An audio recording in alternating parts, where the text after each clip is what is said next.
I have these two balloons connected via pipe. Initially, I have closed this pipe and you can see the green one is bigger and the yellow is smaller. Now what will happen when I open this pipe?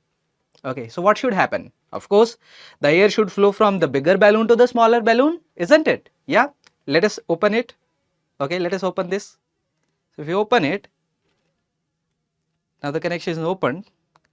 Now we saw that the air flow from the smaller balloon to the bigger one, not from the bigger to smaller, isn't it? Why it is so? It should flow from bigger to smaller, isn't it? But it flow from smaller to bigger. Why it is so? Let us see. The excess pressure is inversely proportional to the radius. Okay, if the radius is smaller, greater the pressure. For the smaller balloon, the radius was smaller, the pressure was greater. If the pressure is greater, the air will flow from the greater pressure to lesser pressure, isn't it? Yes, this is the phenomena here. So we saw that excess pressure is greater inside a smaller balloon as compared to bigger balloon. And there are so many interesting phenomena like how an aeroplane maintains its level flight, how the water rises in capillary tube, and many more such phenomena that we are going to learn in this particular topic. So hello students, this is your friend Sumit, and today we are going to discuss topic 13 of this series, that is mechanical properties of solids and fluids. And these two particular topics are having decent weightage in mains. We can expect up to one question from each of these topics, and these questions are going to be very simple provided you understand the concept. So in this video we will discuss all those key concepts along with the varieties of questions that are asked by NTA, and make sure that after watching this video you practice some questions also from the DPPs that we provide you. So you can access the DPPs from the link that is given in the description along with the class notes. So when you click the link, you'll go to the PW app, and as you know, PW app is the platform trusted by the top rankers. And so let us begin our discussion. So as we discussed, we are covering two entire chapters. The first one is mechanical properties of solids, and the second is the mechanical properties of fluids. With that, the surface tension and viscosity also. So if you ask me which of the subtopics of these particular chapters are very important or more frequently asked, so from solids, although it's a small chapter, there are few things only, but still Young's modulus is more asked as compared to bulk modulus or shear modulus. Certainly bulk modulus is much more asked as compared to the shear modulus. Okay, first the Young's modulus, then bulk modulus, and then shear. There are hardly few questions from shear modulus, and the formula of elastic potential energy. Okay, all those things. Then from mechanical properties of fluids, we may have questions from Archimedes principle, how to find the buoyant force, all these, and then finding pressure at a depth. Okay, so these are the things which are more asked. And then from surface tension, we have the excess pressure inside a bubble or inside a drop, and then we have the surface energy also. Okay, questions are asked from surface energy also, and capillary tube also. Then we have the viscosity. From viscosity, the terminal speed is very important. Okay, so these are the few things which are very much asked, but in this video we are going to cover everything, and I will be showing you what type of questions NT has asked from those particular topics till now. Now let us begin the discussion with the elasticity and plasticity. So what is basically elasticity? How we define it? So it is a property of a body by virtue of which it regains its original shape. Like you have a spring, elongate the spring, if I leave it, what happens? The spring will come back to its natural length. So we say it's a spring is showing elasticity. Okay, and opposite of that is plasticity. Plasticity means let us take clay is there. Okay, so you deform the clay, you leave, then what happens? The clay will come back to its original shape or not? No, the clay will not come back to its original shape. So you will say clay is plastic, and here the spring was showing a elastic property. Getting it? So deforming force is the force, the external force that we are applying, okay, to deform the body. So that is our deforming force. So in case of spring, let us take the spring was like this. I applied a force F. Okay, so this is my deforming force. Now what will happen? Due to this, the spring will elongate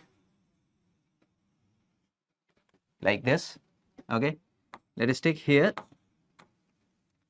The spring elongates till here, and once I remove the force, what will happen?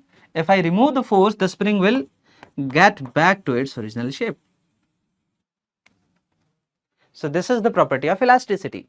and opposite is the plasticity. So we say perfect elastic bodies are when you remove the force, okay, your deforming force. So what happens? The shape of the body comes exactly to the initial shape, or I will say that it will regain its original shape or original form. Okay, so if it happens fully, it will say it is perfectly elastic body. Then perfectly plastic is, it is permanently deformed, it will not at all gain the original shape, so it is perfectly plastic. Okay, now cause of elasticity. Now in spring I am giving an example here, that like you elongate a spring or you compress a spring, then leave it, the spring will come back to its original shape. But it happens with, not only with spring, it happens with other, let us take, I have a metal rod, apply a force. Visually if I say, I may not be able to like directly see whether the elongation is happening or not, but if I have a vernier caliper scale, then I can see there is a small elongation due to the applied force. Okay, and if I remove that applied force, it will come back to its original shape. Okay, so this is how the property of elasticity is shown by solids also. Now in solids, if I talk about how the atoms are arranged, okay, so we can represent them like a, let us take a cube here. Okay, so let us consider these are the atoms. Okay, and these atoms will be having some interatomic forces, and those interatomic forces will show like they are connected with springs. It's a way of representation. It's not that there are springs. I'm showing the spring by considering that there are interatomic forces. Okay, so same way on the other side also similarly. So when you apply force, what happens? The elongation will happen, not that much certainly, like in spring we are visually able to see some elongation will come. Okay, so what happens? The intermolecular distance is increased, it is increased. Now the intermolecular forces will try to pull it back. Like there are springs, they get elongated, now they will try to pull it back. I leave it, it will come back to the original shape. Okay, so there are intermolecular forces due to which the property of elasticity is coming into picture. Now let us talk about the stress. So how the stress is defined? So it is defined like the restoring force that will be developed inside the body per unit area. We are applying a force, okay, that is the deforming force. Now as I mentioned, when I was pulling, let us take, when I was pulling, that was my deforming force. Okay, now these interatomic forces will try to pull it back. Which are those forces? Those are restoring forces. So restoring forces are developed inside the body due to the deforming forces. I am applying deforming forces, restoring forces are developed inside. Now in magnitude wise, if I talk about whatever force I'll apply, the same force, okay, the same force will be developed inside, isn't it? Yes, the same force will be developed inside.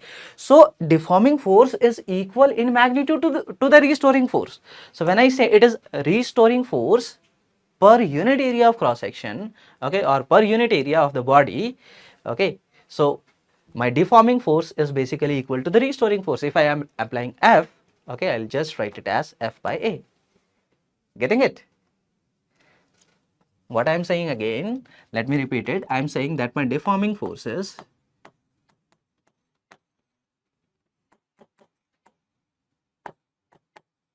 is basically equal to my restoring force.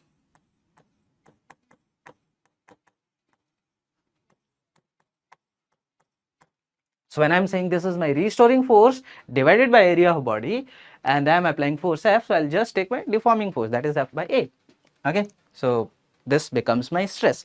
Now F by A is also the pressure, how we define the pressure, force per unit area. This is how we talk about that.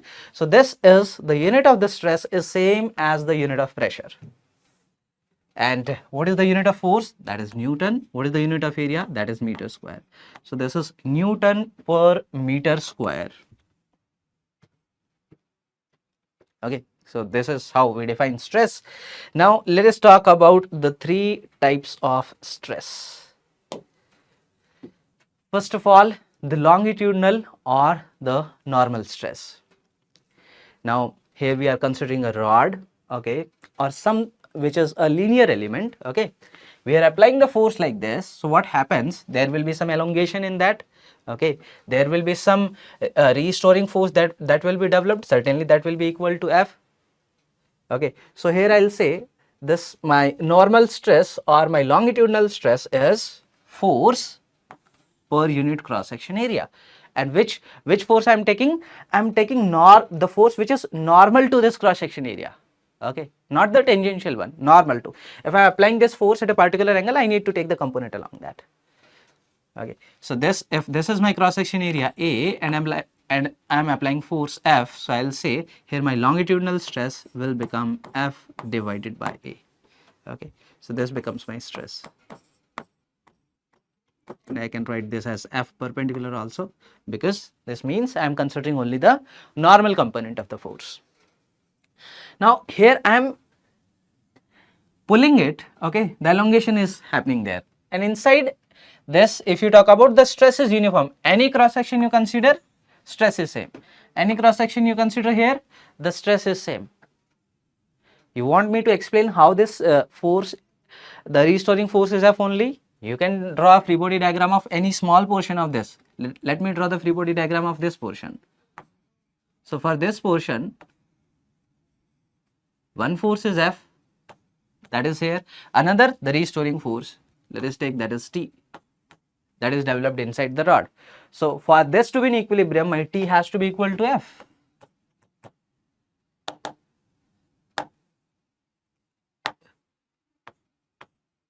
T is basically equals to F. So any cross section you consider, the stress is the same. Now it may not be same if the conditions are different. I am considering a condition where I am applying equal and opposite force. There may be a different way also. I can clamp one end of the rod like this, and I can apply force on the other end. Let us take like this F. So here and here there is no difference, because if you consider how much force this clamped end would be applying, that will be F only in this direction. So F and F. Now another thing is, here I was having elongation, here the length was increasing, okay, some stress is coming, okay, so some length would have increased. Here the compression is happening, I am applying force like this. If I talk about the stress here, it is also the same, it is also F by A only. How much restoring force will be? Restoring force will be F only. If you draw the free body diagram of any of one of the section, let me draw of this particular, you will say here, this is my F, okay, and let us take here, this is the tension that is developed inside the rod. So we can say the tension that will be developed inside the rod is equal to F for this to be in equilibrium. Therefore this stress is equals to F by A only. Restoring force is equal to the applied force. Now next, that is the tangential or the shear stress. So tangential, here we in previous case, that was my longitudinal or normal, I was considering the normal component of the force to the particular cross section. Okay, now if I consider the tangential one, what I'll get? I'll get the tangential stress or the shear stress. Now let us consider, this is a cuboid, okay, area of cross section is A, one end I can fix on the ground, another end I am applying force, or you may consider other ways, I am applying equal and opposite force on the both ends, and this is my tangential force. So here I will say that my shear stress will be equal to this tangential force, F tangential, or I can say F parallel, anything, divided by the area of cross section on which it is applied. So on which it is applied, A, so divided by A. Okay, don't take the this face area or that face area, no, on the area on which it is applied.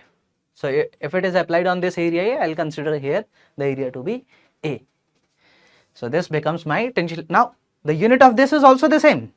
Unit of longitudinal stress or the tangential stress is same because it is force by area only. Now next is the bulk modulus, the third one. So not bulk modulus, the bulk stress, the third type of stress. So here you can consider an example of, let us take a ball which is taken under water. So what happens there? A uniform pressure is there from all the sides of the ball, and okay, so you can say it is a all round force, all round pressure or all round force. Okay, so that is applied. And how that will be applied? If inside water, if you consider anything, the force that will be applied by the water, that will be perpendicular to the surface. Whatever surface you consider, okay, small portion of the surface, okay, the force will be applied perpendicular to that. Now, so I'll say this is my surface here, the force is applied like this. This is my surface here, the force is applied like this. This is the surface, force will be like this. Okay, any small surface you consider, the force will be perpendicular to that surface. Okay, so here when we talk about stress, we say the stress is equal to the pressure there. So when I'll say my stress here, that is force divided by area, that becomes my pressure there, P. Okay, now when we say the pressure, we take the extra pressure, not due to the, you can say, surrounding the atmosphere, no, we take how much extra pressure is being applied. Let us take, I am taking a ball under water, okay, and then I write the stress, the bulk stress there. So how will I write? The pressure due to water there. Total pressure is P naught plus rho gh, but I'll write just rho gh. Getting it? So sometimes we write this as delta P also. How much extra we are applying. Now this delta P can be positive also, it can be negative also. It's not that always the volume will be decreased, no. Let us take, you are having a ball, you are putting a ball inside a chamber where the pressure is less than the atmospheric pressure, then what will happen? The volume will increase. Delta V will be positive. If you are putting it inside a chamber where the pressure is greater than the atmosphere pressure, then what will happen? Delta V will be negative. Okay, the volume will be compressed. So like I took the example, the same example in my longitudinal force, longitudinal stress also. Here, if I am applying the force like this, it will be elongated. Okay, so we call it as my tensile stress. And if I apply the force in these particular directions, then what will happen? There will be compression. The length of the rod will decrease, and we say this stress to be my compressive stress. So same thing here. If the pressure is delta P is positive, it will be delta V will be negative. Okay, volume will decrease. If delta P is negative, my delta V will be positive, volume will increase. Now let us talk about the strain. The next thing is the strain. How the strain is defined as the ratio of the change in configuration. So whatever change is coming divided by the original configuration. Okay, if I talk about the longitudinal case, their length is increased by delta L, so I'll say it would be delta L by L. Okay, if I talk about let us take the bulk stress case where the volume change was delta V, so I'll say it will be delta V divided by V. Okay, and shear also we will talk about. Now if you talk about the unit of this strain, now here I am saying change in length divided by length. What is the unit of change in length? Meter. What is the unit of length? Meter. So strain is unitless. This is unitless quantity. Okay, or dimensionless. So in units and measurements questions, many times it is asked, what is the dimensions of strain? So you should know that strain is dimensionless. Now let us talk about the longitudinal strain first. So the two examples, one for compression and another for elongation. Let us take here, I am applying force F like this. on the two ends. So what will happen? Some elongation will come. Let us take a dotted one. Okay, yeah. Now the length will increase a bit. Let us take like this. Okay, and the second case, when the force is like this, compressive force,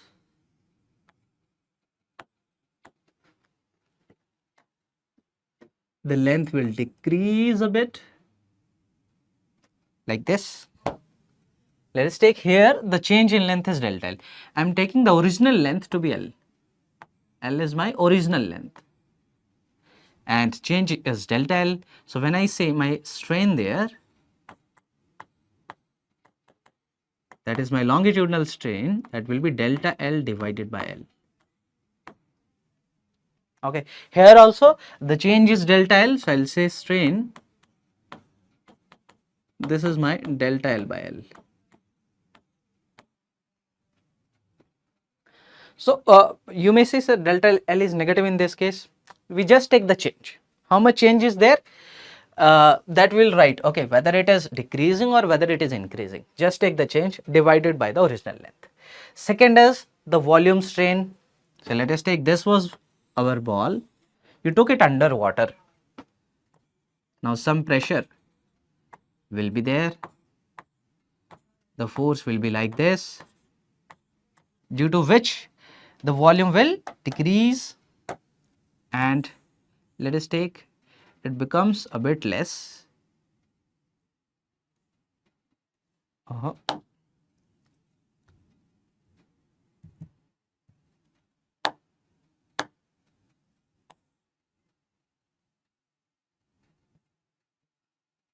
to take it? Okay, anyways, you can understand, like it decreases a bit, it becomes like this, not with this, it becomes a bit less. And here let us take the decrease in volume is delta V. So I will say here my strain becomes delta V divided by V. Okay, this becomes delta V divided by V. The volume decreases by delta V. Third is the shear strain. Here I am applying a tangential force here. So due to that tangential force, what will happen? Now different layers will move, like if I consider this layer of that solid body, then this layer of that solid body, like this, the bottommost layer it at the same place, because that is placed there, okay, that is, you can say, stuck there, and the upper layer will move the maximum. Okay, and we can see here slowly if we move up, when we move up, the distance or by the each layer will keep on increasing, isn't it? So this shear strain is defined as how much angle this perpendicular line moved. It moved from here to here, this angle is theta. Okay, so my shear strain is my theta. Certainly this theta will be very small. This theta will be very small, and if that is very small, I can consider theta to be nearly equal to tan theta. Yeah, if theta is very small, I can consider that to be nearly equal to tan theta. So how much is tan theta here? If this is the displacement, okay, x there, and this was my height h, so I can say tan theta is equals to x by h. Okay, so this theta is my shear strain.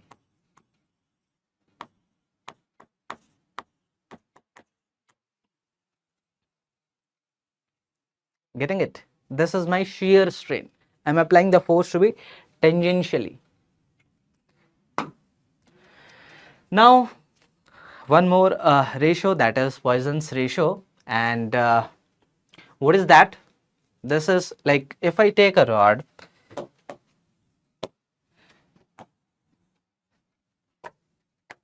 let me take with a solid line, the rod is like this. Okay, now I applied a force F and F. So what will happen? Some elongation will happen, length will increase Yes, some elongation will happen and the length will increase. Let me take a different color now. Let us take this color. There is increase in the length, but at the same time the radius or the cross section area, if I talk about, that should be decreased, isn't it? Yes, that will be decreased. So here I am considering that the change in length is delta L.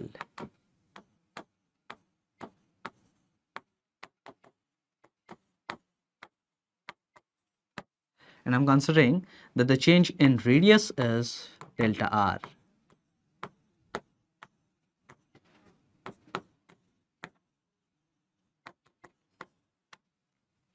So Poisson's ratio is defined as the ratio of lateral strain to the longitudinal strain. What is lateral strain? Lateral strain will be my delta R by R. Lateral strain will be delta R by R. Now delta R will be negative. Okay, so I can consider here a negative sign. Divided by longitudinal strain. How much will be the longitudinal strain? F divided by A. Not stress, sorry, longitudinal strain. So length is increased by delta L. So longitudinal strain will be delta L by L. Okay. So delta L by L, delta R by R with a negative sign divided by delta L by L. Now, why we have considered a negative sign? Previously, we didn't consider. Now, here this negative sign shows that if delta L by L is positive, delta R by R has to be negative, isn't it? If length increases, the radius of the cross section will decrease. And if it happens the other ways, if radius of the cross section increases, the length will be decreased. Therefore, there is a negative sign. Okay. So, remember it is the ratio of lateral strain divided by the longitudinal strain. In mains, Poisson's ratio is not asked, not that much asked, but it is there in the syllabus, therefore I am covering it. Let us discuss this question. A metal block of mass m is suspended from a rigid support through a metal wire of diameter 14 mm. 14 mm is the diameter, okay. The tensile stress developed in the wire under equilibrium is this. Okay, the value of the mass is. Now, draw a diagram. This is my wire, okay, and a mass is attached to the wire like this. How much will be the stress? So I'll say that let us take mass as m, not. Okay, so on this wire, how much force will be there in this direction? That will be mg in the downward direction. Okay, so when I write stress, I'll consider mg divided by the area of cross section. This is how will I write? Force. What is that force? Force is equals to weight of this block mg divided by area of the cross section. Now you will say, sir, rod is not massless, isn't it? Why you are not considering the mass of the rod? Now one thing is, they didn't mention about the wire. They didn't mention about the metal wire. Second thing is, the metal wire is very small. The diameter is 14 mm. So that mass will be very less. So we are neglecting the mass of the wire here. Many times in the question they mention specifically that neglect the mass of the wire. Okay, they mention. Many times they don't mention, but it is understood. This is very thin. Don't consider the mass of the wire. Just take the stress to be mg. Stress to be mg by A directly. Okay. Now this is my stress. Okay. So the value of m we need to find. Let me write this is my sigma. So I'll say m is equals to sigma into A divided by G. Now put the values. What is sigma? That is 7 into 10 to the power 5. 7 into 10 to the power 5. Yeah. What is area? Area of cross section in terms of diameter, I can write pi d square by 4. So into pi. Pi is 22 by 7. D square. So d is 14. Radius is certainly 7. So I can just write r square. So 7 square is 49 and it is mm. So 10 to the power mm square. When I convert that to SI units, I will multiply with 10 to the power minus 6 divided by G. What is G? G is 9.8. Okay, so 10 to the power minus 10 to the power 5 and 10 to the power minus 6. 1 by 10 will come, this will become 98 there, 14 into 2 will be 98, 7 and 7 are getting cancelled, 49 into 2 I wrote 98, okay, 7 and 7 got cancelled, 2 into 11 is 22. So I got M to be 11 kg. Yeah, very simple question. In this particular chapter, there is not many things to be asked. There are just few things to be asked. So the varieties are very, very less in this particular topic. Let us discuss this. An object is located at 2 km beneath the surface of water. If the fractional compression delta V by V is this, the ratio of hydraulic stress to the corresponding hydraulic strain will be. So I am finding my stress divided by strain. This ratio we need. What is stress? This is a bulk stress, so we write that as directly as pressure, the excess pressure delta P divided by the strain. Strain is delta V by V. Just take the magnitude of that. Now what is delta P? Now an object is located at 2 km beneath. So how we write the excess pressure there? So when we go h height below, how we write the pressure? P naught plus rho gh. P naught is the atmosphere. How much is the excess? Rho gh. So delta P is basically rho, the density, into g into the height divided by delta V by V. Now you put the value of rho. Rho is density of water 10 to the power 3, that is given to us. G is 9.8 into what is h? Height, depth, okay, their depth. So that is 2 km. 2 km means 2000, and I will say 2 into 10 to the power 3 divided by delta V by V. Now delta V by V is given in percentage, that is 1.36%. So don't write in percentage, convert that to its value. So what will be the value? 1.36 divided by 100. So write it 1.36 divided by 100. This becomes the ratio of the stress and the strain. Now you can do the calculations and mention your answer in the comments. Okay, make sure you write your answer in the comments.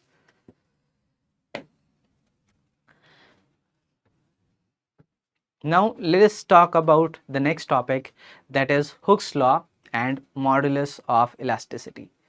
So Robert Hooke mentioned that when the stress is very less, okay, when the stress is very less, the ratio of stress and strain is nearly constant. It is not always constant, it is constant for the ratio, the stress to be very, very less. So when you apply some stress on the body, if the stress is very, very less, the ratio of stress by strain comes out to be constant, or I can say the stress is directly proportional to the strain there. Whatever strain will come, that will be directly proportional to the stress there. Okay, so stress by strain is basically coming out to be constant. Stress by strain is coming out to be constant, and we name this constant as the modulus of my elasticity. Getting it? So the ratio of stress by strain, we have 3 types of stress, corresponding 3 types of strain. Certainly we will have 3 types of modulus of elasticity. What is the unit of modulus of elasticity? Strain is unitless, stress is not unitless. Stress is having the unit of pressure. So modulus of elasticity will also have the unit of pressure. How much? What is that? That is Newton per meter square, or we can say Pascal. Same thing, SI unit of pressure. Okay. Again I am repeating, when the stress applied to the body is very, very small, the strain developed is proportional to the stress. So first of all, the Young's modulus of elasticity. Again I am drawing, this was my rod, I applied a force, let us take F, like this. Okay, it should be shown perpendicular to the cross section. F2B like this. Now what will happen? Some elongation will happen in this.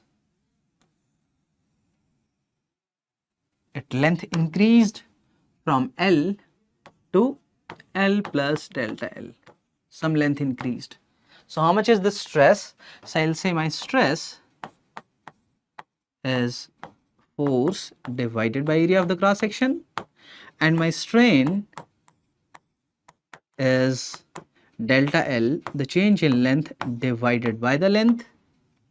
The ratio of stress by strain, if I say, that is my Young's modulus. So what is the stress?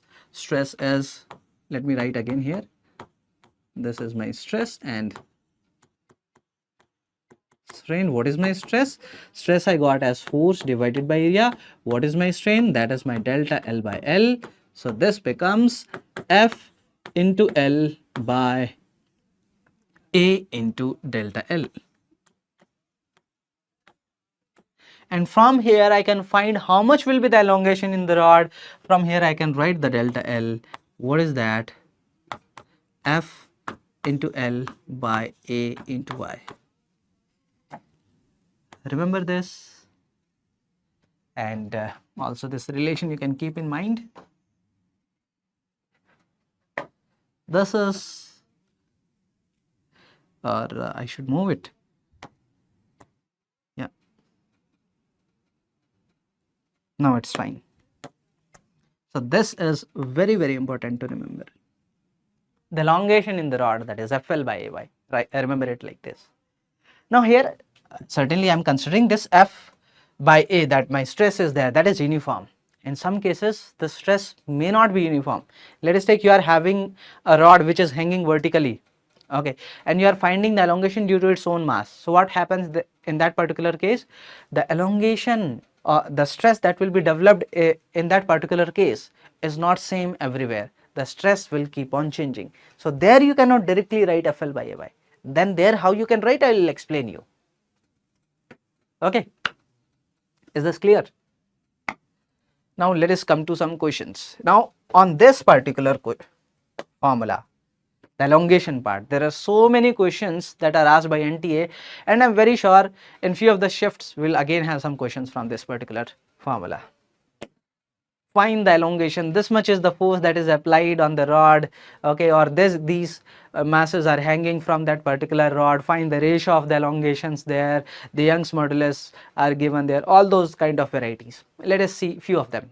We are having this question asked in 2024. Let us read. A wire of length L and radius R is clamped at one end, okay. If its other end is pulled by a force F, its length increases by delta L. Increases by L, sorry. Here the natural length they are considering as capital L, the increase is my small l. If the radius of the wire and the applied force both are reduced to half the original values, keeping original length constant, the increase in the length will become, what they are saying, what is the elongation basically first? So I know delta L is equals to FL by AY. So here they are using elongation as L. So L I will say that will be F into the length by A into Y. Now what they are doing is, the radius of the wire and the applied force both are reduced to half. The elongation, new elongation will be, applied force is reduced to half means F by 2. Length is the same. Radius is reduced to half means area will become 1/4, A by 4 into Y. Is this clear? Read this line again. The radius of the wire and the applied force both are reduced to half. Now here, from here I can say my L dash comes out to be twice of FL by AY. What is that? This is twice of L. The elongation becomes 2 times, twice. Another question on this. One end of a metal wire is fixed to ceiling and a load of 2 kg hangs from the other end. A similar wire is attached to the bottom of the load. Okay, let me draw the diagram, then you will understand it in a better way. One end of a metal wire is fixed on the ceiling and a load of 2 kg is hanging. So this is fixed. Let me draw it fine. Okay, this is my wire and a load of 2 kg is hanging from here. Now here I am having this load This is 2 kg. Then a similar wire is attached to the bottom of the load. Now we are having another similar wire. Okay. And another load of 1 kg hangs from this lower wire. From this lower wire, I am having another mass 1 kg. Yeah. Then the ratio of longitudinal strain of upper wire to that of the lower wire. They are not asking the ratio of the elongation, they are asking the ratio of the strain. What is strain? I know Young's modulus is equals to stress, okay, divided by strain. So I'll just say my strain is equals to stress. How much is the stress? F by A divided by the Young's modulus Y. So this is F by AY. Simple. Or you know delta L is equals to FL by AY. Take L on the left side, so it will become delta L by L, that is my strain is equals to F by AY. So here, how much is the strain in this upper? So if in this upper, if I ask you how much is the tension here, 2 plus 1, 3 kg is hanging, how much will be the tension? 30 Newton. Tension will be 30 Newton, we are taking G to be 10, okay. So here tension is my 30 Newton. What is the tension here? This is my 10 Newton. So when I say for the upper wire, F is 30 divided by A into Y. For the lower wire, F is 10 divided by A into Y. Ratio of longitudinal strain of upper to that of lower. If you take the ratio of these two, what it will become? 3. So the answer is 3. Don't put the data, because area of cross section is same. Area of cross section is same, that will cancel, and Young's modulus is same, that will cancel. So don't use this data, that is not needed here. Sometimes it can be given, okay, but that is not required. Clear? Another similar type of question. Here one wire is made of steel, another wire is made of brass. Now when the material are different, then what will happen? Young's modulus will be different. Young's modulus depends on what? Young's modulus depends on what? It depends on stress or strain? No, it is independent of stress and strain. Although Young's modulus is equal to the ratio of stress by strain, but it is independent of stress and strain. It is material property. Okay, it is a property of the material. Let me write this point there also. Okay, so when we say modulus of elasticity, okay, this is a property of material.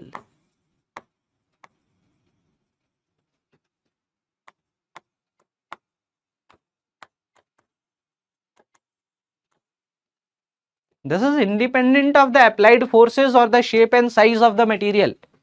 Getting it? So if you change the stress, or if you change the strain, or let us take the applied force, area of cross section, these things, the Young's modulus or the shear modulus or the my bulk modulus, they are not going to change. They are the property of the material.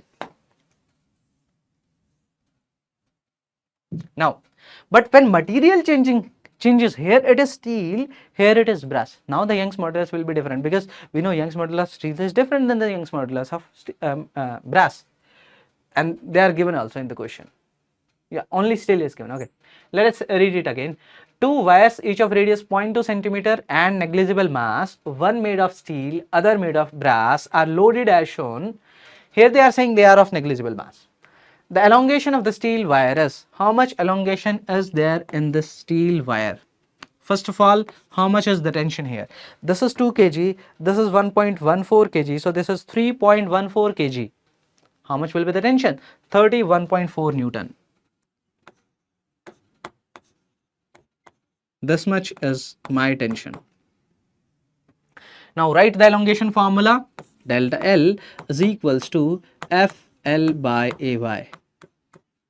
I am finding elongation in this upper wire, steel wire. So I'll put the parameters of steel wire only.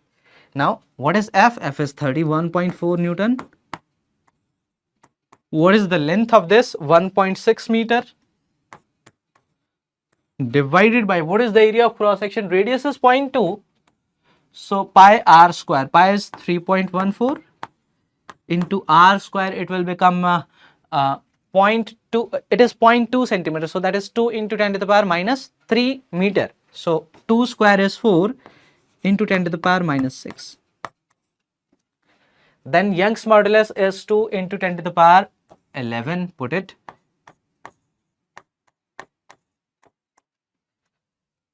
Now see, this will become 10 here.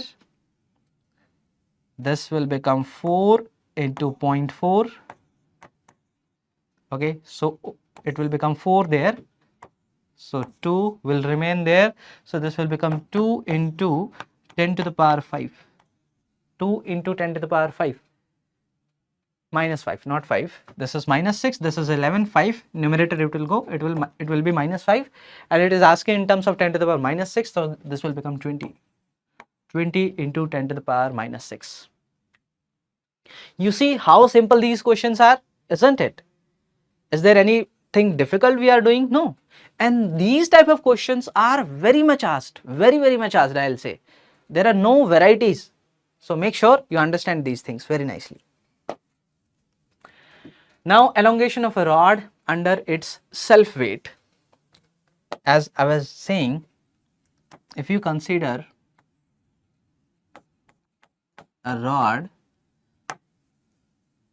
which is hanging like this, the length is L, the mass is M, let us take, okay, and we are finding how much is the elongation in the rod due to its own weight.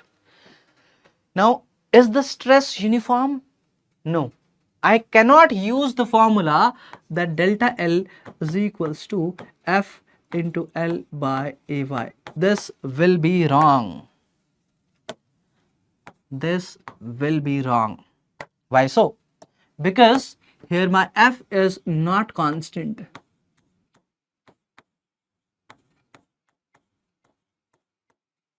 It is not constant, it is changing. Therefore, I cannot use this. So how I need to do?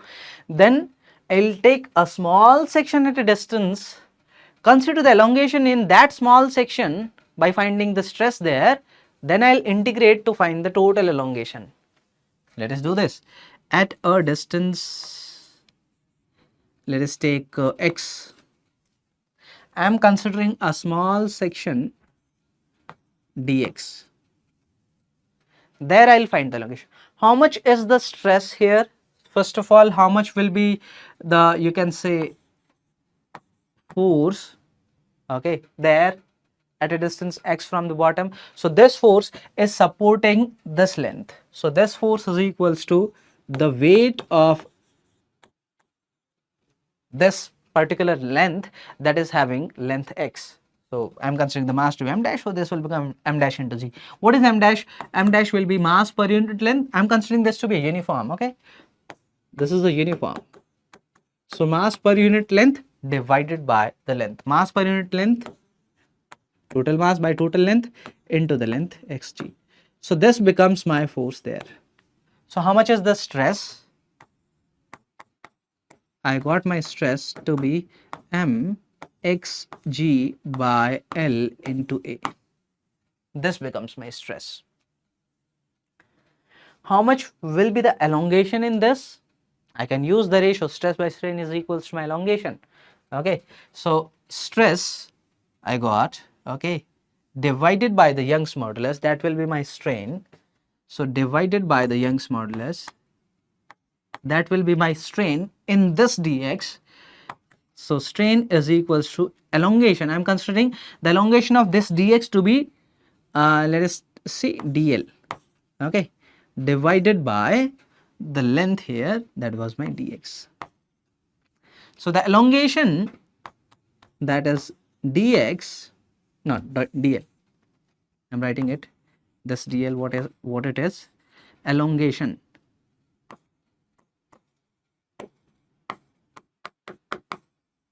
in dx.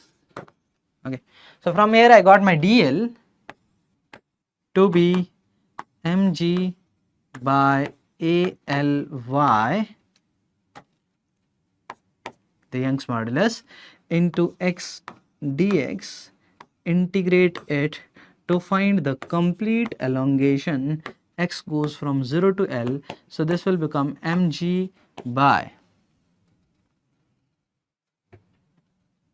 this was my L, okay. So x integration will become x square by 2, so this will become L square by 2, so this will remain mgl by 2ay. This is my elongation here, and if you see, it is half of the elongation of what we were considering there. If I have put here f as mg, so mgl by ay, so it will be wrong. Actual elongation is mgl by 2ay. Here my stress is linearly varying. If the stress is linearly varying, I can use the formula delta L to be what? FL by AY, and instead of F, I will consider the average force. You can remember this formula. If the stress is linearly varying, only then it is linearly varying with x, I can use this formula. What is F average? Here, that is here at this particular end, this you can say the stress is 0. At this particular end, the force is 0. At this particular end, the force is mg. So 0 plus mg by 2. Okay. So how will I write F average as 0 plus mg by 2? That will become mg by 2. So I'm just getting the formula directly. mgl by 2ay.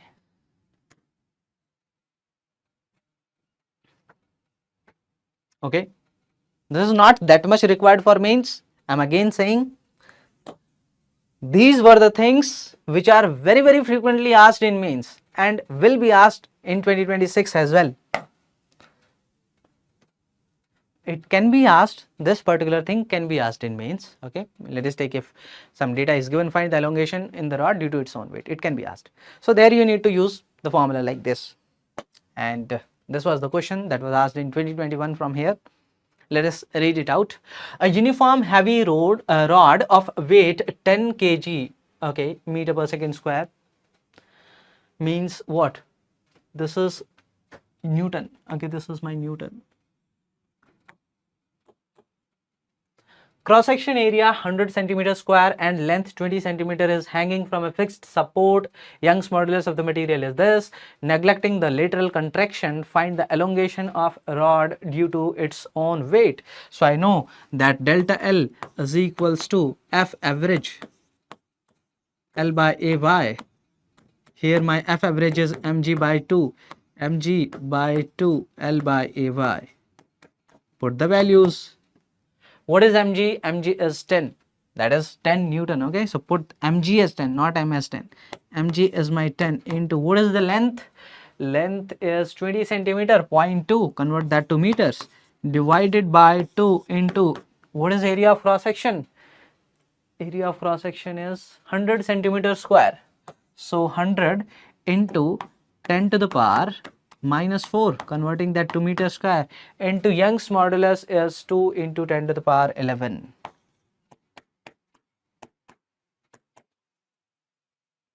When we give mains paper, we don't do any integration there.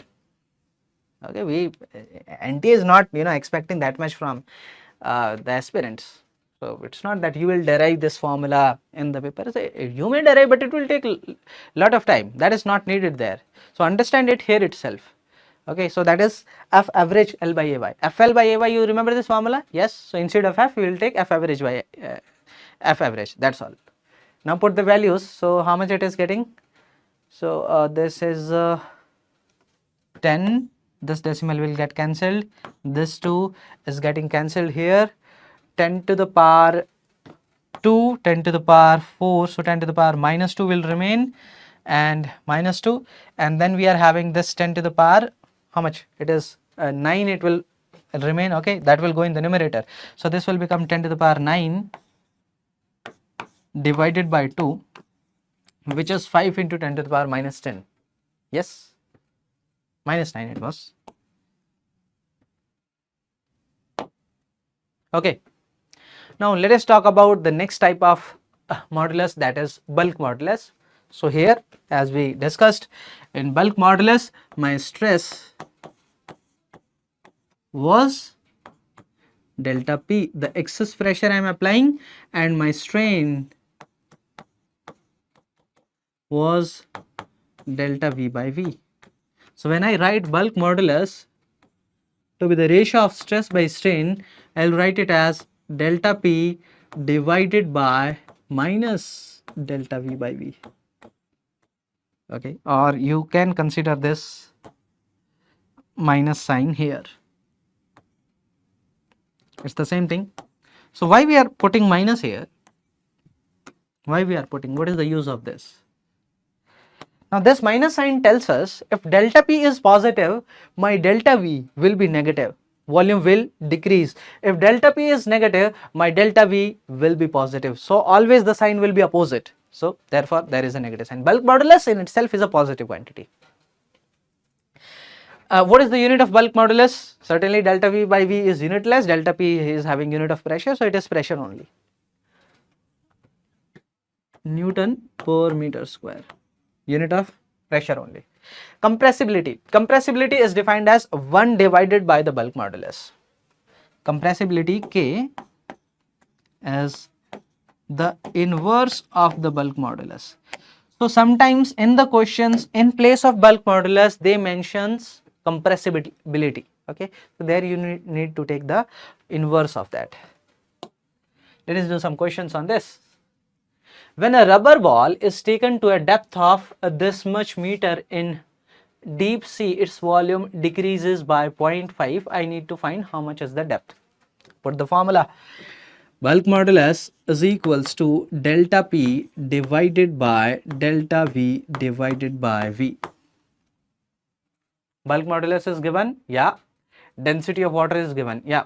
So delta P we will write as rho GH, or I say height, you may consider rho G into the depth there, same thing. Rho G into H divided by delta V by V. So from here, I need to find H. So H will be equals to my bulk modulus into delta V by V divided by my rho G. Rho into G. Now put the values. So what is V? 9.8 into 10 to the power 8. 9.8 into 10 to the power 8. What is delta V by V? 0.5%. Convert percent. Okay, so don't put the value in directly into percent. So write it this as 0.5 divided by 100. So this will be 0.5 divided by 100. What is rho and G? G is 9.8 and rho is 1000. We know the density of the water, that is, yeah, that is given to us, 10 to the power 3. So 10 to the power 3 into G is 9.8. So this 9.8 is getting cancelled. 10 to the power 5. So this 10 to the power 3 will remain there. So 10 to the power 3 into 0.5, what is that? 500. So this is 500 meter deep. Is there any calculation error here? Let me check. 10 to the power 8 into 0.5 divided by, everything seems fine. Okay, good. So we are having 500 meter as our depth. Okay. There are no variations in this. Like if you see all the questions till now from bulk modulus, almost hardly there is any variety. They are taking, sometimes they are taking a ball to the depth of sea, or sometimes they are taking you can say ball inside a pond, or like that only. There are no varieties. Now another question we are having. A certain pressure P is applied to 1 liter of water and 2 liter of liquid separately. Water gets compressed to this percentage, whereas the liquid get compressed to this percentage.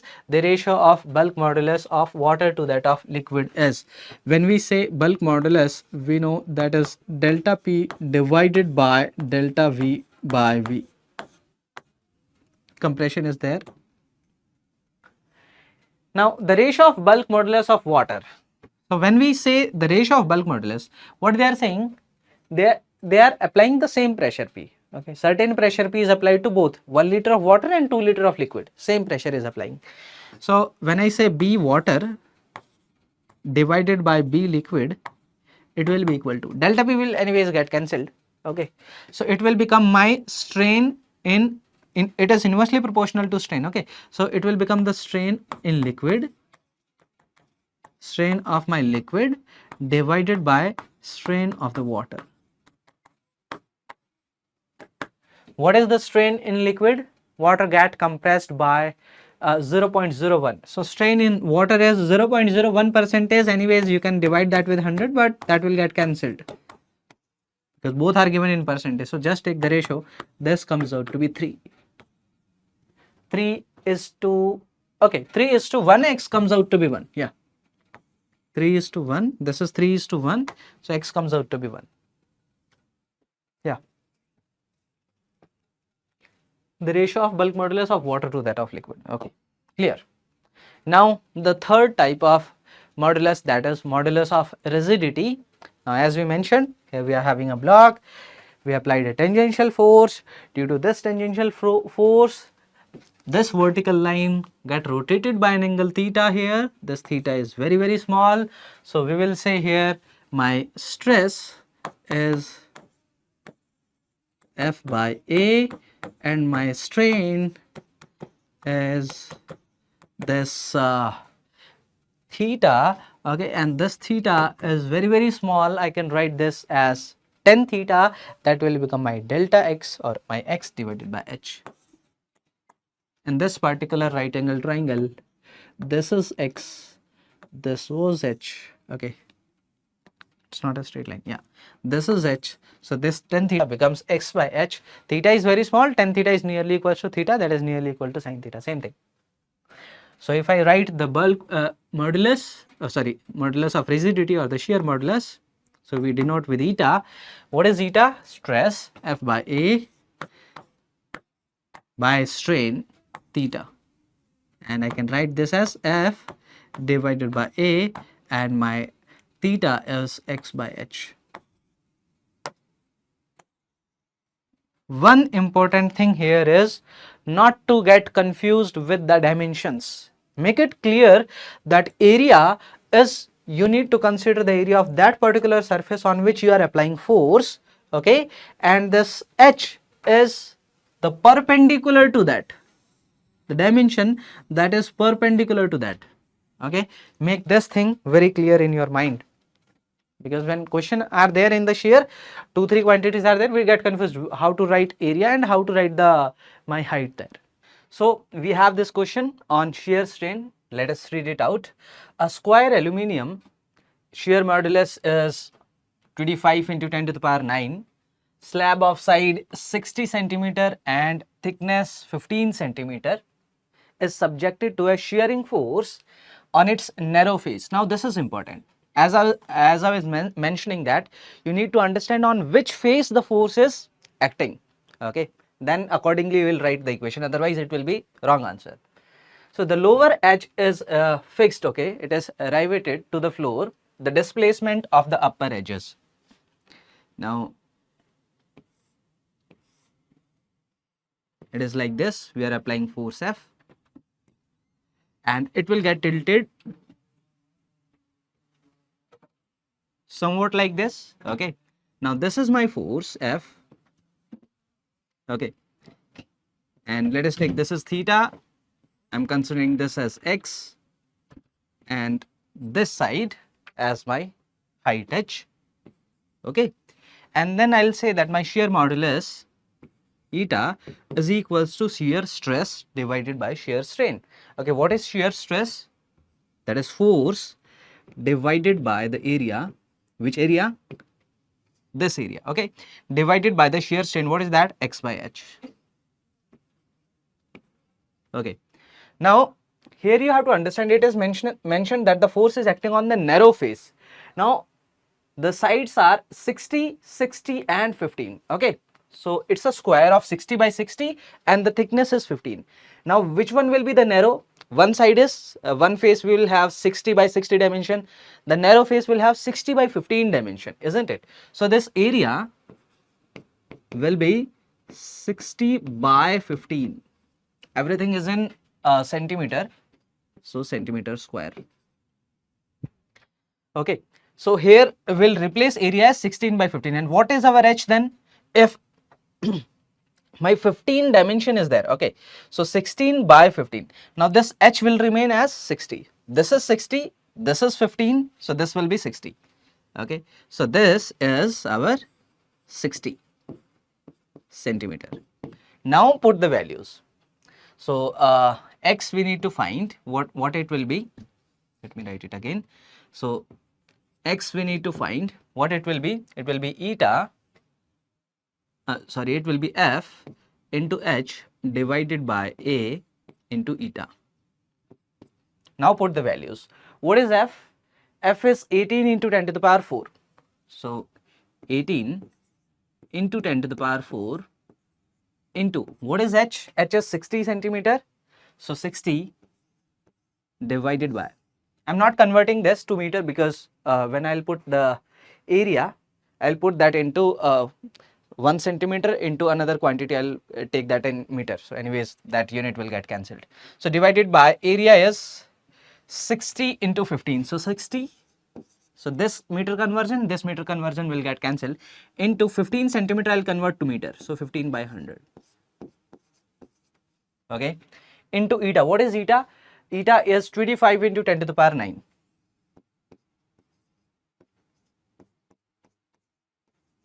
So these are the values. Now 60 is getting cancelled here.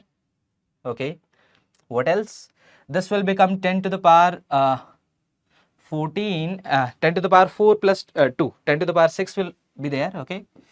And then 10 to the power 6 will get cancelled with 10 to the power 6 here. So 10 to the power minus 3 will remain. Okay. And we need to mention our answer in micrometer.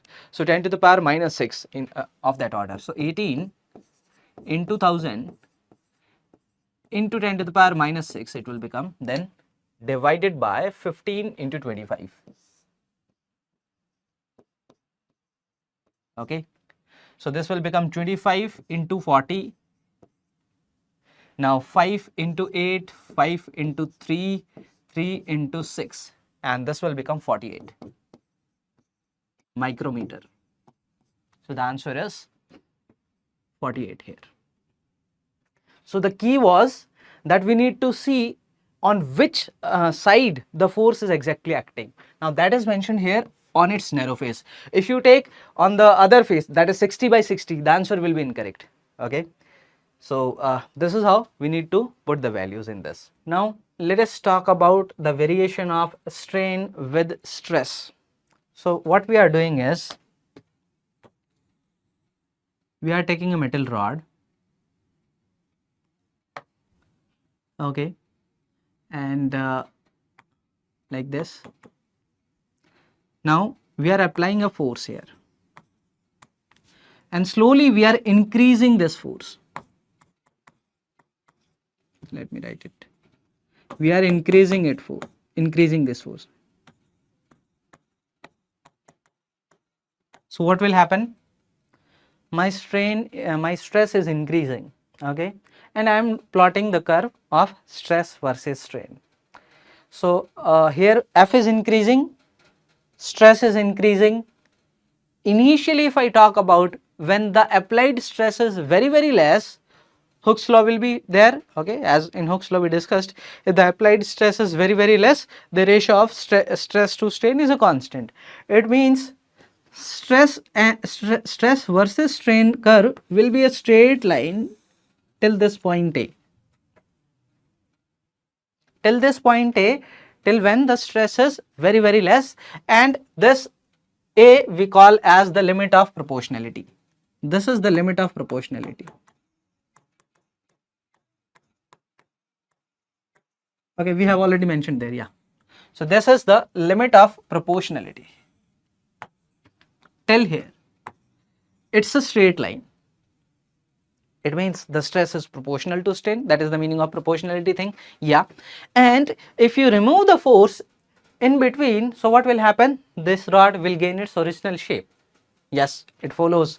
The elasticity is there okay, in this. So if you remove the force, it will come back to its original shape. Now beyond that I am applying the force now. After this is not a straight line, it's a curve like this. In AB it's not a straight line. So when I am increasing the strain further, what is happening?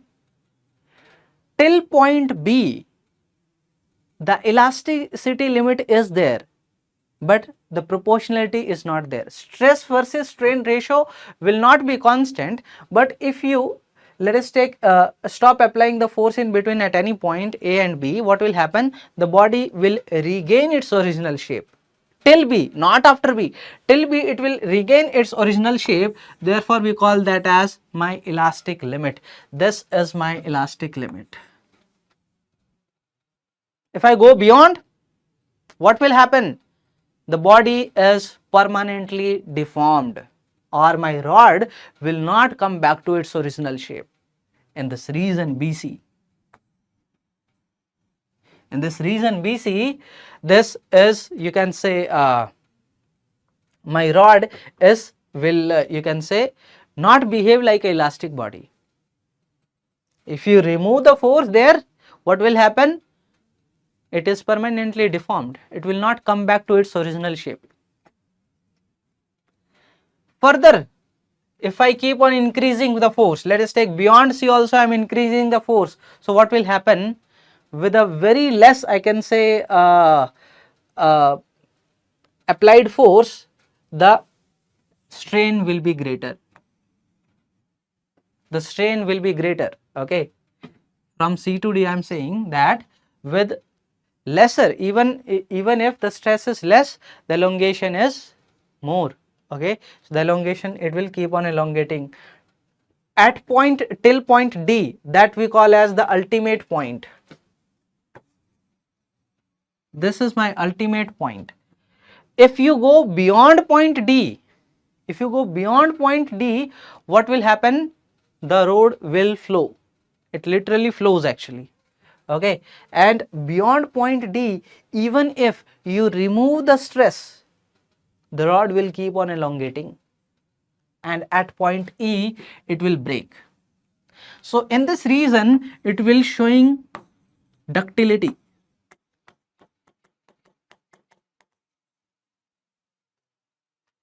Greater this region DE, better the material is ductile.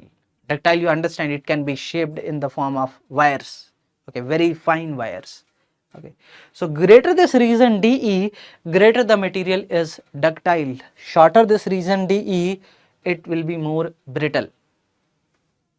Okay, so this is the behavior. Now one question on this. The elastic limit of brass is this, that is 379 megapascal. What should be the minimum diameter of the brass if it is to be support a 400 Newton load without exceeding its elastic limit? It means when you are applying a 400 Newton force, it just reached its elastic limit. Getting it? So elastic limit, that is given to us, that is the stress. So I will say my stress is equals to force divided by the area. What I need to find? Minimum diameter. I need to find the area basically. So area is equals to F by sigma, and I can write this as pi d square by 4. From here I can say d is equals to 4f by pi sigma under root 4f by pi sigma. Now here I can put the values. Let us put it 4 into what is F? 379 megapascal. 379 mega 10 to the power 6. Okay, Pascal. Divided by pi into sigma. So divided by pi, that is 3.14 into what is sigma? The stress. Okay, wait a minute. Elastic limit. Okay, force was not, sorry, I did a mistake here. This is force F, not the stress. force is, the unit of force is Newton. This is force actually, 400 Newton. So 4 into 400 divided by pi, 3.14 into the sigma, that is 379 megapascal. Now this is fine. Now you can take the root and you can tell how much is the diameter. Is this clear? There is anything missing? No. We have to find the answer is in mm. We can convert that to mm, whatever we will get. Now, I initially, when I was talking about elasticity, I gave you an example of a spring. And I told that there is a spring, and if we elongate it, okay, it will get elongated. When you leave it, it will come back to its original shape. The rod is also behaving similarly inside the elastic limit. Okay, you apply a force, it will elongate, you leave it, it will come back to its original shape. Yes, yeah. So I'll say inside the elastic limit, and generally when we talk about inside elastic limit only, and not even inside elastic limit. By default we took that Hooke's law is followed. Stress is proportional to my strain. We consider like this by default, unless until it is specifically mentioned. Okay, so I elongate it, it will get elongated. I leave it, it will go back to its original shape. Same as the spring. So when I apply a force F, it got elongated by delta L. So I'll say here my force is how much? K into the elongation delta L.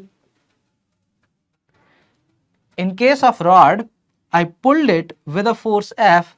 The elongation formula I know how much is that?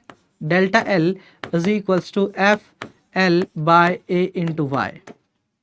So I can say my force F is basically equals to AY by L into delta L. See the similarities between these two? This one and this one. Related. You can say the rod is certainly behaving like a spring only, and the spring or the force constant of the rod is how much? AY by L. So this becomes AY by L. This is my effective spring constant or the effective force constant for the rod. Young's modulus is Y, A is the area of cross section, and my L is the length, the natural length.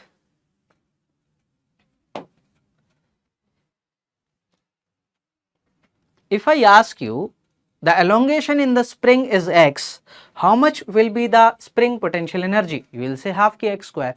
If elongation in the spring is x, the potential energy will be half k into x square. With the similar method, I can write the potential energy here also, because I applied a force, it got elongated, there is certainly some potential energy. How much is that? I'll say that is my half k into x square. What is k? K is this, AY by L, put it, half AY by L into x square. What is x? X is delta L. Okay, let me write in terms of delta L only, because here I am considering elongation to be delta L everywhere. I am not writing x to confuse you. So this is my delta L square. Okay, this is my delta L square. This is my delta L square. Okay, now divide with the volume. I am finding energy density by the way here. So energy density is energy divided by the volume. Volume is area into length. So divide with area into length. So area, I am writing again. So A into Y divided by 2 into L into area into the length. Okay, and delta L square here. Okay, now here area is getting cancelled. So what it is? This will become 1 by 2 y into delta L by L whole square. This is L square and this is delta L square. So delta L by L whole square. And this becomes my energy density.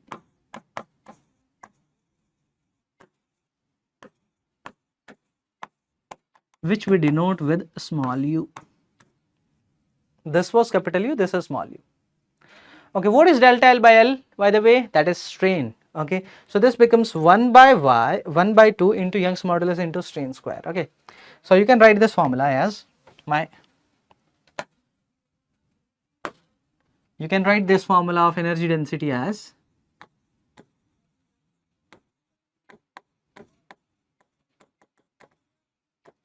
one by 2 into Young's modulus into strain square, or you know Young's modulus into strain is equal to stress.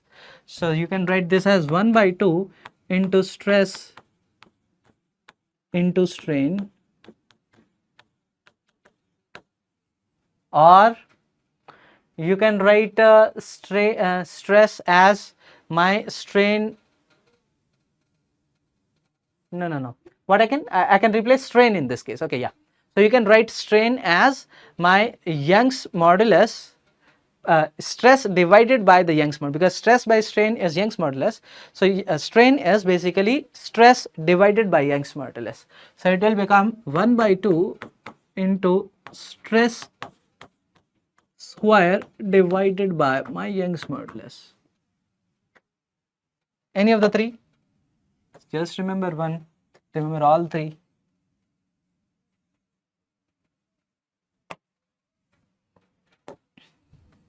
Okay, so whatever is given to you, you can see what are the given things. Young's modulus and strain is given, stress and strain is given, or stress and Young's modulus is given. Accordingly, you can convert the formula. Now, a question on this. An aluminium rod with Young's modulus this undergoes elastic strain of 0.04%. The energy per unit volume stored in the rod is energy per unit volume, means energy density. So basically I need my energy density formula, that is 1 by 2 into stress into strain, but here I am having my strain and Young's modulus. So I will write the formula 1 by 2 into Young's modulus into strain square. Sometimes we denote strain like this, same thing. Okay, so what it is, 1 by 2 into Young's modulus is 7 into 10 to the power 10 into strain is 0.04%. Convert that to like remove the percent by dividing that with 100. So this will become 4 into 10 to the power minus 4. So when you do the square, 4 into 10 to the power minus 4 square is 16 into 10 to the power minus 8. This is 2 into 8. So this is 5600. Yeah, 5600. And what will be the unit? Energy per unit volume. So this is joules per meter cube. If you need unit, by the way it is mentioned here as a unit. So this is joule per meter cube. Energy per unit volume. Another question on this. Let us read it out. A stone of mass 20 gram is projected from a rubber catapult of length 0.1 meter and area of cross section 10 to the power minus 6, stressed by an amount 0.04. Elongation is given. Then the velocity of the projected stone is, now you are pulling it, then leaving, it is getting a velocity. From where the velocity came? From the elastic potential energy that was stored. So whatever is the elastic potential energy stored, that comes to the kinetic energy. So elastic potential energy is getting converted into kinetic energy. So half mv square is the equal to the elastic potential energy that is stored. Okay, so basically I'll write it here. Elastic potential energy is equals to my kinetic energy.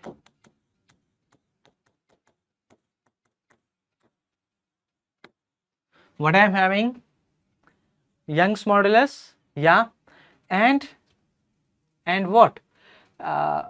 Stress by, yeah, and I have the strain. So I'll say elastic potential energy as 1 by 2 into Young's modulus into my strain square. This is energy per unit volume. So I need total energy, so I'll multiply that with volume. So into volume is area into length. Area into length, this is equals to my half into m into v square. So from here half is getting cancelled and I can say my velocity comes out to be root of y epsilon square al by m. Yeah. Now put the values. What is Young's modulus? Young's modulus is 0.5 into 10 to the power minus 10 to the power 9. Okay, let us put it as it is, 0.5 into 10 to the power 9 into, what is my strain? Elongation is 0.04. So delta L is 0.04 divided by L. How much is the length? Length is 0.1. Yeah, this is the length, and delta L is this 0.1. So this becomes how much? 4 by 10 or 0.4 I can say. So 0.4 square here into, what is area of cross section? Area of cross section is 10 to the power minus 6. So 10 to the power minus 6 into length. Length we already mentioned, that was 0.1 meter. So 0.1 divided by the mass. Mass is 20 grams. So 20 into 10 to the power minus 3. Now we can put the values, and from here we will get the velocity. Okay, you can do the calculations and make sure you put your answer in the comments below. Just take a hold and do the calculation, then come back.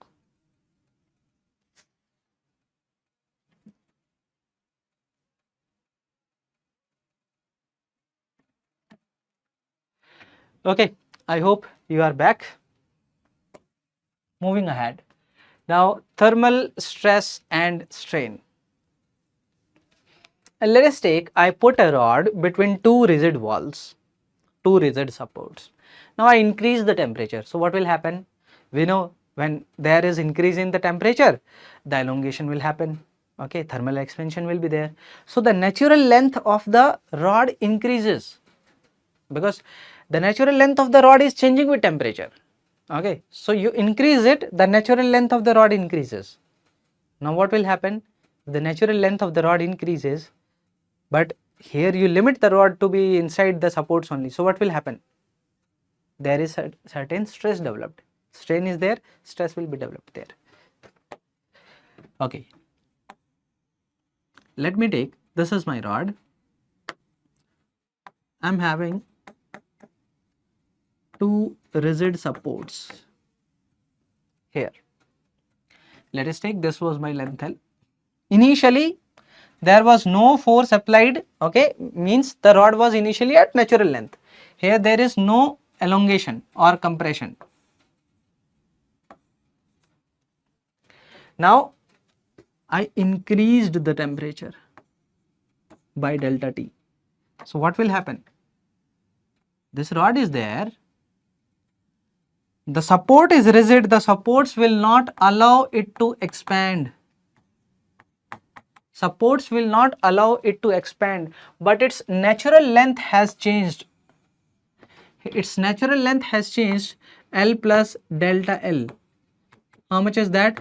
L plus delta L is L alpha delta T. Alpha is thermal coefficient of expansion, you know that.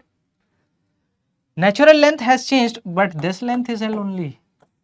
So how much is the strain developed? How much is the strain that is developed? Delta L by L. How much is that? Alpha delta T. This is the strain here.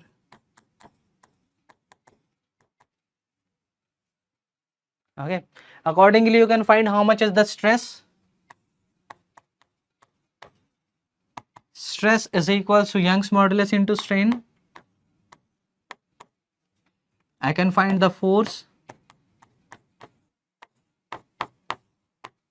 How much force will be applied here? F. In this particular case, this force was 0. This was 0. Here we are having force, and this force came due to thermal expansion. Okay, so we got strain delta L by L. Delta L is L alpha delta T, divided by L it will become alpha delta T. Stress is equals to Young's modulus into the strain, so Young's modulus Y into alpha delta T. Force is stress into the area, Y alpha delta T into A. Let me write alpha here again. What it is? It is thermal coefficient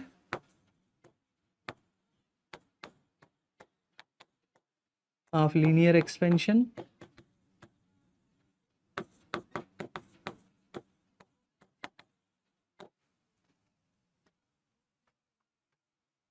Clear? Some question. A rod of length L at room temperature and uniform area of cross section A is made of a metal having coefficient of linear expansion alpha. It is observed that an external compressive force F is applied on each of its ends to prevent any change in the length, the same thing, okay, when its temperature rises by delta T.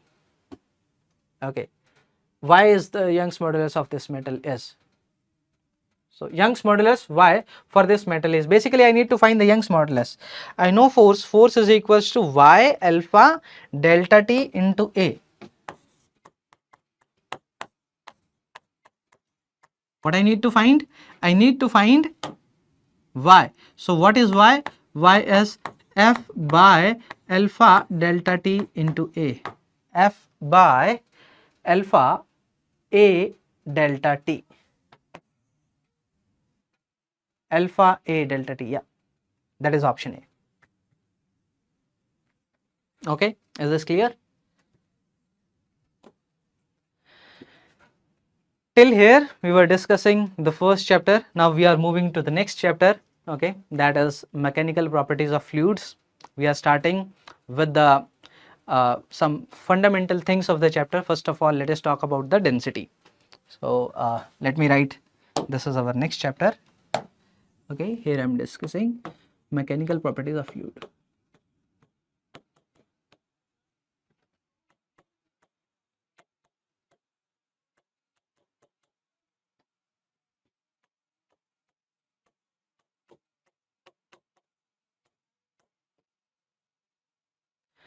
So density, you know, that is mass per unit volume, basically. Just a simple thing, not that much difficult.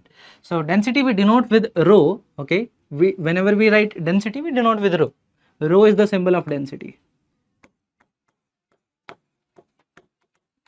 Sometimes it is D in some of the textbooks, but generally we take rho, okay, as the density. Whole throughout this chapter I will be using rho as the density. So rho, the density is mass per unit volume, mass divided by volume. So if you ask me what is the unit, this is my mass, this is the volume. So if you ask me what is the unit, so what is the unit of mass? Mass unit is kg. What is the unit of volume? Meter cube. So this is kg per meter cube. This is the unit. SI unit, kg per meter cube.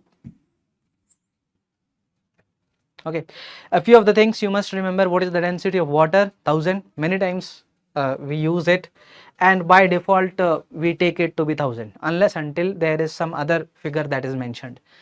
Okay, because in many of the questions generally they give the density of water is this, but many times it is so well known that many times they skip also to mention in the question. Then you need to consider the density of water to be 1000. So remember it, the density of water,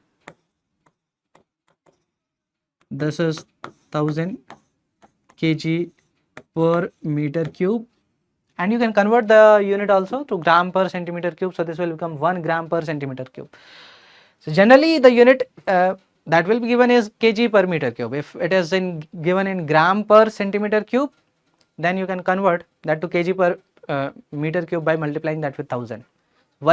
This 1000 kg per meter cube is 1 gram per centimeter cube.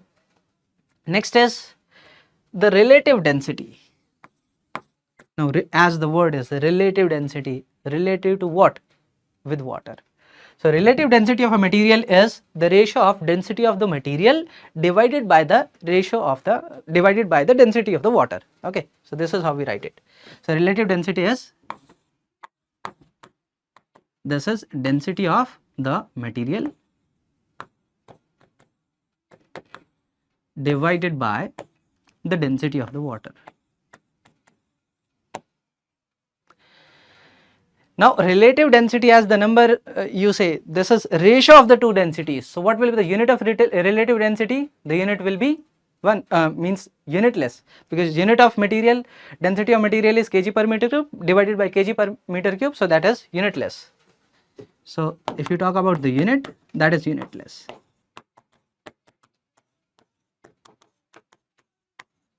What is the relative density of water? That is 1. What is the relative density of mercury? 13.6. Density of mercury 13.6 gram per centimeter cube.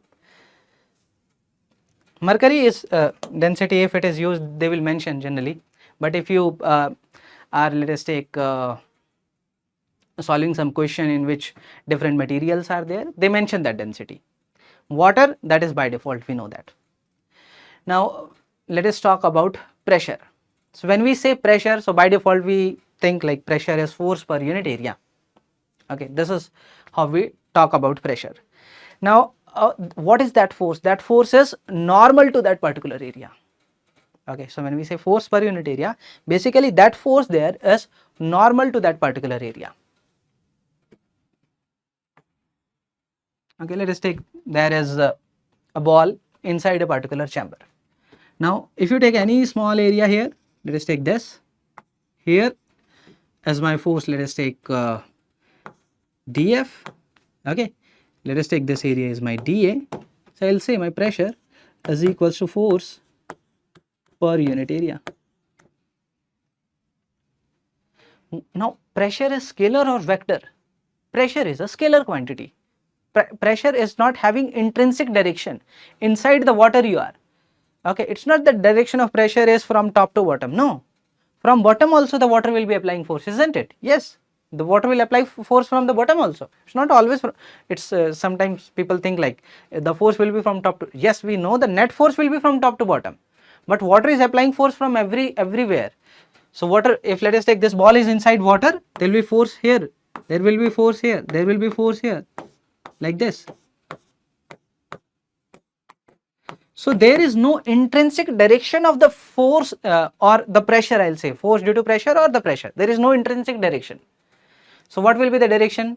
If area is there, the force will be perpendicular to that area, that is the default meaning. Okay, so I will say the force is perpendicular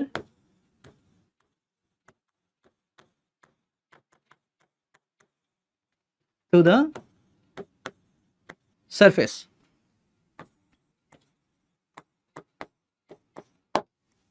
Okay, so let us take, you are having a cube, you are having a cube inside water.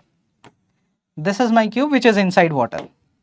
How the force will be? On the top surface force will be like this, on the side surface force will be from here, on the bottom surface force will be from the bottom, on this side surface force will be from here, on this surface force will be here, on the back surface force will be like this.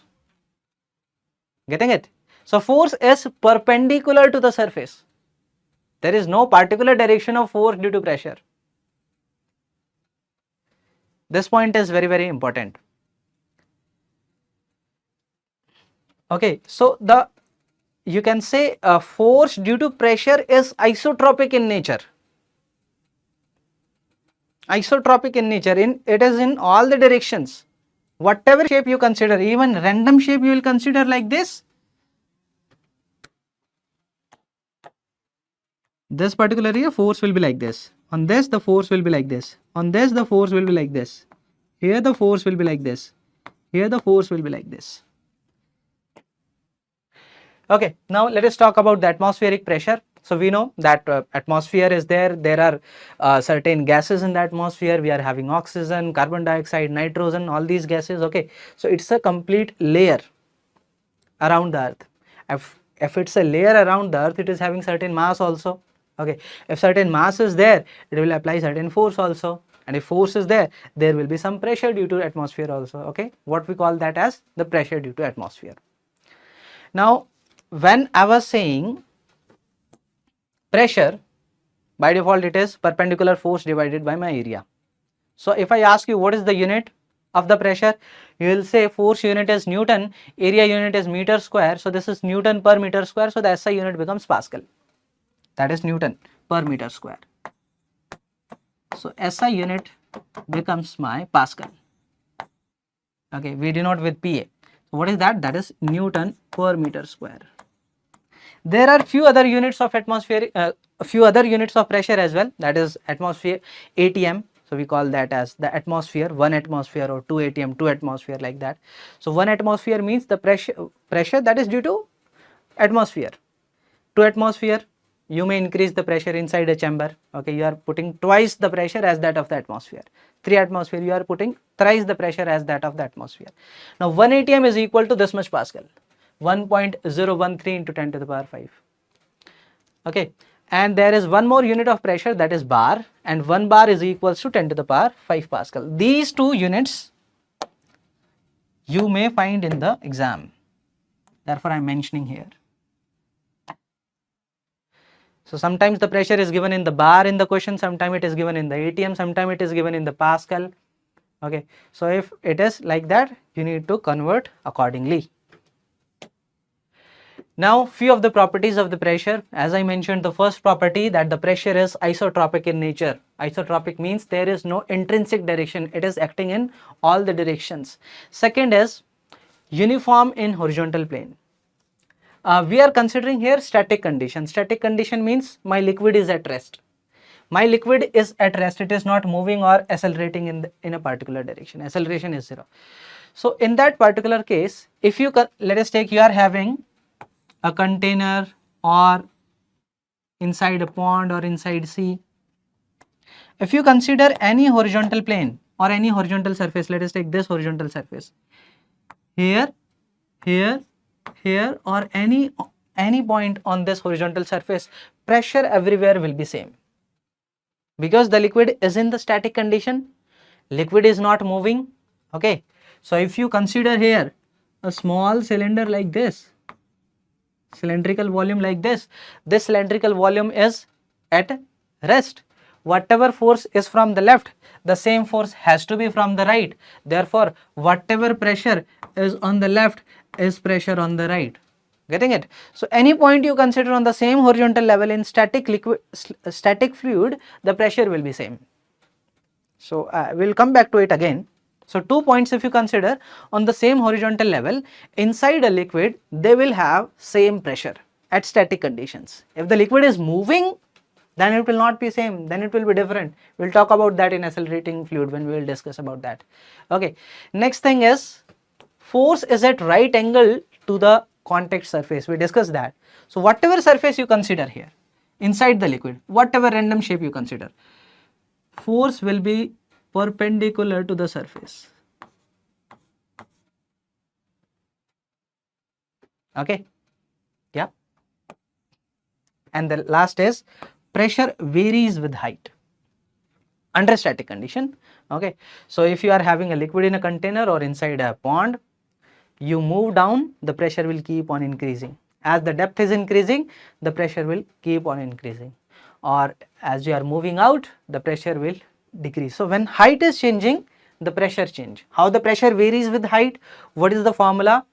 We already discussed, that is P naught plus rho j, but we will derive that. Okay, how that is coming.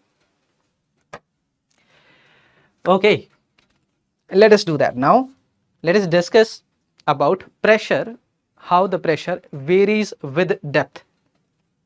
Now let us draw a container first. How to draw it? With straight lines. Okay,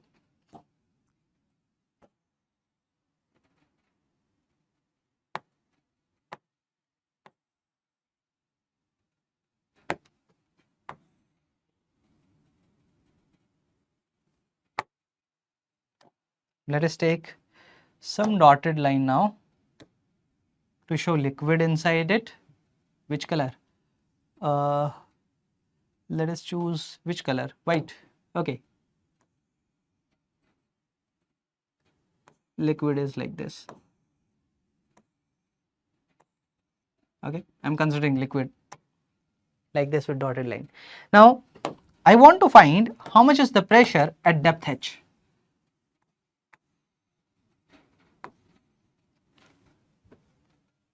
if you ask me what is the pressure here, the just above the surface, that is atmospheric pressure only, isn't it? Yes, that is atmospheric pressure.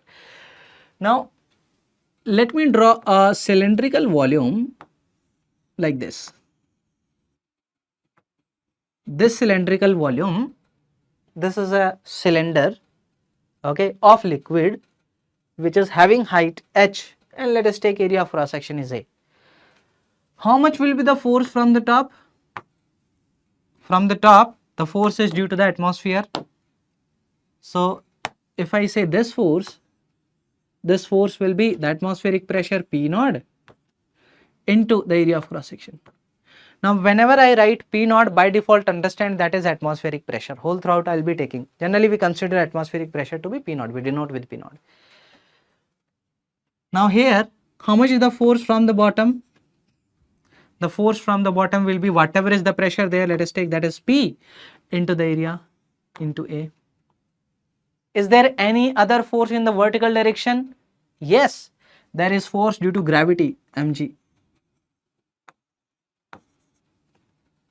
Now this cylinder is in equilibrium. Equilibrium or not? Yes, this cylinder is in equilibrium.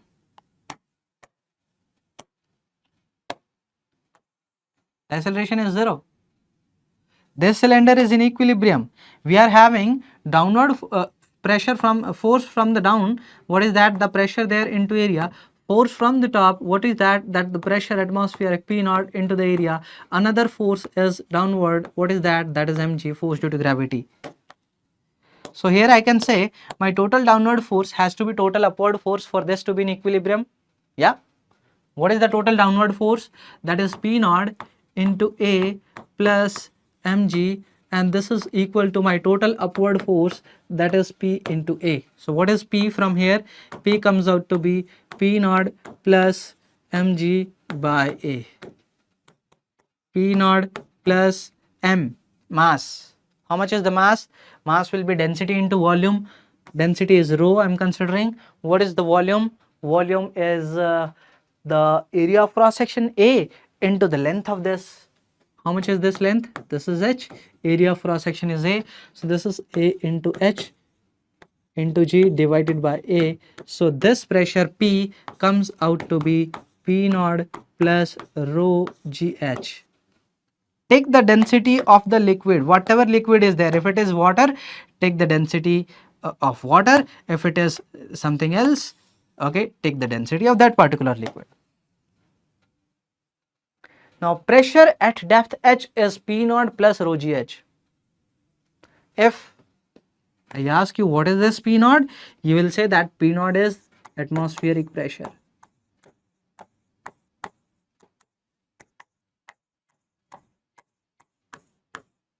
P naught is my atmospheric pressure, and I already mentioned you that this is the atmospheric pressure, 1.013 into 10 to the power 5 Pascal.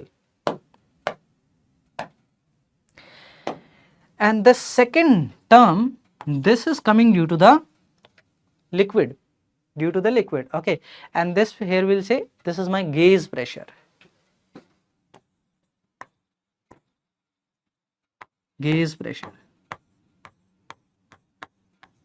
So total pressure is atmospheric pressure plus the gauge pressure. Gauge pressure is due to the water or the liquid itself here, that is rho gh. P naught was due to atmosphere, that is atmospheric pressure, that is P naught. Now let us do some questions on this. Here we are having a question. Mercury is filled in a tube of radius 2 cm up to height of 30 cm. The force exerted by mercury on the bottom of the tube is. Let us draw a tube, cylindrical. So this is my tube, and inside this the mercury is filled, okay, up to height of 30 cm. So till here the mercury is filled.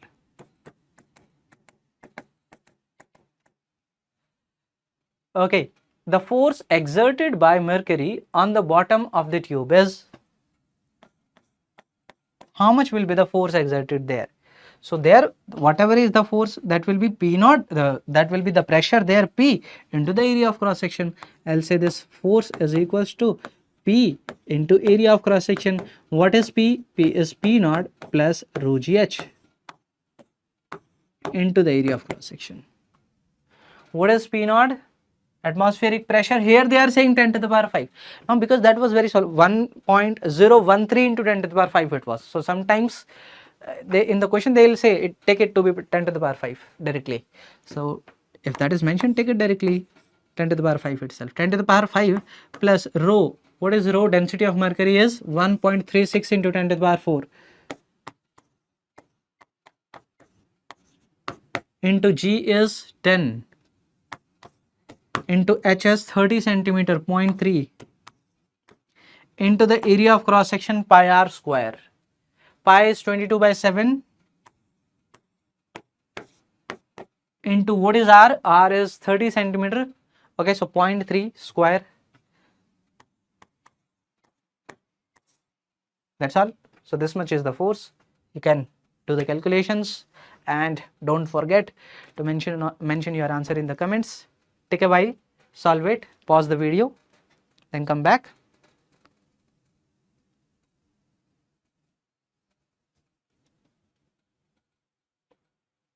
Okay, I hope you are back. Now moving further, let us discuss about Torricelli's experiment. Basically the barometer here we will talk about. Okay, so how to find the atmospheric pressure, how we can find that, we will learn from here. What he did was, he took mercury, okay, in a capillary tube, and he also took a container that is filled with mercury. So turn it down, okay, such that the bottom touches the you can say mercury. Now slowly what will happen? The mercury that was there on the top, that will try to come down, but here there was no air. If there is no air inside, what will happen? There cannot be atmospheric pressure. So there will be zero pressure due to atmosphere. So here it is almost vacuum. If it is almost vacuum, you can consider the pressure to be 0. Okay, then see this height. Then see this height h, and you can find the atmospheric pressure. How you can find it? This point and this point in the tube, they are on the same level. If here the pressure is P naught, this is open to the atmosphere, here also the pressure will be P naught, isn't it? Yes, 2 points inside a liquid on the same height must have the same pressure. Yes, so here the pressure is P naught, here the pressure will be P naught. Now when I move up from here, what will happen? Pressure will decrease. If I move till here, how much is this height? H. So here I will say the pressure to be P naught minus rho GH. Why minus? I am moving up. If I move down, I will write plus rho GH. If I move up, I will write minus rho GH. Note this point. Don't get confused why I wrote minus rho GH. Okay. I am moving up. Therefore, minus rho GH. Pressure is decreasing as I am moving up. Okay. And because there is vacuum, put it equal to 0. So I will get the atmospheric pressure P naught is equals to rho into G into H. What is rho? Density of mercury. What is G? Acceleration due to gravity. What is H? So he got this H to be 76 centimeter. So 1 atm is, this H was 76 centimeter. 1 atmosphere pressure is the pressure due to a height of 76 centimeter height of mercury.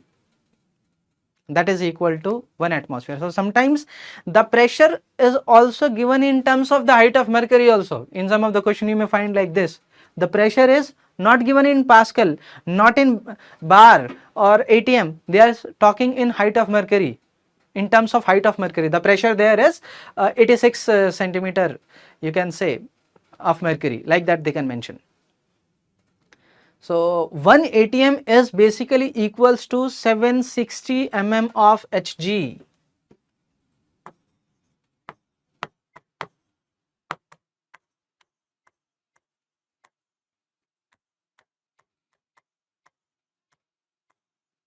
or 76 centimeter of Hg. Remember this, 1 atm is equal to 760 mm of Hg. Now the next thing is, that is YouTube questions. So you might have seen a YouTube is there, one liquid is placed, one liquid is there, above that another liquid is poured. Now we are having two immiscible liquids. This is the height difference, find the density of that particular, these type of questions are there. Okay, now if you are having only one liquid inside it, if you are having, let us take one liquid, let us take water, it will come like this. On both the sides, the height will be same. If liquid is on both the sides, the height will be same. And again I can say, if you consider 2 points in the same liquid, they must have the same pressure. This point, both are open to atmosphere, will have the same pressure. This point will have the same pressure. This point will have the same pressure. Now let us take, I am putting over this another liquid. Let us take an example of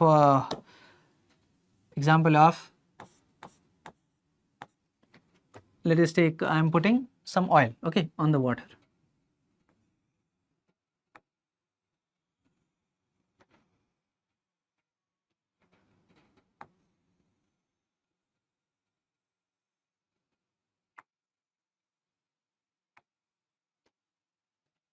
So inside what initially water was there. Now on the second side I am putting oil. Now first of all, if oil will come, there will be some change in the level of the water. Water will move somewhat like this.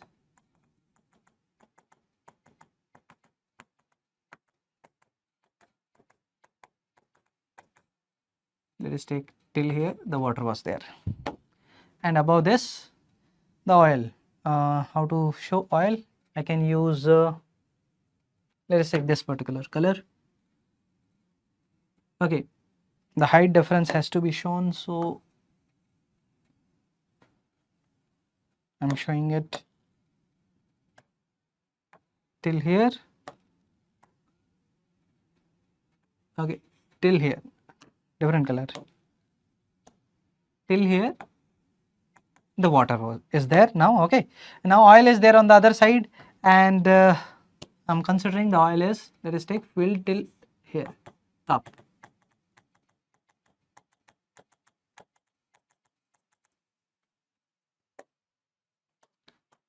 Now you may consider this to be the height of oil, H oil.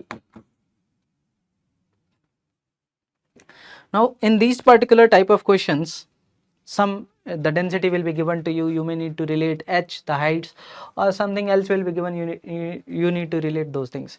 So the key to solve these questions is, take point inside same liquid on the same heights. Take 2 points in the same liquid. So if I say this point and this point, these 2 points I am considering on the same height, on the same height. So if this is A, this is B, I'll say pressure of A is equals to pressure of B. Can I consider 2 points on different liquids at same height? Will the pressure be same? If I ask you, let us take this point and this point. Okay, let me ask you this thing.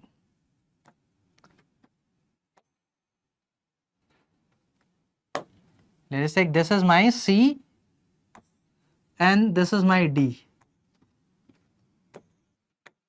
Pressure of C and D is equal or not? Not equal. Can you explain this? Why the pressure? Because they are on the same height. Why can't the pressure be same? The pressure is not same because they are on the different, they are inside the different liquids. Okay.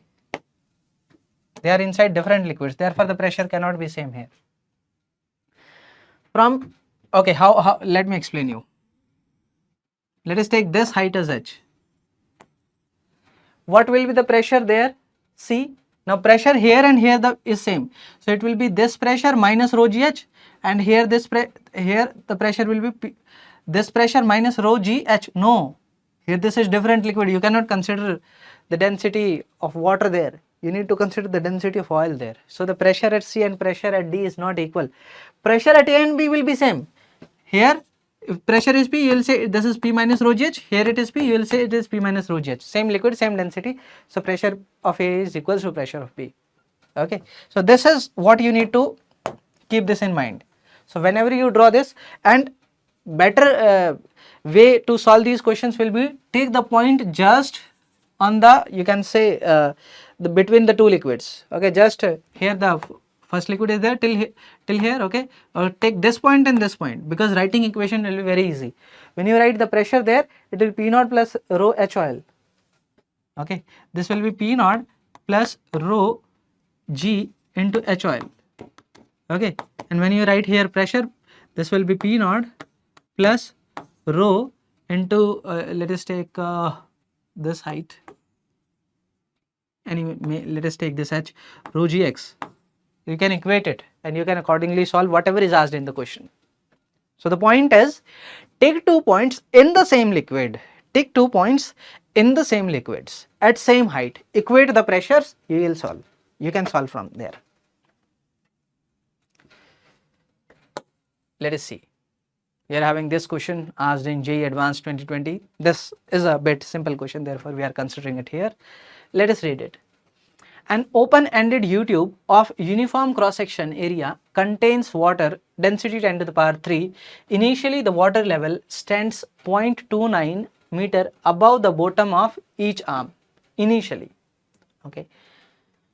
Kerosene oil of density 800 kg per meter cube is added. Now we added kerosene, okay, to a length of 0.1 as shown below. Okay, the ratio of H1 by H2, okay, of the heights of the liquid in 2 arms. H1 by H2 I need.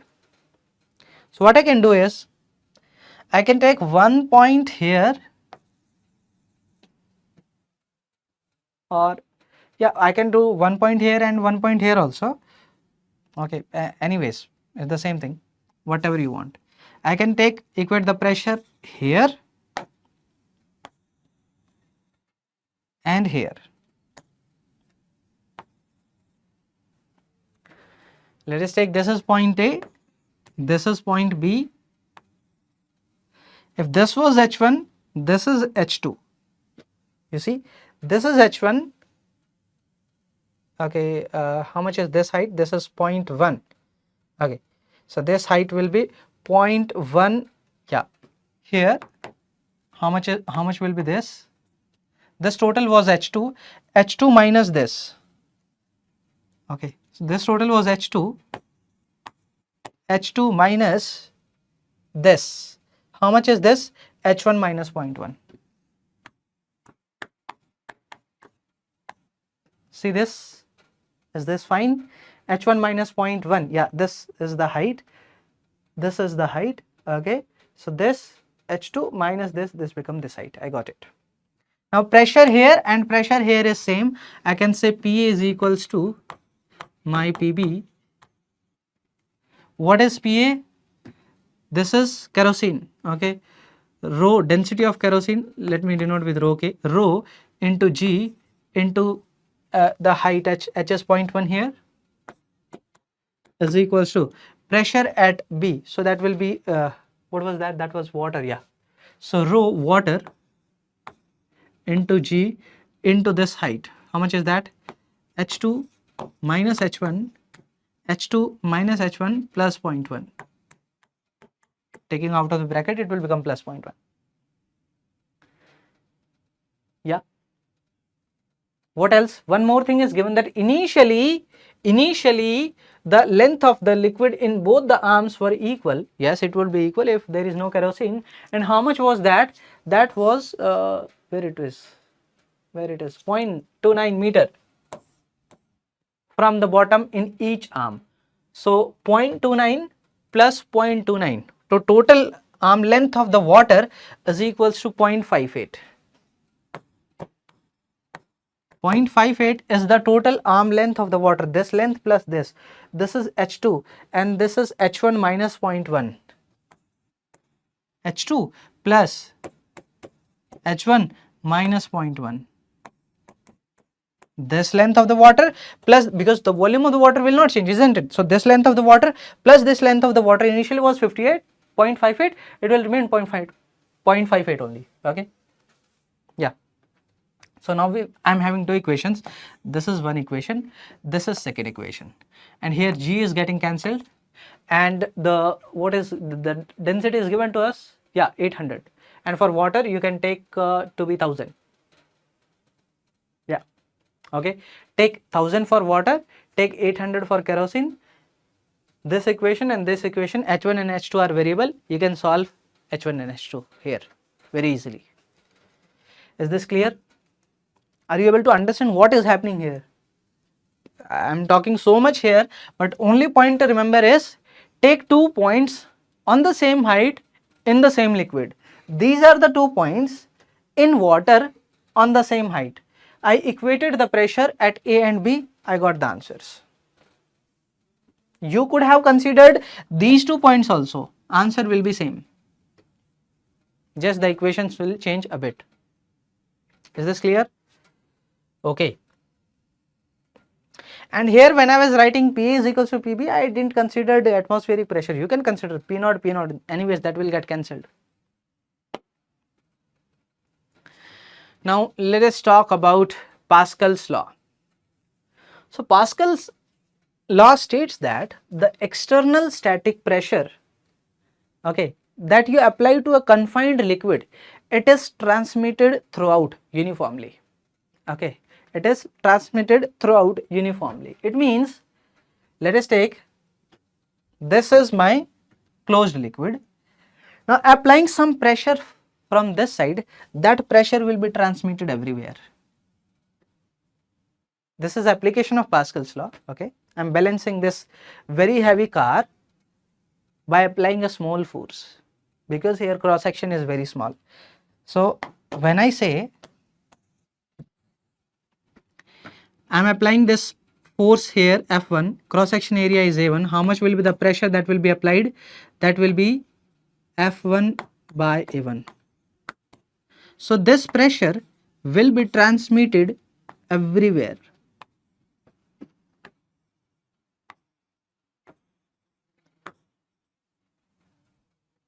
This pressure will be transmitted everywhere, and here also the pressure due to this, that is F1 by A1, it will be there. So if I ask you how much will be the force it will apply here, how much will be the force it will apply here, you will say the force applied will be the pressure, what is that, F1 by A1 into the area of cross section, that is A2.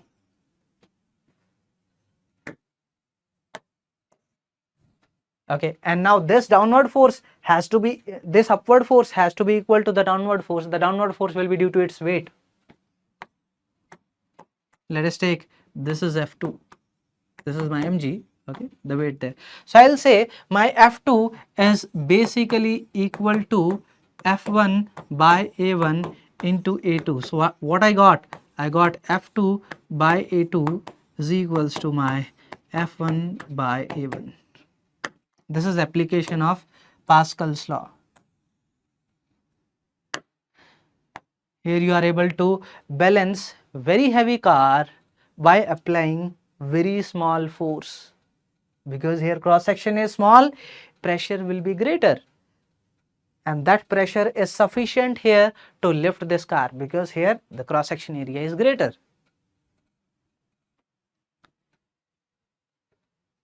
Is this point clear? Okay. Now let us do a question on Pascal's law, and this was asked in 2024. A hydraulic press containing water has 2 arms with diameter as mentioned in the figure. Okay, the diameter is given 14 centimeter and 1.4 centimeter. the force required to be applied on the surface of water in the thicker arm to maintain equilibrium is, let us take this force is F, you need to find F. So F divided by this area is equal, so this F, that is 10 divided by this area. Here area of cross section is getting 10 times. Force should get, no, area of cross section, not area of cross section, diameter is getting 10 times. So area of cross section is getting 100 times. So force will get also 100 times, isn't it? So if I write here F divided by this area will say pi into D, pi r square, or here this is 7 centimeter, okay, 7 square into 10 to the power minus 4 is equals to the force there 10 divided by pi into, that is 0.7. So 0.7 square into 10 to the power minus 4. And even need not write this so much here, you can just write it as this F divided by that F, what is here, this 10 divided by that area A. Here it is getting 10 times, so this will become 100A. So directly I got F as 1000.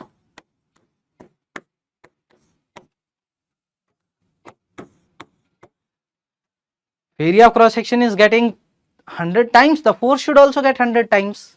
Pressure is the same, force will also get 100 times. Yes.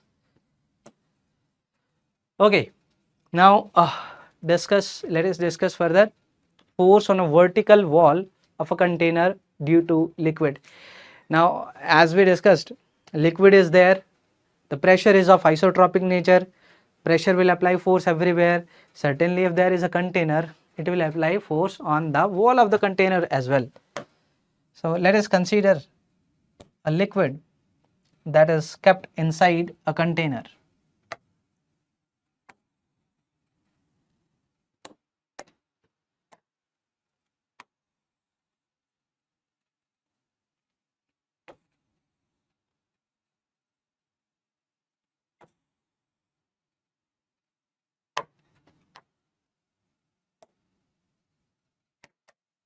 Okay, so here I am having liquid inside this container.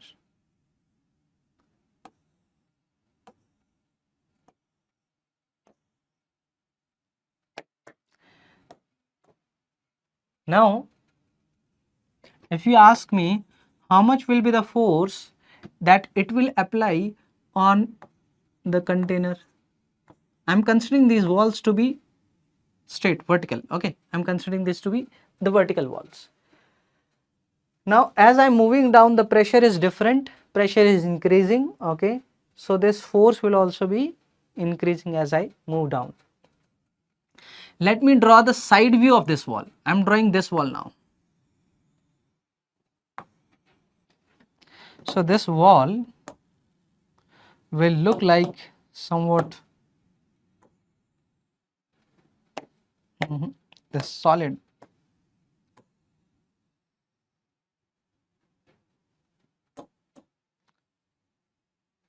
Okay, so this is the wall. Now let us take this height is h. So this height is h. The width of this is w. At a distance x from the top, I am taking this strip of thickness dx. Okay, so this is my strip here at a distance x. This is my strip there, thickness dx. On this strip the force will be like this. How much will be the force? The pressure there into the area. So what will be the pressure at depth h? P0 plus rho gh. Yes, the pressure here is P0 plus rho gh. So if I write my this force df, so I will say df is equals to the pressure P0 plus rho gx into the area of this strip. Dx is the thickness, w is the width, so w into dx, so into w dx. Integrate it, 0 to f, x goes from 0 to h. Yeah, from here you will get. Now write it, it will become P0 w into h plus rho g, w is constant, x square by 2, so this will become h square by 2. So this is basically the W into H is my area of the wall into P naught plus rho GH by 2. This becomes my force. Don't remember this, understand it. I'll tell you how to understand it. This is area of the wall.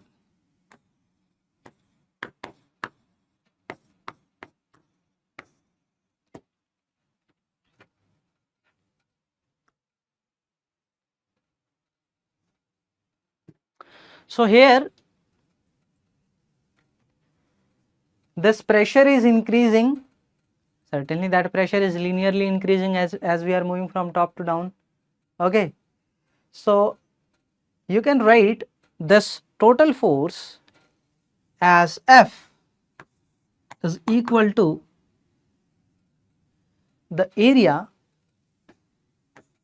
into the pressure at the centroid of this into pressure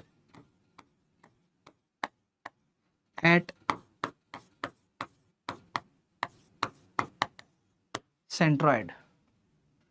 This is a rectangle, centroid is at the center, so take the pressure at the center. What is the pressure at the center? P naught, height is h by 2 of the center, P naught plus rho g h by 2.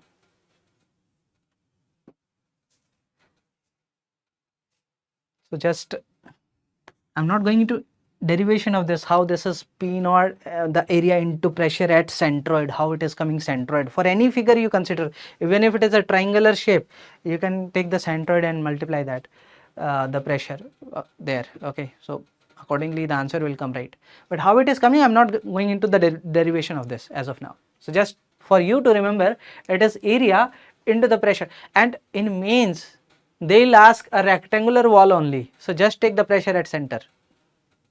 In mains, they'll not ask a triangular shape or like that. No, they will take a rectangular shape wall only. So write the pressure at the center. Pressure at the center is P naught plus rho GH into the area. That becomes the force. We'll have some questions. We'll have a question that was asked in mains on this. Now, a force on inclined wall of a container. Now, what if the wall of the container is inclined? Okay. Let us take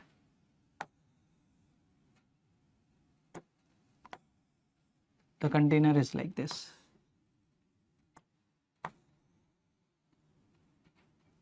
Or the container is like this.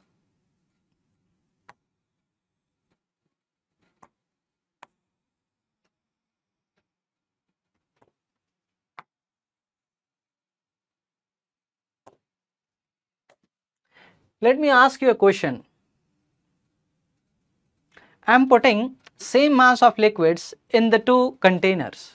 Same mass of the liquid. So if same mass of the liquid, let us take on this container, the liquid is up to this height, and on this container, certainly because this is broader from the bottom, the liquid will be up to lesser height. How much force this liquid will apply on the bottom? You may say, sir, force that is due to weight only, that is mg. No, that is different. Here the force at the bottom is different, here the force at the bottom is different. Why so? Because here there are force due to the side walls also. Okay, due to the side walls also. So here when I say what is the force at the bottom, we will say the force at the bottom will be the pressure there into the area. The area here into the pressure. Same here, it will be the area here into the pressure. Pressure will be different.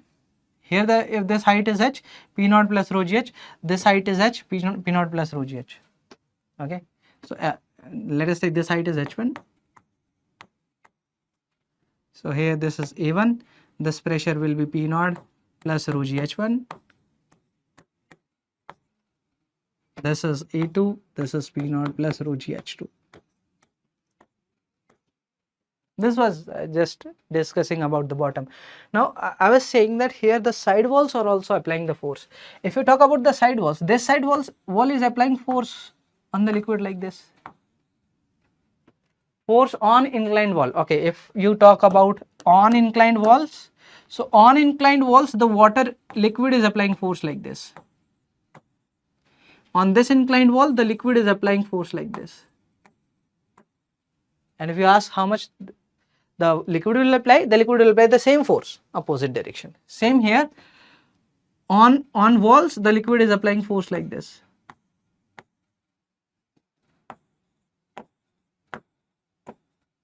So here, as I was saying, even if the base area is same, here the forces at the bottom will be different, because the side walls are also contributing to the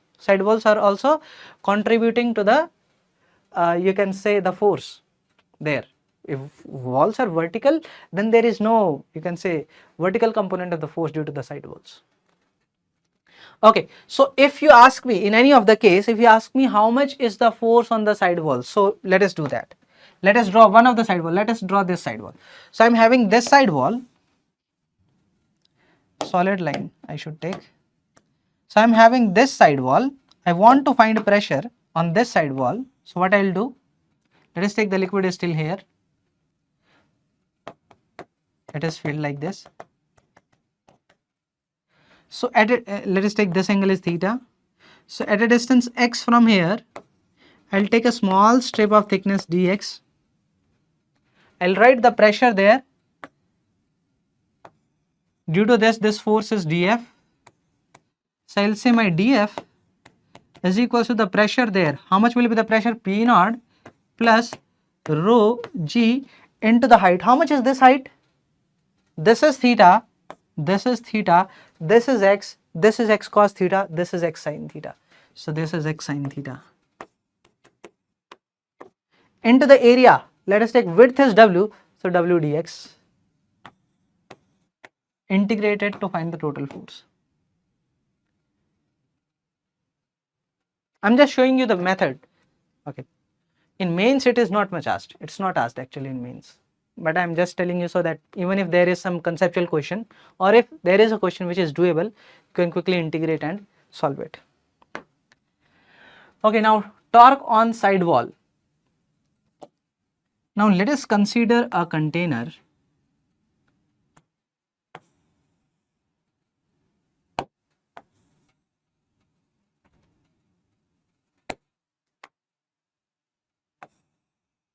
Okay, filled till here, or what should I say?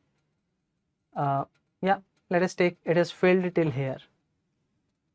And I ask you, how much is the torque on this particular wall about this point? Okay, about this axis which is perpendicular to it. Now the question is like this, the question is like, there is a water here, okay, and we are having a vertical wall of a dam, okay, and this vertical wall can you can say may rotate about this point, or if it is given on the other side, it can rotate about the top point.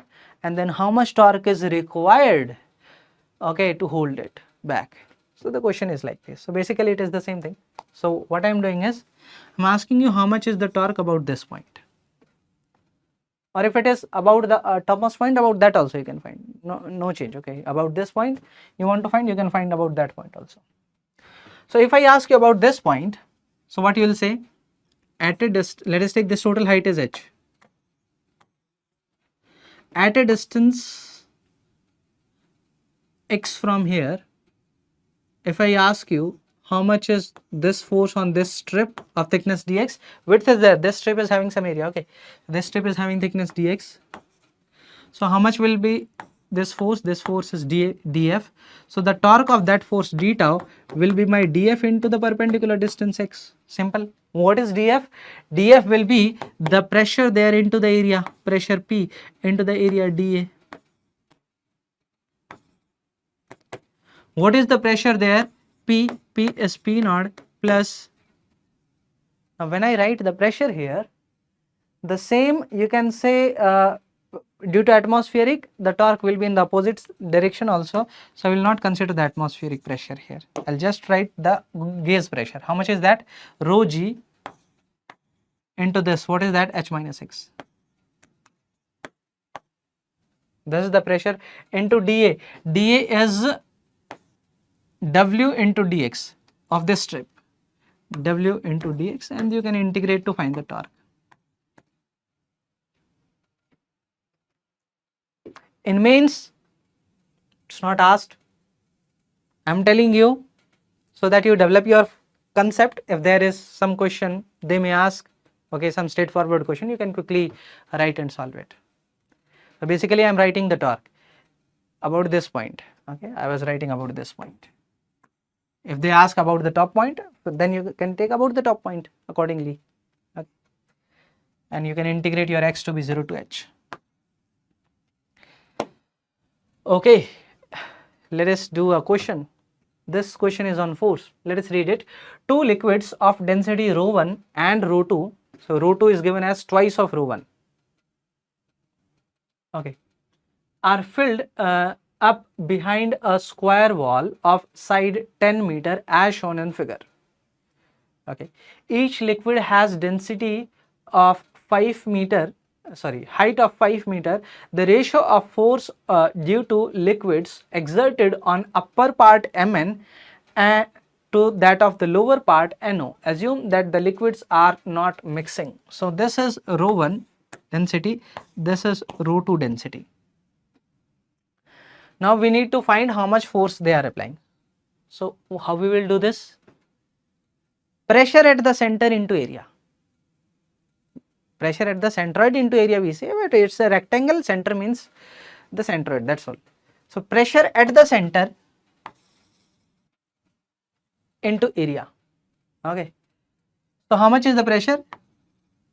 I'm just taking due to the liquid because he is not talking about the atmosphere and all here. So due to the liquid here pressure will be ρ1.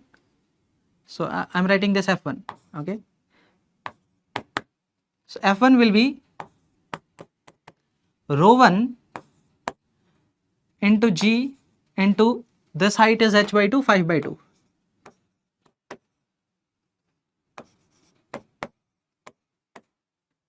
That's all. Into the area A of this wall. Pressure at the center into the area. Now writing F2. This is the center of this wall. How much will be the pressure?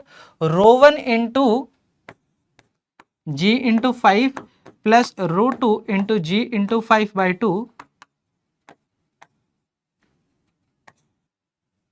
This is the pressure into the area of this wall. These are identical into A.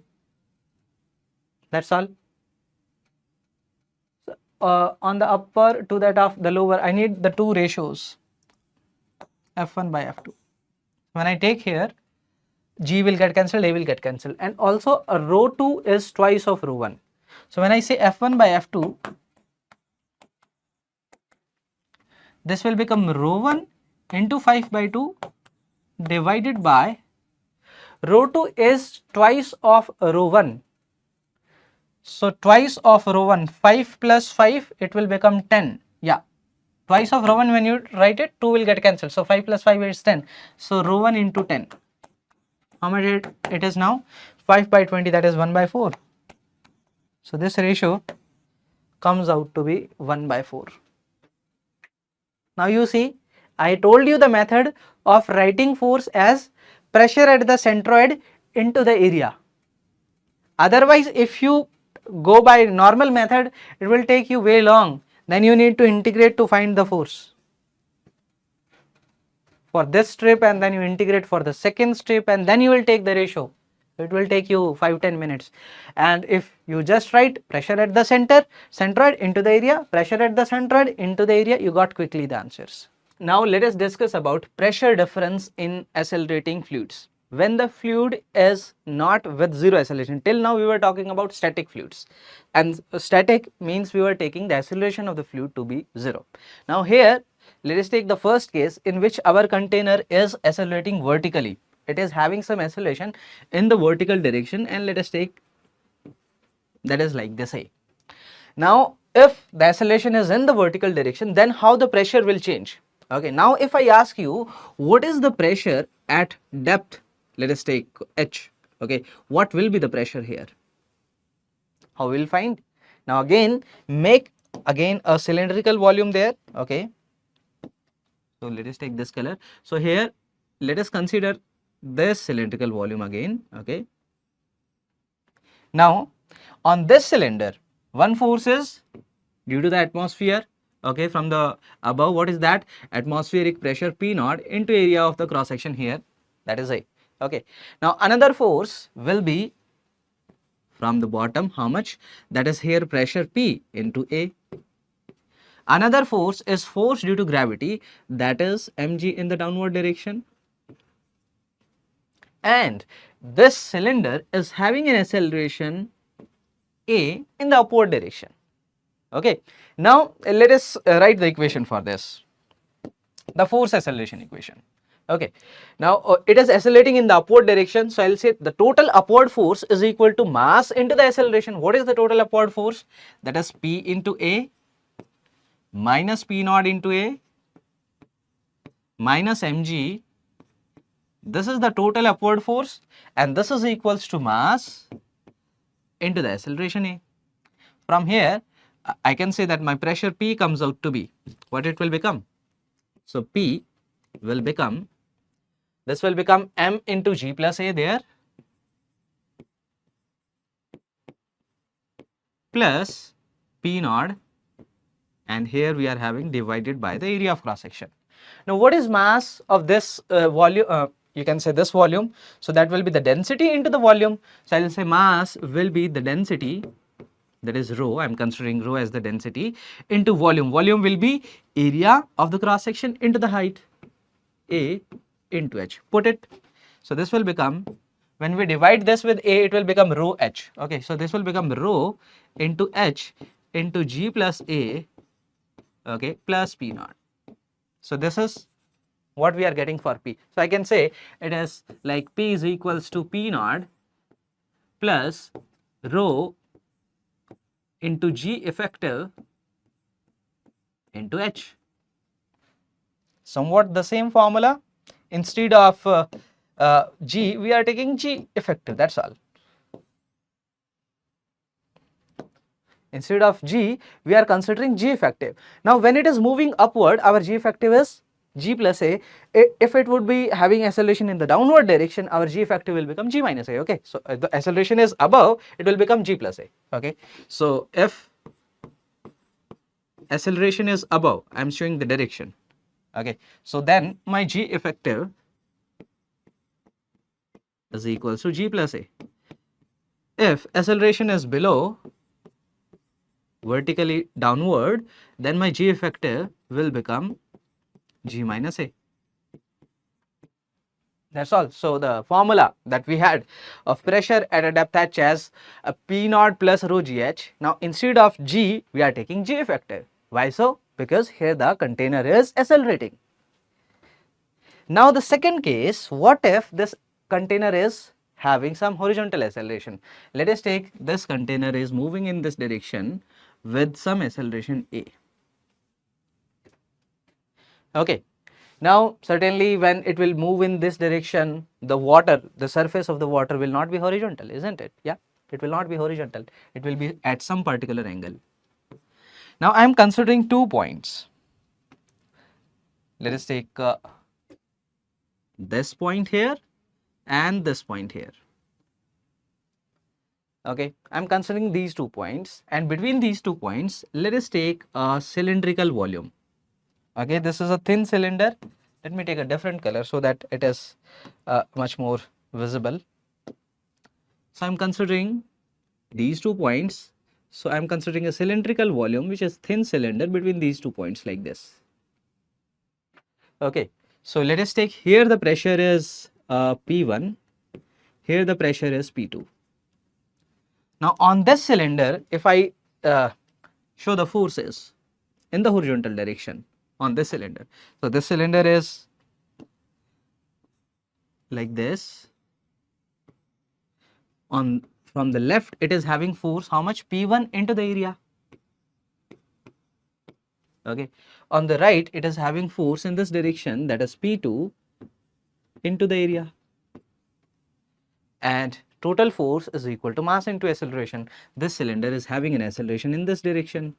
So I'll say P1 minus P2 into A. This becomes the total horizontal force. Let me write in different color. Yeah. So this will become P1 minus P2 into area. This becomes the horizontal force, and this is equal to mass into the acceleration. Total force in the horizontal direction is equals to mass into the acceleration in the horizontal direction. Now, let us take the length of this cylinder is L. Let us take it like this. The length is L here. So I can write the volume. How will I write this volume? The mass, how will I write? The volume into the density. Density I am taking as rho. And what is the volume? Volume will become area of cross section into the length. So rho into A into L, this becomes my mass into the acceleration A. Okay, and this is P1 minus P2 into A. Now this capital A is getting cancelled and I got the pressure difference. What is that? P1 minus P2. This is equals to rho into A into L. Now I can find P1 and P2 in terms of the heights also. Let us take in terms of the depth, okay, of these 2 points. Let us take this depth is H1 and this depth is H2. In the vertical direction there is no acceleration. So when I say this pressure P1, it will be P naught plus rho g H1, P2 will be P naught plus rho g H2. Let us put. So P1 is P naught plus rho g H1. Okay, P2 is P naught. I am putting P2. So negative sign is there. P2, what is that? P naught plus rho g H2, and this is our rho A into L. Now P naught will get cancelled, so this will become rho g H1 minus rho g H2, so that will become rho g H1 minus H2. So rho g H1 minus H2, this we are getting as rho into A into L. This is what we got. Let us put a line here. Yeah. Okay. So from here, rho is getting cancelled and I am getting H1 minus H2 by L. This is equals to A by G.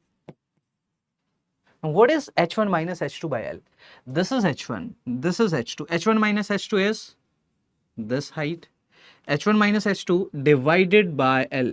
This is my L. So that gives us this angle theta, tan theta of that. Okay. So tan theta is coming out to be A by G. We got what is the inclination, of this surface with the horizontal. Okay, and that is we are getting as theta, where tan theta is equals to A by G. If acceleration in the horizontal direction is 0, then this horizontal surface will remain horizontal only. Okay, not horizontal surface, this surface will remain horizontal only. If it is some acceleration, so this surface will make some angle theta with the horizontal, where tan theta is my A by G. Remember it.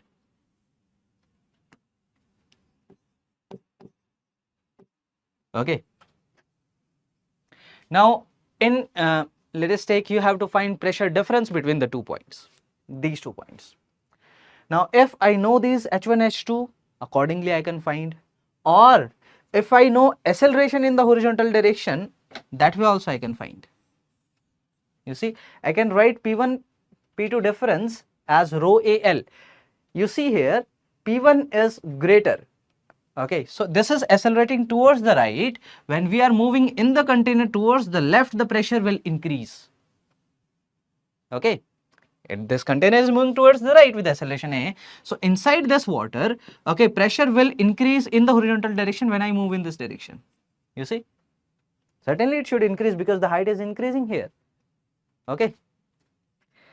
Now in mains, there are not questions from accelerating containers, okay, but it can be asked because it's a simple thing. Let us take a simple question on this.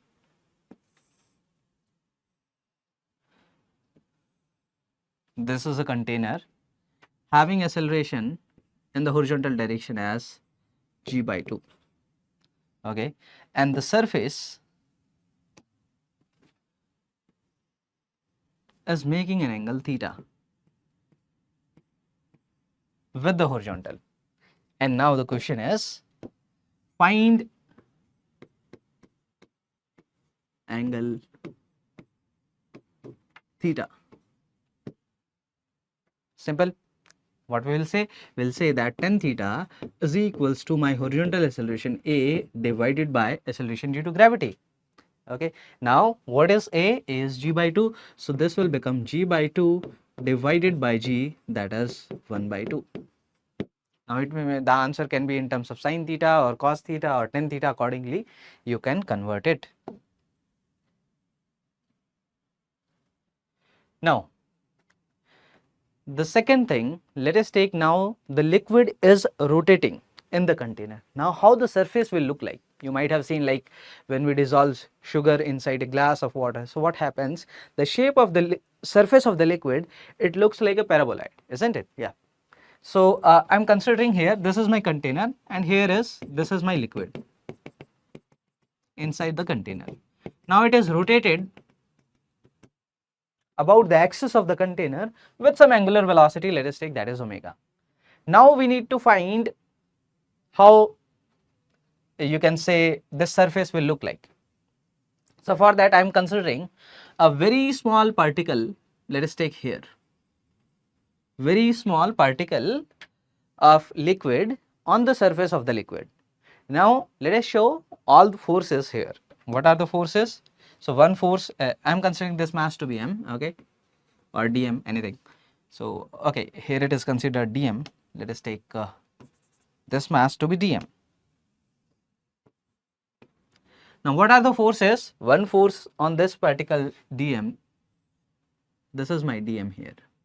Okay, so one force is the force due to gravity in the downward direction, that is g, dm into g. Another force is the normal force, that is perpendicular to the surface. Let us take, this is my normal force from the liquid, okay. And what else? Is there any other force? No, there is no other force. Now let us consider the tangent at this point is making an angle theta with the horizontal.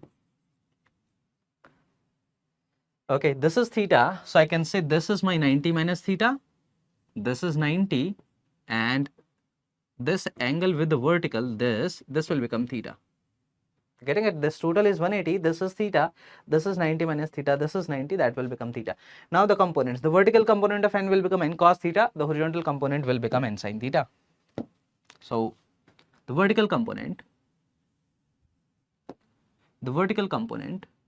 is n cos of theta and the horizontal component is n sin of theta. Now the horizontal component is providing the centripetal acceleration, the vertical component is balancing mg, because in vertical direction there is no acceleration, in the horizontal direction it is having an acceleration. What is that? Centripetal acceleration.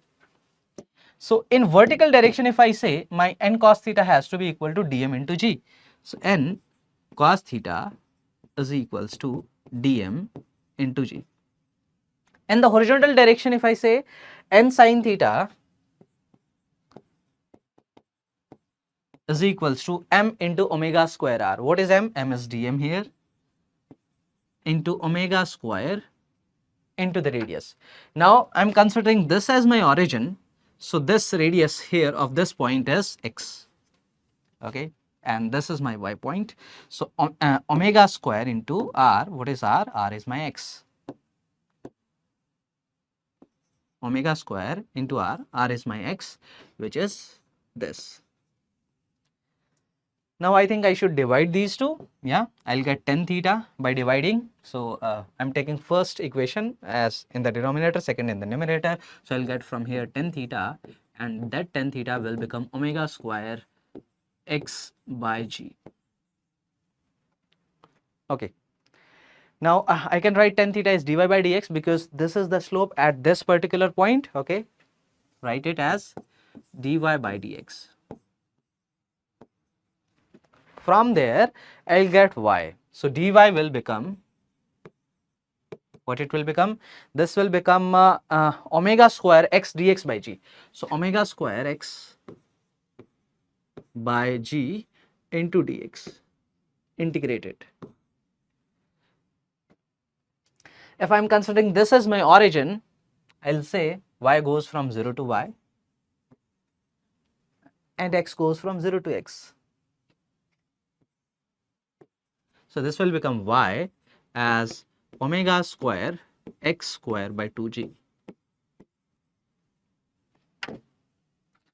I got this as the equation of this paraboloid. Now paraboloid and parabola, what is the difference? Parabola is a 2D shape, paraboloid is a 3D shape. Okay, that's the difference. That's the only difference I'll say.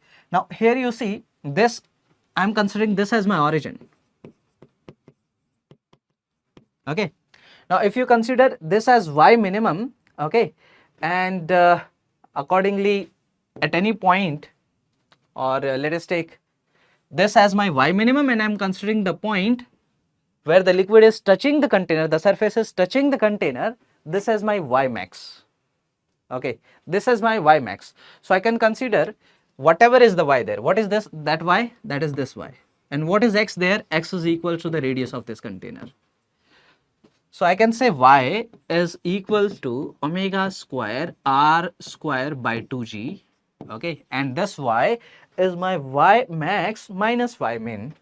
So this got y max minus y min is equal to omega square r square by 2g. Don't remember this, just try to understand this, that how this y is coming as a function of x in this case. I hope this is very clear to you. Okay.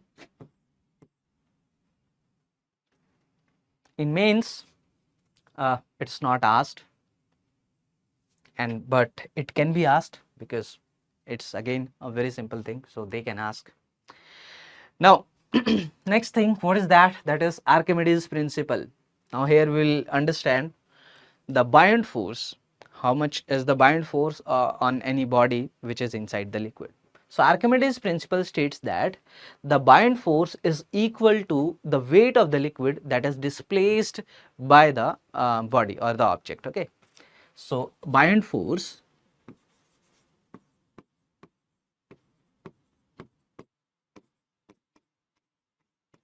is equal to weight of the liquid displaced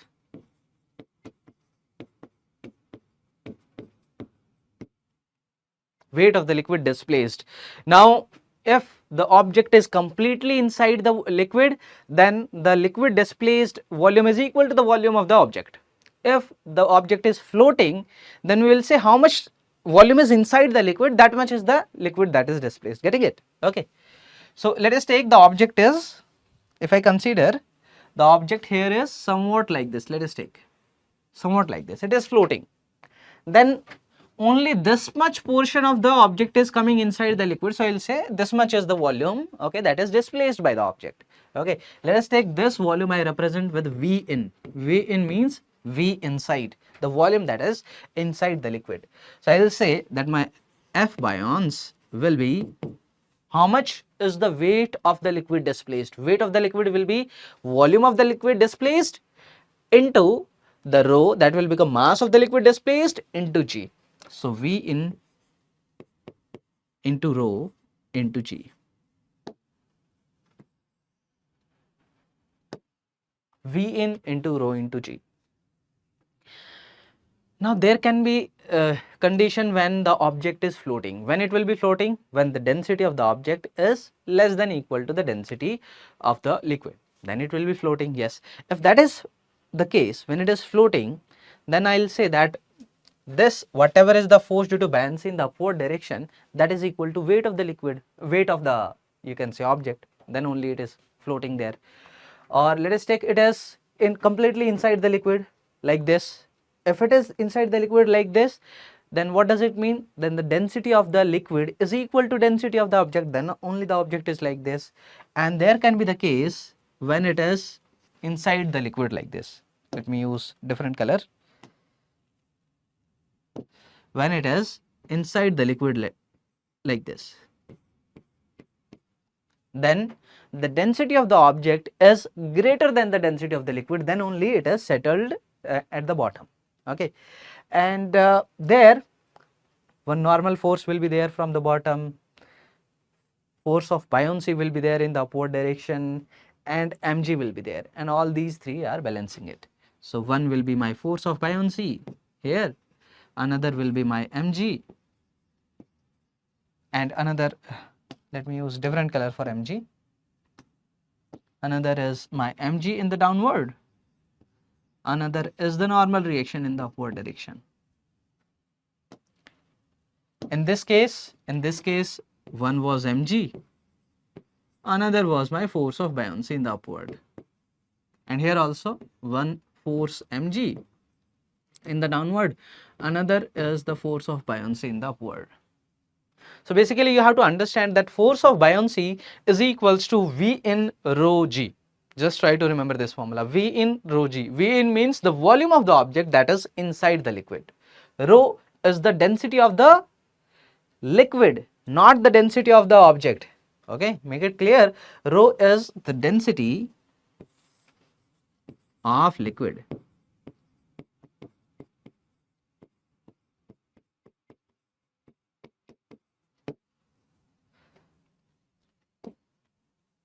Getting it? Now, apparent weight of a body that is completely inside the liquid. Now there can be two cases. It is completely inside the liquid, but it's not settled at the bottom. Then what does it mean? It's floating inside the liquid. So what does it mean? The densities are equal. What does it mean? The force of buoyancy is equal to mg there, and the apparent weight is 0. Okay, but what if it is settled at the bottom? When it is settled at the bottom, okay, let us take my object, or I am considering a block. Okay, let us take the block is somewhat like this, inside the liquid.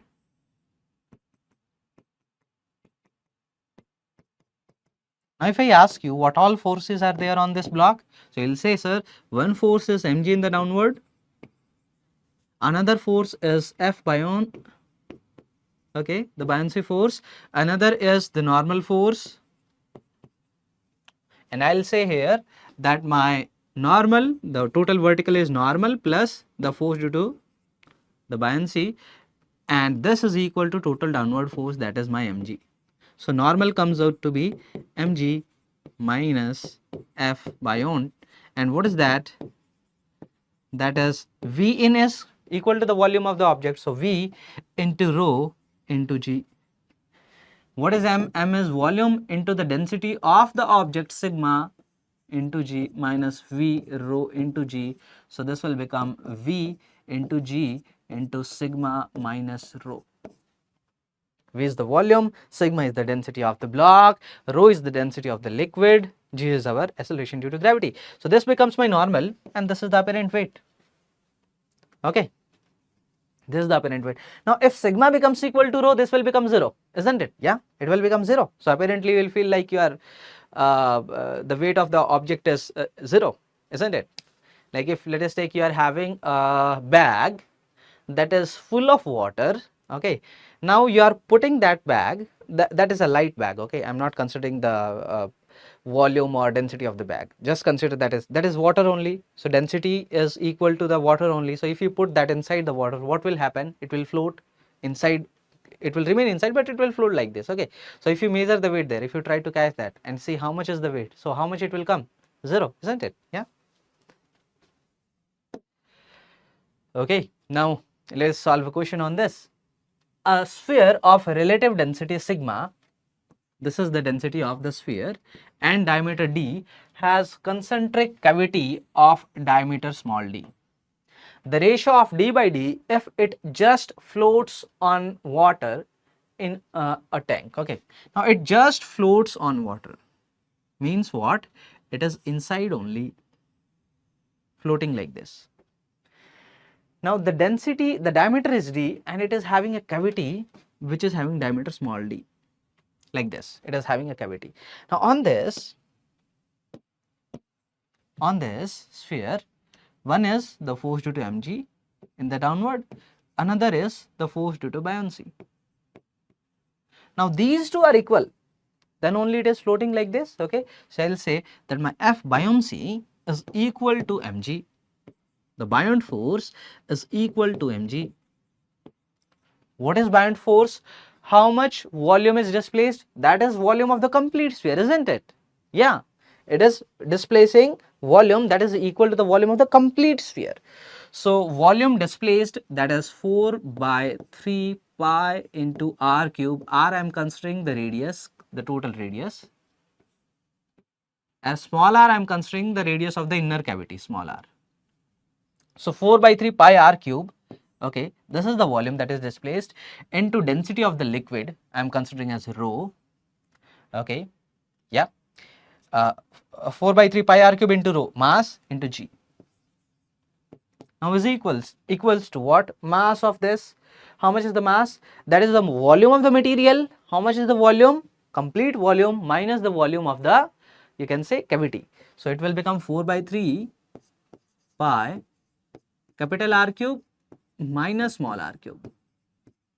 Yeah, total volume minus the volume of the cavity into the density, and here relative density is given as sigma. Relative density given as sigma means the density of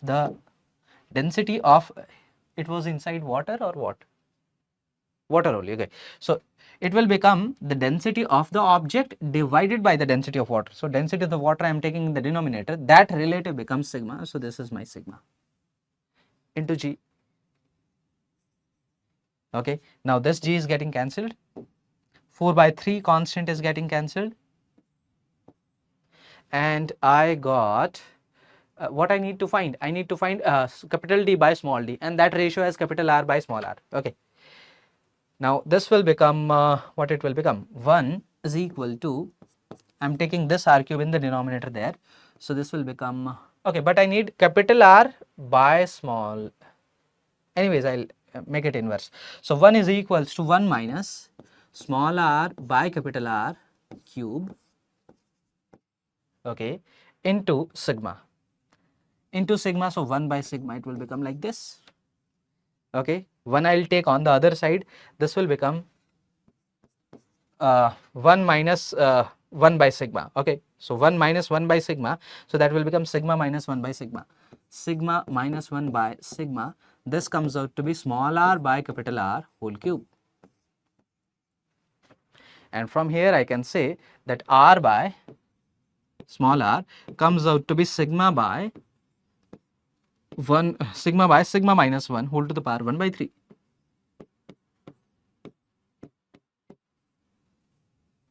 Okay, and this is the ratio of the diameters. So this is my capital D by small d. So this comes out to be sigma by sigma minus 1 whole to the power 1 by 3.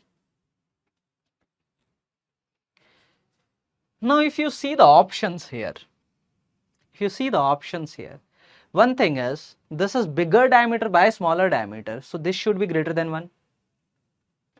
Is this greater than 1? No, this is 1 only. Is this greater than 1? No, this is less than 1. Is this greater than 1? No, this is less than 1. This is sigma minus 1 by sigma. Only option which is greater than 1 is A.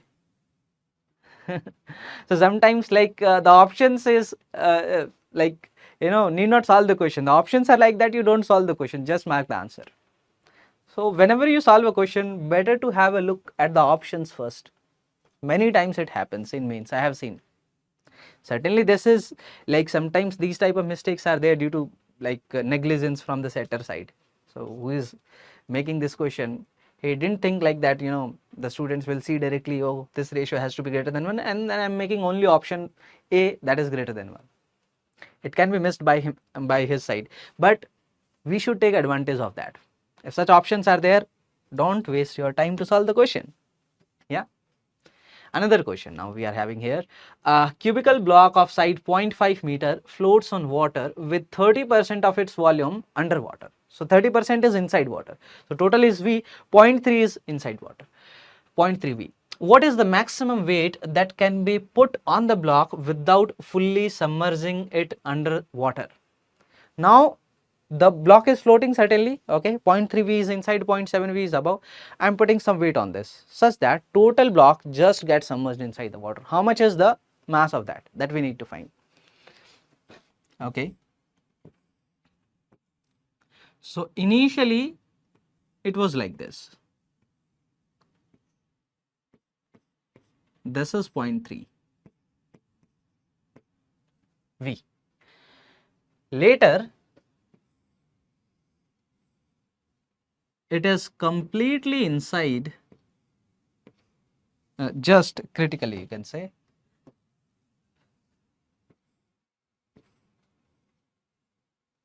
I have put a mass, okay, some mass m on this, such that this lower block just submerged inside.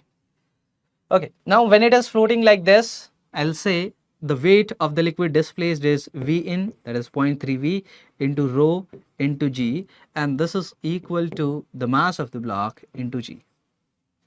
I am considering that mass as M. Let me take the mass of the block to be capital M. Mass of the block to be capital M. So capital M into G. Now when it is just fully submerged, so this is V, V in is V only, rho G, okay, and how much is that? This is equal to the total weight, so that is M plus M into G. What I need to find? I need to find small m. So what I'll do, I'll subtract these two equations. So what it will become? It will become 0.7 V rho G, and this is equals to my small m into G. I need to find small m. Now G is getting cancelled by the way, yeah. And what else is given to us? The side is given to us, okay, yeah. From there I can find V, and rho, the density of water we know, yeah, that is 1000, so we will put there. So mass m comes out to be 0.7 into V. What is V? 0.5 cube, okay. So 5 cube if I do, that will become 125. So 125 into 10 to the power minus 3, and then into rho. Rho is the density of the water, and that is 1000, so 10 to the power 3. This is getting cancelled. So this is 0.7 into 125. So what it will become? 7 into 5, 35, okay. 7 into 2, 14 plus 3, that is 17. 7 into 1, so 875, one decimal is there. 87.5 kg. That is option B. Is there any mistake? Let us check. So 30% of his volume underwater, yeah, so that was correct, 0.3, and it was V rho G, so 0.7 into V rho G is our mg. G got cancelled. From there m is 0.7 into volume is 125 into 10 to the minus 3 into the, this is yeah, into the rho of the water, that is 10 to the power 3, this got cancelled, yeah, 125 into the 7. So how much it is? It is 875. Okay. Everything is fine, I hope, yeah. Okay, so in Archimedes principle, if you see the questions, they are not that much difficult. There may be some calculations in few of the questions. Here not much calculation certainly, okay. These questions are very easy to do, and in mains questions are asked from this particular topic. Now buoyant force for objects submerged in multiple layers of liquid. Okay, so here we are having multiple liquids. Let us say this is liquid 1, this is liquid 2, this is liquid 3. Now how we will write the buoyant force on this? Now you see V1 volume is inside liquid of density rho 1, V2 is inside liquid of density rho 2, V3 is inside liquid of density rho 3. Okay, so when we write the buoyant force, we say it is equal to the total mass of the liquid that is displaced. Now there are multiple liquid. Now you individually see how much mass of liquid is first is displaced. Okay, weight of the liquid, not mass. How much weight of the liquid, that is of liquid 1, how much is the weight of liquid 2 displaced, how much is the weight of liquid 3. So for liquid 1, what is the weight? Weight will become V1 into rho 1 into G plus. For liquid 2, it will become V2 into rho 2 into G, V2 into rho 2 into G. For liquid 3, it will become V3 into rho 3 into G. So V3 into rho 3 into G. And this becomes my total buoyant force. Okay, so if something is there like this, different densities of liquid are there, individually see how much volume is there inside a particular liquid and individually write the total, you can say, weight and sum up, you'll get the answer. Now we are having this question. Let us read it out. A cube of ice floats partially in water and partially in kerosene oil. The ratio of volume of ice immersed in water to that of kerosene oil is, okay, so partially in water, partially in kerosene oil. Kerosene oil is the above, water is below. Now let us take, I am considering, let us take a dark color here. Okay, now let us take the volume that is inside the kerosene oil, this volume. Okay, this volume let us take as V kerosene, and the volume that is inside the ice, that is my V ice, and total sum is the total volume. So my total volume as V kerosene plus V ice, or I can write my V ice as V minus V kerosene. Okay, now what are the forces on this? One is the buoyant force due to both the liquids, another is the force due to gravity. Okay, and this is in equilibrium. Yes, this is in equilibrium. So I'll say total buoyant force that is in the upward direction, that is sum of the individual buoyant force, is equal to the weight of the block. So how much is the total buoyant force? So total buoyant force is equal to, due to the kerosene, so V kerosene into density of the kerosene, V rho into G, plus due to the ice, so this will become V ice. What is that? V minus V kerosene into rho of ice into G. And what is this?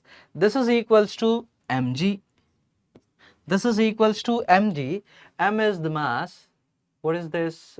It is given here. The cube of ice. Okay, this is a cube of ice. Okay, I did a mistake. This was water below, not ice. This was water below. So I am considering this as V water inside the water. Okay. This cube is made up of ice. So this was V water. So this is V minus V Vk. Okay. So this is density of the water there, because this is water below. Okay. And this is equals to mass. What is M? Mass is the density. What is that? The density of ice into the volume V into G. Is this clear? Now what we can do, we can cancel G both sides. Then what? We can take V in the denominator like that, or let us put the values first. So what is rho K? The density as 0.9. Now this is a specific gravity, means the density of my ice divided by the density of water, and this is the density of kerosene oil divided by the density of water. So you can divide everything with density of water. Okay, so this rho water here, here rho water will get cancelled, here rho water in this equation. Now what is this? This thing, this is our 0.8. That is the density, the specific density of kerosene oil, 0.8. So this will become rho k, Vk into 0.8, and this is V minus Vk. This is equal to,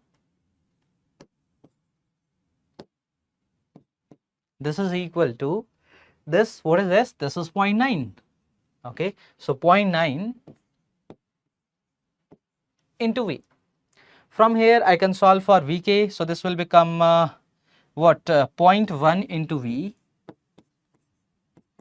0.1 into V, this becomes my 0.2 into Vk. So I got my Vk is equals to 1 by 2 V. Similarly, my V water will be 1 minus V minus Vk, that is 1 by 2 V. What was the question? The ratio of the volume of ice immersed in water to that of kerosene, this comes out to be 1:1. Now you could have marked the answer directly also here. Need not do these type of things. Why so? You see here, the density of the ice is 0.9, the density of the block is 0.9, the density of this kerosene oil is 0.8, density of water is 1. The ratio, the average of 1 and 0.8 is 0.9. It means the block will be half in the liquid, half in the water. Half in the water and half in the kerosene oil. Isn't it? Yeah. I hope this is clear and you all are solving these questions parallelly with me. Now solving question is actually an art. When you are seeing a question, you try to visualize everything. So that becomes easier for you to write the equations. So even if, let us say, in some cases the diagram is given, then it is better to visualize. Very easy to visualize, I'll say. So there you just, in that diagram only you can mark everything and quickly you can write the equation. Sometimes if the diagram is not given, some condition is there, then try to visualize. Or you may draw your diagram yourself. Okay, so this is the block. Okay, so this much volume will be inside, this much volume will be outside, then quickly write the equations, then solve it. Very easy. Now the next thing is buoyant force in accelerating fluids. Now let us take the condition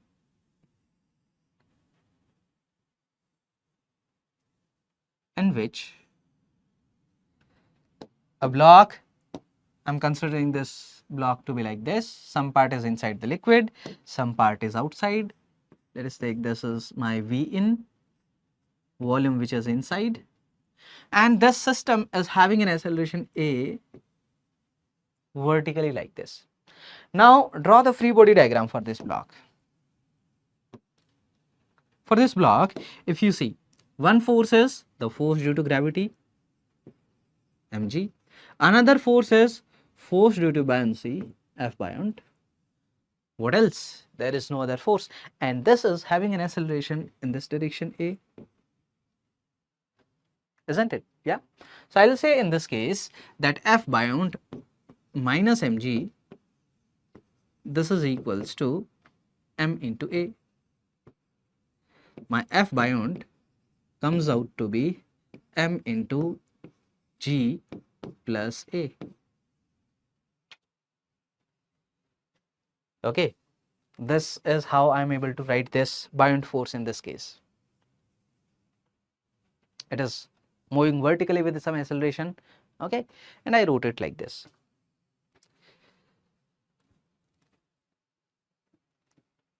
Now let us take another case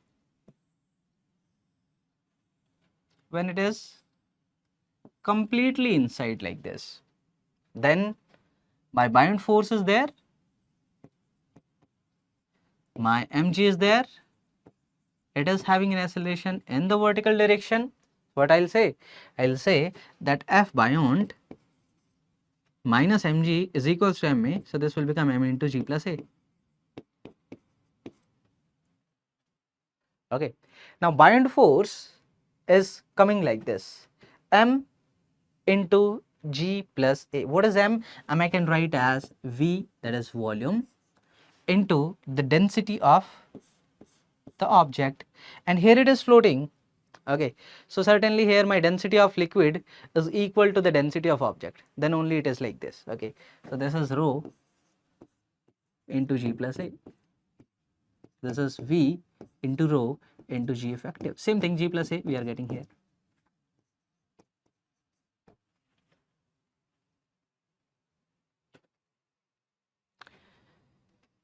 Okay, if here we can say that this is V into rho into G effective. Instead of G, we are getting G effective, that is G plus A. Vertically upward it is going G plus A, downward it is going G minus A. And if let us take some part is there, then we are able to write the buoyant force like this. So here also it is getting M into G plus A. G plus A is becoming our G effective. So this I can write in terms of like V in into the density into G plus A, F buoyant. So in place of my G, I am getting G plus A. If the acceleration was 0, I used to write it V in into rho into G. In place of my acceleration, when the acceleration is there, in place of my G, I'll get my G effective. So this becomes my V in into rho into G effective.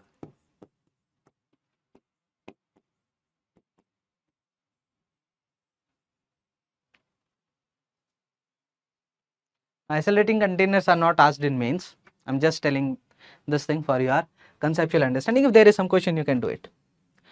Now let us talk about the streamline flow. Now we are moving further to the next topic. Okay, so what is streamline flow? You might have seen liquids which are flowing very smoothly. Okay, and sometimes we see like the liquid is moving so much smoothly that there is no sound there. Okay, and like although sometimes the speed is not that slow, the speed is you can say quite not that much big also, but quite decent, but still when we see, we don't feel like the liquid is flowing. The liquid is flowing so much smoothly. Okay, so that is streamline flow. The liquid is flowing so much smoothly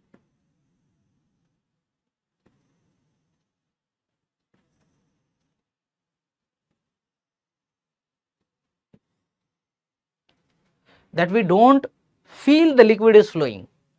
So streamline flow means if you consider this point, okay, in this layer of this liquid, now this point is moving in this trajectory, it will move like this. Okay, any point which is following this, it will also move the same trajectory like this. Okay, same. This point is moving on this trajectory now. Okay, it has followed this trajectory. The point which is here, it will follow the same trajectory like this. So these type of flows, we say these type of flows are streamline flow. There is no loss of energy in this case. Okay, the liquid is moving very smoothly. Another thing is, another type of flow is the turbulent flow. Turbulent flow means when this pattern is not there. Okay, so the liquid, the speed is very high in that particular flow, turbulent flow. Okay, the particles are moving kind of randomly. Okay, kind of randomly. There is no kind of, you can say, trajectory of the particles like this in streamline flow. So there you can say some flow is there. So some particles you can say moving like this. Okay, some rotational flow kind of thing will also come there. Okay, so all those type of random flows, I'll say those are our turbulent flow. Getting it? So two type of flows, one is the streamline and another is the turbulent flow. Now let us talk about the principle of continuity in streamline flow. Now inside a pipe, the water is moving like this. Let us take, okay, here I am considering the area of cross section to be A1 and here I am considering the area of the cross section to be A2. Now continuity says that whatever amount of liquid will enter, the same amount of liquid should exit. Okay, isn't it? Continuity means the liquid is not getting, lost there. The liquid is not getting anywhere there. Okay, so whatever amount of liquid is entering, the same amount of liquid is exiting per second. Yeah. So how much amount of liquid is entering here per second if I talk about? So amount means the mass. Okay, so here let us take in 1 second the mass that entered is m1, and here in 1 second the mass that came out was m2. So I'll say my m1 or dm1 by dt. Okay, if I talk about per second, so I'll say here dm2 by dt. Whatever rate of you can say with whatever rate the mass is entering, with the same rate the mass should exit. So what is dm1 by dt? So mass is area of cross section A1.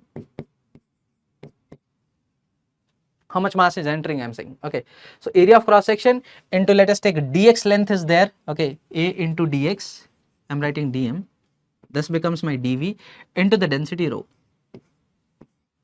So I'll say here my a rho a1 into rho into d a1 into rho into d. Here the length that entered is x1,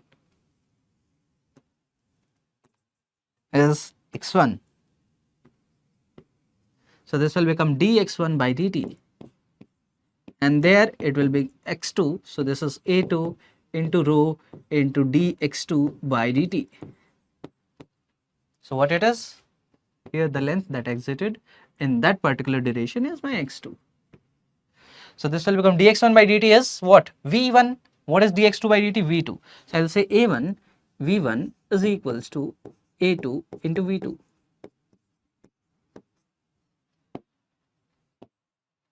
a1 v1 is coming out to be equal to a2 v2. Let me take a different color here.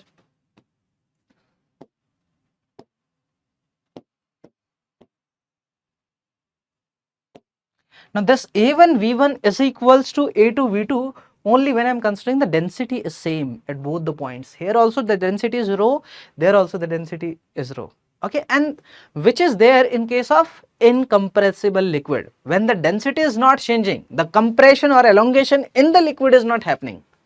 Okay, if let us take gas is there. Okay, now if gas is there, okay, some gas is entering here and the gas is exiting here. In case of density, the compression can be possible, isn't it? Yeah, it can be possible. Okay, so I'll say the rho 1 and rho 2 might be same, might not be same. But in case of, let us take water or general liquid I am talking about, so generally we consider that the liquid will be incompressible. Incompressible means the density of the liquid won't change. Okay, so there we can say a1 v1 is equals to a2 v2. In JEE advanced one time a question was asked. There Bernoulli's principle was also needed. Okay, the air was flowing. Okay, one cross section was there and another cross section from which it was moving, that was given to us, and there you need to write a1 v1 into rho 1 is equals to a2 v2 into rho 2. As the density was changing, it was not incompressible. Okay, so this shows the equation of continuity. Whatever the rate of mass, with whatever rate the mass is entering, with the same rate the mass should exit. Now let us solve a question on this. An equation of continuity, questions are asked in mains. Let us read this question. A figure below shows a liquid being pushed out of the tube by piston having area of cross section 2 cm. So here the area of cross section is 2 cm square. The area of cross section at the outlet is 10 mm square. So here the area of cross section is 10 mm square. If the piston is pushed at a speed of 4 cm per second, so here the speed is 4 cm per second. The speed of the liquid will be 4 cm because piston is touching the liquid, isn't it? Yeah. 4 cm per second. The speed of outgoing fluid is, how much is V2? Just simple, A1 V1 is equals to A2 V2. Pause this video, solve this question, put your answer in the comments, then come back. Okay, I hope you are back. Now just write A1 V1 is equals to A2 V2. So A1 is 2 cm square. I'm putting this in centimeter square only. Okay, here we are having in mm square. Here we are having in centimeter square. So let us convert both in SI units. So 2 into 10 to the power minus 4 centimeter square to meter square, into 4 centimeter per second. I'll get my velocity into centimeter per second only. Yeah, that is the unit there. Is equals to 10 into 10 to the power minus 6 into V2. So this will become 10 to the power minus 5 there. This will become 20 there. Yeah, so this is 10 to the power minus 5 and this is minus 4. So this will become 20 into 4. Yeah, so this is 80 centimeter per second. So this is 80 centimeter per second. Is this clear?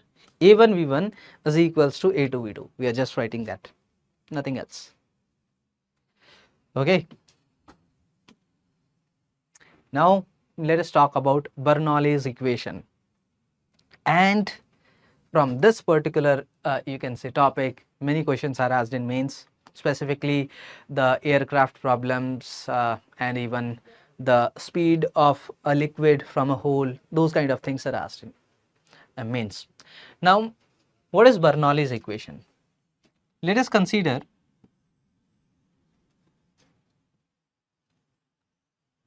a liquid is flowing in a closed pipe like this.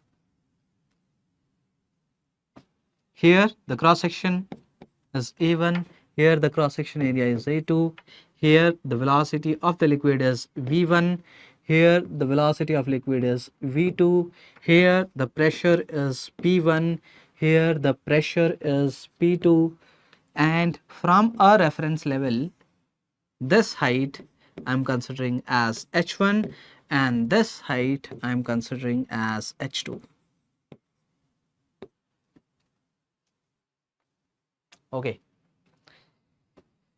Now, liquid is coming like this from this cross section moving till here. So, I am considering that there is no energy loss anywhere. It means the flow is streamlined. It means the viscosity is not there. The liquid is ideal. Okay, I am considering the liquid to be incompressible. Now, here the liquid is moving, and as it is reaching this point here, some gain in potential energy is happening. Yes, from height H1 it is going to height H2. Some change in kinetic energy will be there. Okay, so from where it is coming? Due to the work done by the pressure difference. So whatever is the work done by the pressure forces, okay, total work done by the pressure forces, that is equals to my change in the kinetic energy plus the change in the potential energy. So total work done by the pressure forces is equals to change in the kinetic energy plus the change in the potential energy. Now I am considering a small volume of a liquid. Let us take that is dV. dV volume entered from here and it exited from here. Now when dV volume entered here, let us take here the cross section is A1, okay, dV volume entered. So the distance, or you can say from this cross section, I am considering the length of that liquid is dx1. Here, that is when it is exiting, that particular length is dx2. Length of the liquid means when I am writing volume, volume is cross section into the length, isn't it? It would be a cylindrical kind of volume that is entering. So similarly here, that is volume is equals to my cross section into the length. Okay, so that is my A2 into dx2. Now, what is the work done, by the way? So here, the force, what is the force? Force will be P1 into A. On this cross section, the force that will be in this direction, how much is that? That is P2 into A, 2. P2 into A2, P1 into A1. How much is the work done here? Work done is equals force into displacement. How much is the displacement of that liquid? dx1. Okay, so P1 A1 into dx1. This is the positive work. P2 is doing a negative work, so minus P2 into A2 into dx2. This is equal to my change in the kinetic energy. How much is the change in kinetic energy? Half into m. What is m? Small volume dV is entering and that is exiting there. So my corresponding mass of this volume is my dm. So dm will be the density rho into dV. Let me write it like this, yeah, rho into dV. So this becomes half into mass the dm into V2 square, because I am writing the change final. So V2 square minus V1 square. This is the change in the kinetic energy. What is the change in the potential energy there? dm into gh. What is dm? Rho dV into gh into g into what is the change in the height? Change in the height is h2 minus h1.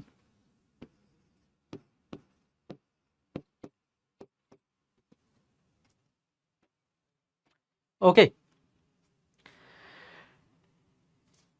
Now whatever amount of the liquid is entering is same as that is exiting. So A1 into dx1 is my dV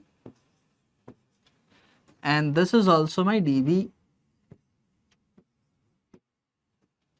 Now everywhere the dV will get cancelled. So this dV, this dV, this dV and this dV is getting cancelled. So I got P1 minus P2 is equals to half rho V2 square minus V1 square plus rho G H2 minus H1. This we are getting. Okay. Now let us take all the 1 variables to the left, all the 2 variables to the right. All the 1 variables to the left. So it will become P1 plus half rho V1 square plus rho G H1. This is equal to P2 plus half rho V2 square plus rho G H2. This is the velocity. So I am using small v. Okay. Is this clear? These are small v velocities there. Now Bernoulli's equation tells us that the sum of these 3 terms, what? The pressure plus half rho v square plus rho g h. This is constant. This remains constant. Okay.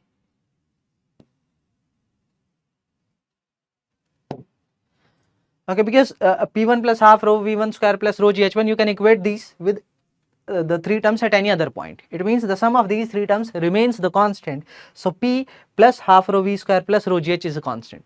So what is half rho V square? You can say this is the kinetic energy per unit volume. Half mv square is the kinetic energy. This kinetic energy per unit volume. What is rho GH? Potential energy per unit volume. What is P? Pressure energy per unit volume. So these 3 energies sum remains constant. Yes, it should be constant because I am considering there is no energy loss here. There is no energy loss here. So total energy is conserved. At this point clear? So this equation is very important to remember.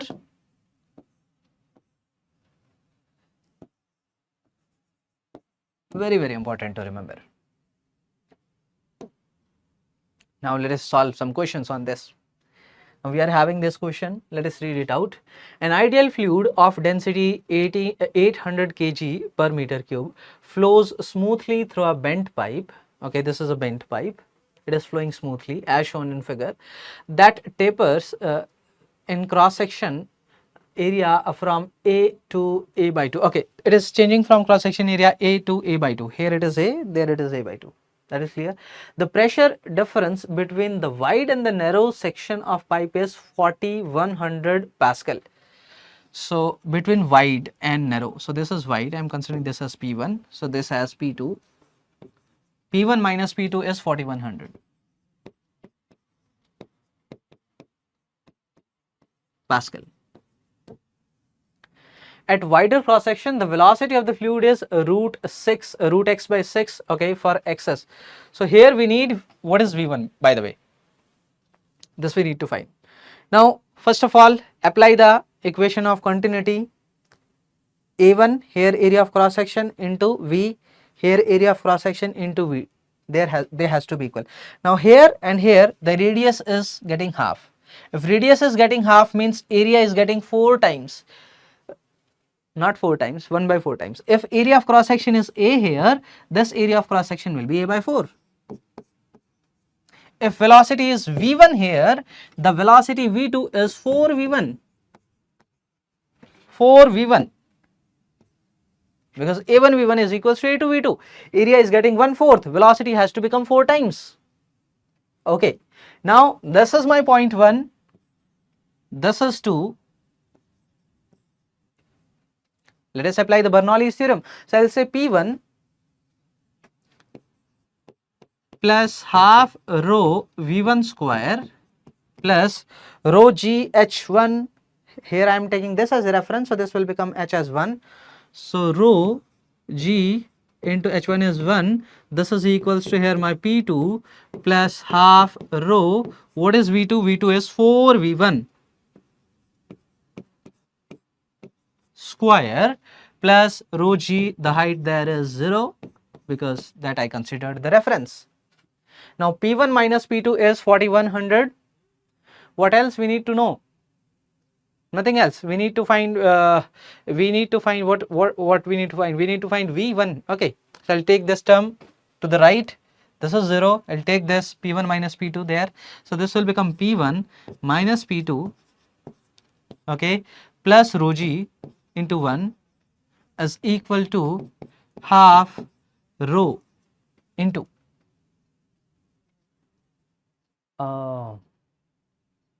I did a mistake. This A was area of cross section, not the radius. I considered them as radius. This A was area of cross section only here, A. And this A by 2 is area of cross section only. Now area of cross section is getting half, so velocity will get doubled. This will get twice of V1. Area of cross section was here. I considered them as radius. That was my mistake. So area of cross section is getting half, so the velocity will get doubled. So this will become 2V1 there.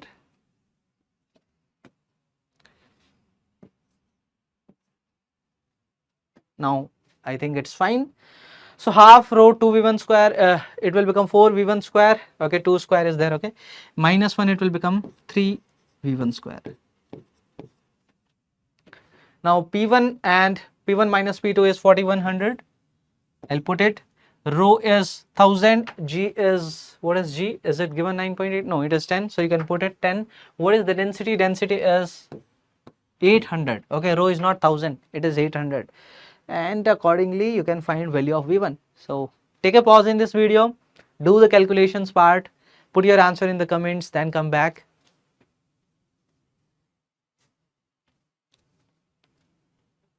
I hope you are back. Okay.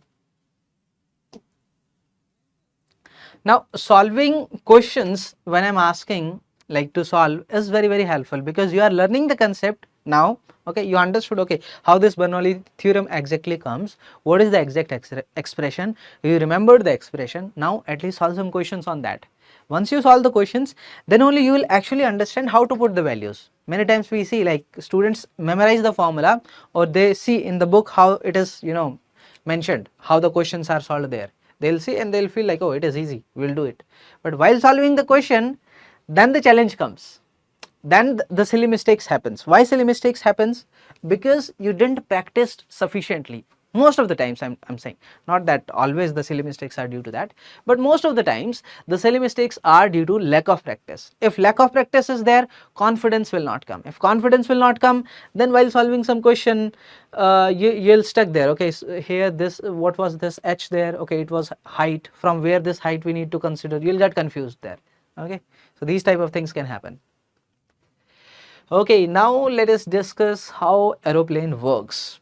You might have solved some questions in mains. Multiple times questions are asked. This is the velocity above the you can say the wing of the plane. This is the velocity of the air below the wing of the plane, and this is the weight of the plane. These type of things. So what exactly happens? Let us consider an aeroplane is there. Let me draw it.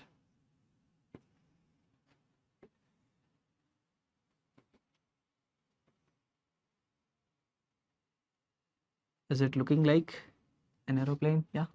Or it is looking like a fish? Let us take this as an aeroplane and it is moving with velocity v like this, some velocity v. I am considering this aeroplane as in the level flight, okay? It is in the middle of the sky and it is on the level flight. Now how it is able to maintain that level flight? Because downward force due to gravity is there, mg is there, okay? So mg will act downward. Now there has to be some force in the upward direction that should balance mg, only then it will be able to maintain the level flight, okay? So what exactly happens? I am showing you the side view, okay? I am showing you the side view. This is the wing, okay? Side view, exactly like this. Now here if you see, the wing is moving in the air. Due to the motion of the wing, one rotational flow of the air will be on the surface of the wing like this. This is our rotational flow. Okay, another, the irrotational flow. You superimpose it. When you superimpose it, okay, when you superimpose the two flows, what happens? That the net velocity of the wind above, because this plus this, in the above if you talk about, the speeds are adding, below they are subtracting. So here the velocity is, let us take v1, here the velocity is v2, and we know that v1 is greater than v2. v1 is greater than v2. In the equation p1 plus, what is that, p plus half rho v square plus rho gh is equals to constant. So these 2 points, one above one below, they are on almost on the same height, okay? So we don't take the difference of the height because density of the air is very less. So this rho gh term is meaningless. The height is nearly same, okay? So leave this term. I'll say this is equals to constant. Not 0, sorry, this is constant. This is equal to my constant, okay? Now if velocity becomes higher, the pressure will become lesser. So here if you talk about of this wing, the pressure, the velocity above is higher, it means here the pressure is low pressure. Below the velocity is lesser, so lesser velocity means pressure has to be high, so here it is high pressure.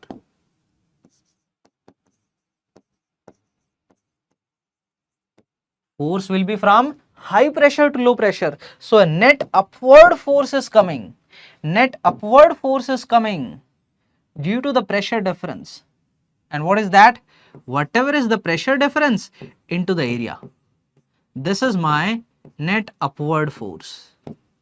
And this net upward force is balancing my downward force due to gravity. Are you getting this point? So delta P into A, this is equals to my mg. And what is delta P? Pressure difference, that will become half rho v1 square minus v2 square.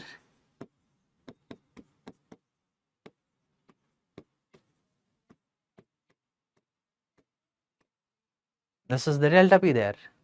Velocity above is greater, below is lesser, because here the wing is designed in such a way that the velocity above will come greater. The rotational flow will become like this. It is designed in a way the rotational flow becomes like this.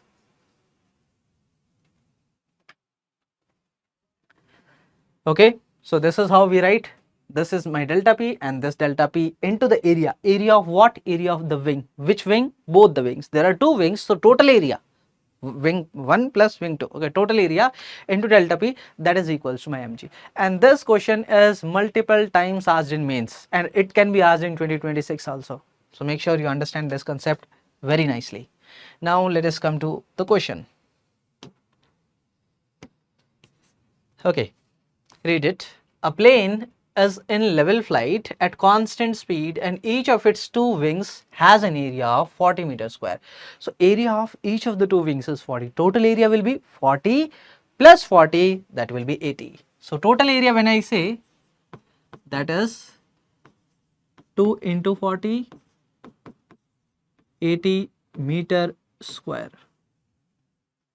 If the speed of the air is 180 km per hour over and lower wing surface, let me read it again. If the speed of air is 180 km per hour over the lower wing surface and 252 km over the upper wing surface, the mass of the plane is, so half rho v1 square minus v2 square, this is my delta p, and this delta p into the area of cross section, this is my total force, and this total force is equals to m into g. Is this clear? Okay, now I'm giving you an exercise. This is my v1, convert this to meter per second. This is my v2, convert this to meter per second. Put these here. What is rho? Rho of air. What is rho of air? This is 1. Take rho as 1, area of cross section as 80, take g as 10. Now tell me the value of m. Quickly pause this video, solve this equation. Yes, please solve this equation. Take a pause in this video, solve this equation, put your answer in the comments. Yeah, do it quickly. You can write your answer with the timeline of this video, and then write the answer there. Okay, I hope you are doing. Now, if you are confused how to convert kilometer per hour to meter per second, multiply with 5 by 18. So this is, if you multiply this with 5 by 18, what it will become? 180 into 5 by 18, this is 50 meter per second. And if you convert this to meter per second, it will become 252 into 5 divided by 18. So what it will become? 18 into 1, and this will become 72. So 18 into 4, yeah, 14 into 5, this will become 70.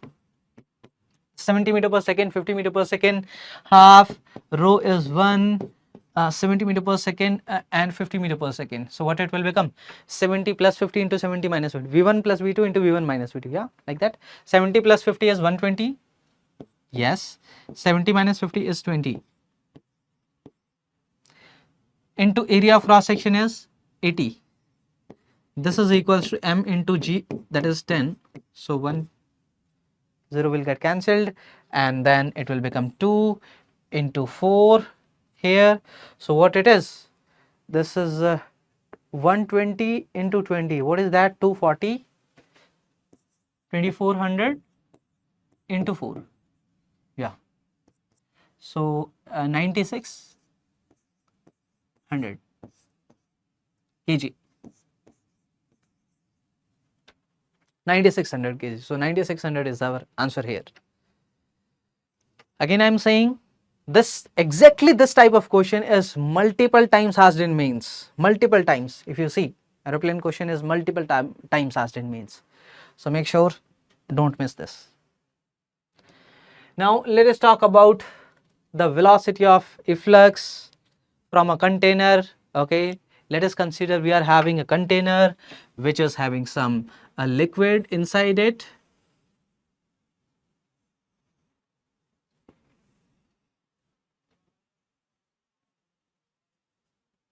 This is our container, and let us take the liquid is like this till here, and we are having a hole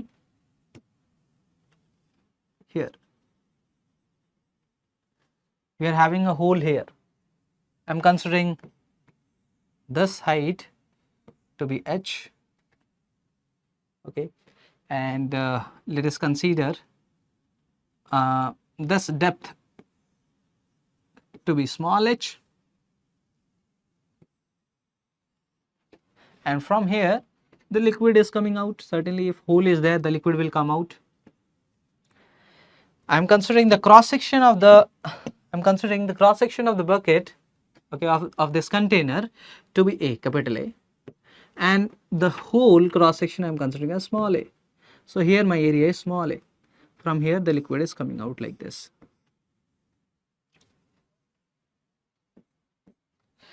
Now let us consider the 2 points. One, let me take okay, let me take this color. So one is on the surface here, another is just now here the liquid is flowing out. Okay, so just at the exit of the liquid, let us take this as my point 2. Now at 1 and 2, I'll means equate the Bernoulli's equation. Okay, so whatever the pressure there, P1 plus half rho V1 square plus rho g H1 is equal to P2 plus half rho into V2 square plus rho g H2, like that. So P1 plus half rho V1 square plus rho g. What is the height? I'm taking this as a reference. Height is h. H is equals to P2, here the pressure, plus half rho into the velocity here. Let us take this as my V2, V2 square, okay, plus rho g into what is the height? This will become h, capital H minus small h. And this is equal to, okay, yeah, I equated that. A few things to understand here is, this is open to the atmosphere, so the pressure at 2 is equal to the atmospheric pressure. Pressure at 2 is equal to the atmospheric pressure. It is open to the atmosphere. Pressure at 1, it is on the surface of the liquid. There on the surface the pressure is atmospheric pressure. This is P naught. Now I can cancel these. It means, okay, what else? Let us relate V1 and V2 also from equation of continuity. I can say A1 V1 is equals to A2 V2. So A1, here the velocity I am considering as V1, okay, of this surface, and here the velocity is V2, okay. So I will say A1 V1 is equals to A2 V2. So capital A V1 is equals to small a into V2. I need to find V2 because velocity of a flux, okay. I need to find V2. I'll put V1 as small a by capital A into V2 in the equation. Now replace it. So half, what else? Rho will also get cancelled. Rho will also get cancelled. This is also getting cancelled. So this will become, first let me rearrange it, okay. So V1 square by 2 minus V2 square by 2, okay. This is equal to, or I should write the other way, by the way, V2 square minus V1 square, because V2 is greater. So I am taking this to the right, okay. So this will become V2 square minus V1 square is equal, so 2 I will take on the other side. So 2 into small g into h, capital H is getting cancelled, okay. G into capital H will get cancelled. This is what I am getting. Now let me replace V1 with this. So it will become A by capital A into V2. So this will become V2 square into 1 minus small a by capital A square, and this is equals to 2g into h. Is this clear? Okay. So from here I can say my V2 is equals to under root 2gh divided by 1 minus small a by capital A whole square. This is the velocity of the efflux. Now if I consider this area of the hole to be very small as compared to area of the container, then this A by A can be neglected, okay. So if and only if small a is less than capital A, then I can neglect this small a by capital A, and this velocity of the efflux will just become root 2gh. And they will ask this only. You in mains this is not required. This is not required. Torricelli's formula, that is not required in mains. In mains they will ask this only. They will give you like the area of cross section, consider that to be very small in all the questions. So make sure you remember it, root 2gh. If you drop a ball from height h, what will be the velocity after dropping the height h? Root 2 gh. Yes. Consider it like this, the decrease in the potential energy is equal to increase in the kinetic energy. Like, it's not exactly the same thing here, but I'm just giving you an analogy. So root 2 gh, drop a ball from height h, the velocity will be root 2 gh. So the velocity of liquid is root 2 gh from the hole. Now let us talk about the range of this liquid.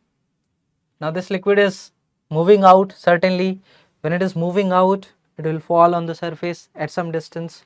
What is that distance? Let us find that first.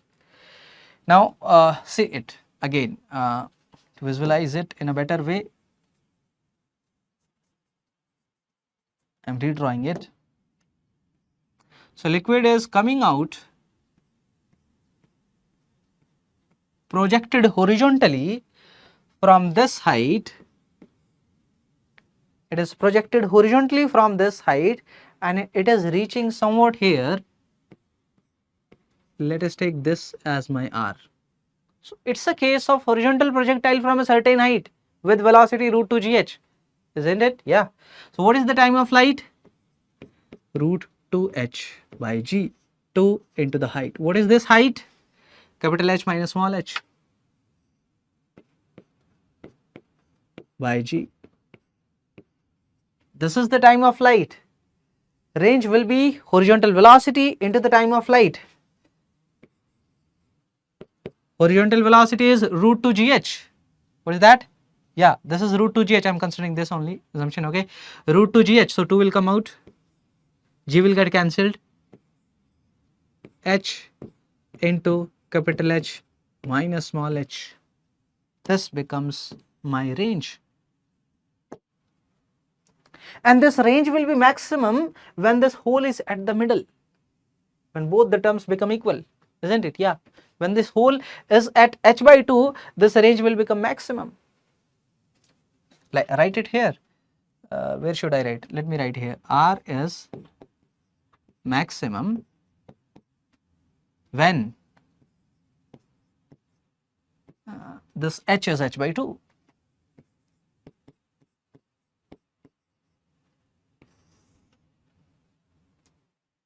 Okay, you can put this, yeah.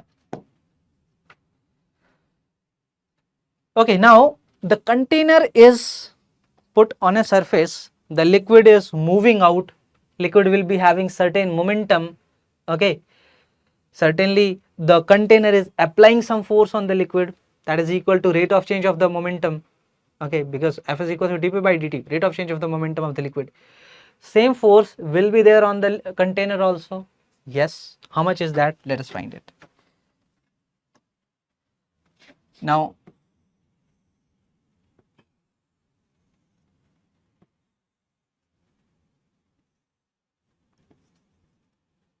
liquid is moving out with velocity root 2 gh, where h is this. So how much will be the force the container is applying on the liquid? So you'll say force is equal to rate of change of momentum. What is dp? dp will be the velocity with which it is coming. This velocity I am considering as my v. dp will be dm, the mass dm is coming per second, into the velocity v divided by dt. What is dm? dm I'll write as my area of cross section there. dm I'll write as my area of cross section there into the volume that is coming out, the density there into the volume. Okay, so the density rho into the volume. Volume is area of cross section into the length that will come out per second. I'm considering that as dx into the length that has come. Okay, so dm is equal to the volume. It's like a cylindrical. Okay, the length of that cylinder is dx, area of cross section is a, so adx will become my dv. Rho dv is adx. Now put it here. So v into dm, that is rho adx divided by dt. What is dx by dt? Again the velocity. So this is rho into a into v square. Rho a into v square is the force the liquid is applying on the container, and the same force is applied by this exiting liquid on the container. Okay, so here this force on the container is equals to rho a v square, and you can write v as root 2 gh there. Now there has to be some another force so that this container will not move. If the surface is smooth, you need to apply some external force. If the friction is there, friction will handle this. Now let us have a question on this. Let us read it. Consider a water tank as shown in the figure. Its cross section area is 0.4 meter square. Okay. Yeah. The tank, this cross section area is 0.4. The tank has an opening B, okay, near the bottom, whose cross section area is 1 centimeter square. Now if you see, this is 0.4 meter square, this is 1 centimeter square. You can neglect that area ratio there. Okay. So this area 1 centimeter square is very small as compared to 0.4 meter square. A load of 20 kg is applied on water at top when the height of water level is 40 centimeter above the bottom. This is 40 centimeter.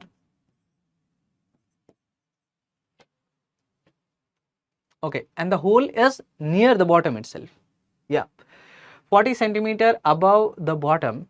The velocity of water coming out of the opening is v meter per second square, v meter per second. We need to find the value of v to the nearest integer. Same thing at this point and at this point, write the Bernoulli's theorem. Okay. Now can we write directly root 2 gh here? No, there is some external weight also. There is some external force also that is applied. Okay, so there you don't write, need not write, or if you write, that will be wrong. So don't write directly v as root 2 gh. That will be an incorrect answer. That was for the case when there is no external force. Now here external force is there due to this weight. Now you write the equation. So this is my point 1, this is my point 2. So we will say P1 plus half rho V1 square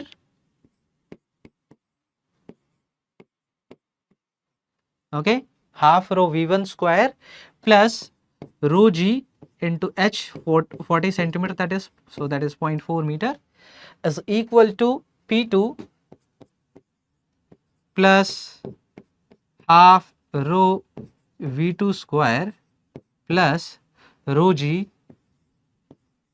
into the height that is at the bottom, so 0. What is P1?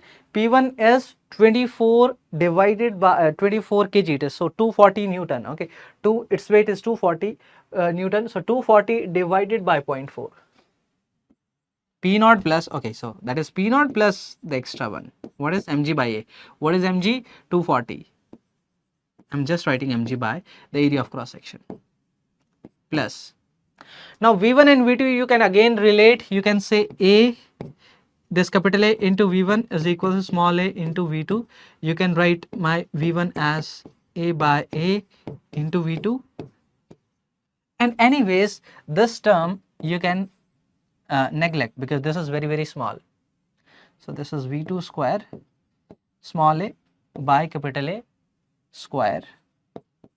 So this term is very small, you can neglect that, plus rho G into 0.4. This is equals to P2. What is P2? P2 is P naught there, so P naught plus half rho V2 square. So anyways, I neglected this. P naught is getting cancelled. Okay, now from here you can very easily write V2. What is V2? Okay, so mg by A and this rho gh you can consider. Put the values. Rho will also get cancelled, by the way. No, rho will not get cancelled. Here mg term is there. You need to put rho also. What is rho? Is that given there? Okay, by default we will consider that to be 10 to the power 3 because this is water. Generally they mention. Okay, So if it is not mentioned, if it is water, consider that to be 1000. Now take a pause in this video, put the numerical values in this equation now, in this expression, put your answer in the comments with the timeline, and then come back to the discussion. Do it quickly.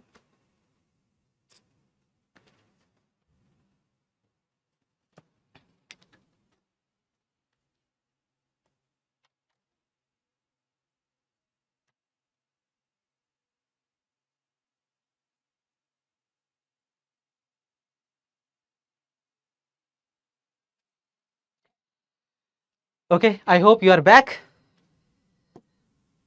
Another question we are having here. A light cylindrical vessel is kept on the horizontal surface. Area of base is A. A is a hole of cross section area. Small a is made just at its bottom. The minimum coefficient of friction necessary to prevent, as I was mentioning, that there will be force on the container, and that force has to be balanced by some external force here, that is friction. Okay, what is that force on this container? This liquid will be moving like this, so the force that will be in this direction. How much is that? Rho A, area of cross section, into V square.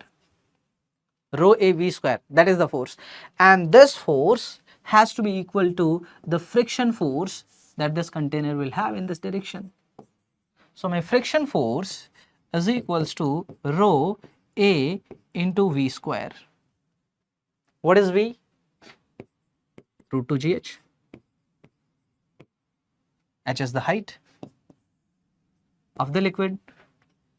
Put it here, this will become rho A into 2 GH. What is force due to friction? Force due to friction, I will say here he is asking minimum force of friction, coefficient of friction, means the friction force is, the static friction force is at its maximum value. So mu into N. What is N? N is mg. What is mass of this liquid? So mass of this liquid will be the volume of this liquid. Volume of the liquid is area of cross section of the container into the height. This becomes the volume of the liquid into the density. This becomes the mass of the liquid into G we are having, and this is equal to rho A into 2 GH. So H is getting cancelled, rho is getting cancelled, G is getting cancelled. Yeah, so I'm getting my mu to be 2 into small a by capital A. 2 into small a by capital A. So this is the minimum value of coefficient of friction that is needed. If mu is less than this, the container will move in this direction. As the water will go out of the container, it will move in this direction. Now, time taken to for a you can say a tank to get empty, and this question was asked in I think 2024. Yeah, in 2024 in JEE Advance. So there were like container that was kept at a certain height, okay, and it was open at the bottom, and then there was a second condition, it is kept at a certain height, the pipe is coming at the bottom, and then how much time it will take, the ratio of the time thing I think we need to find there. Okay, so basically how to find the time, and in mains also a question based on this formula are asked. So how much time it will take for a container to get empty? Let us try to write it. Let us consider, okay, get empty means the hole is at the bottom by default. We should understand this. The hole should be at the bottom.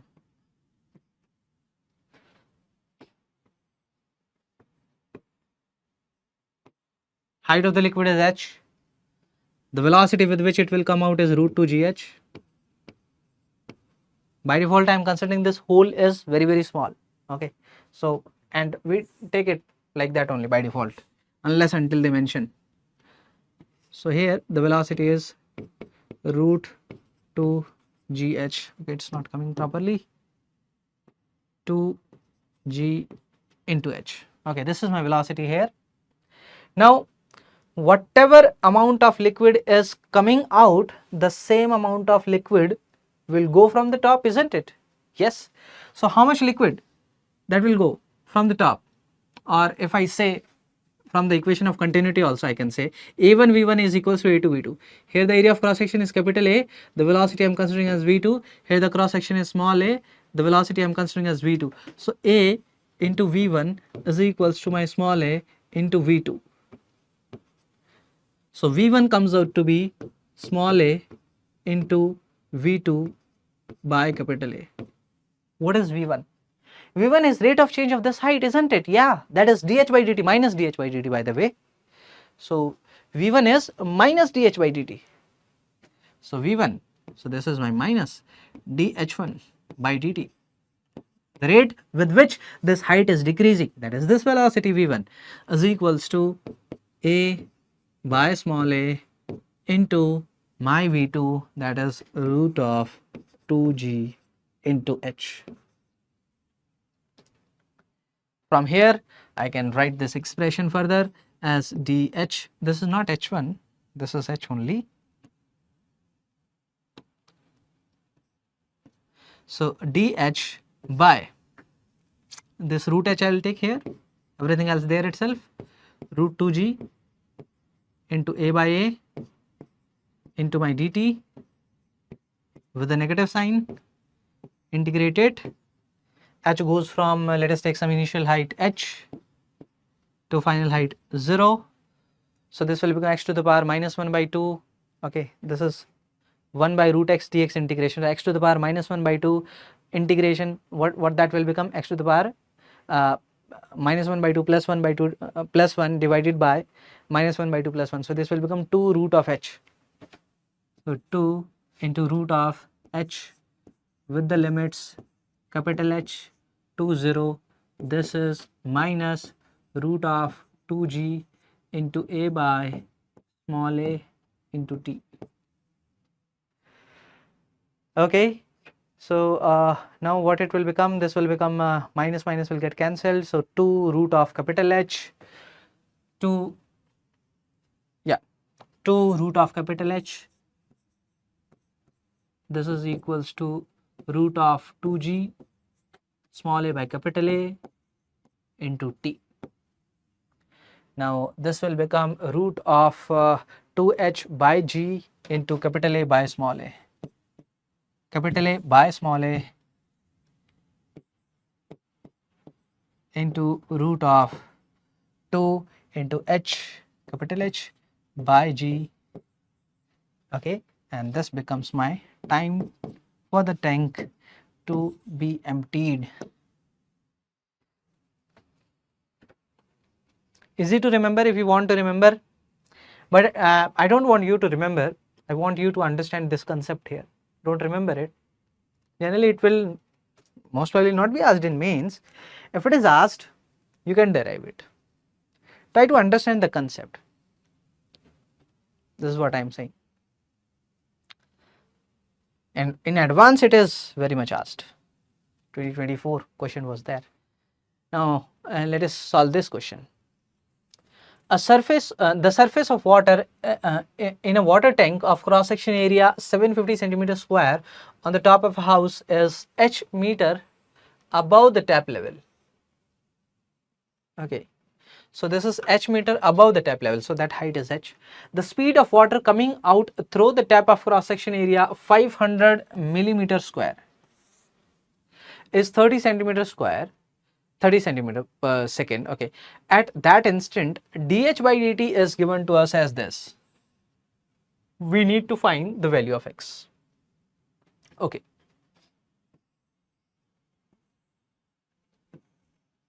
this is the tap here, this height is given to us h.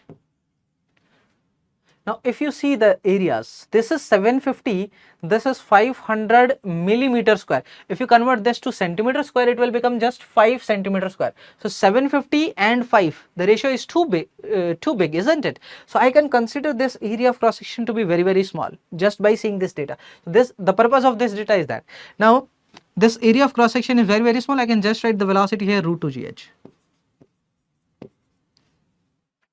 Now A1 V1 is equals to A2 V2. Here area A into velocity V1 is equals to here area small a into the velocity, that is root 2gh. from here I can say my V1 comes out to be small a by capital A into root of 2gh, and this is my dH by dt. That's all. Now you put the values and then you can find the value of x. Do it quickly. Take a pause in this video. Small a is this, capital A is this, and h is, what is h by the way? On the h is given to us. The value of x, okay, so this 30 centimeter per second is given to us. What is that 30 centimeter per second? This velocity root 2gh. Anyways, this is given to us directly. This is 30 centimeter per second. Now this, you know, put the values, then write what is dH by dt. Everything should be in SI units. Okay, you can convert that everything in SI unit because this is in meter per second. So do it, take a pause, then come back. Okay, I hope you are back. Mention your answer in the comments. We'll see how many students are solving parallelly with us. Although these videos are recorded videos, but if you solve parallelly with me, you'll understand concepts in a much better way. Now let us talk about the Magnus effect. What is Magnus effect?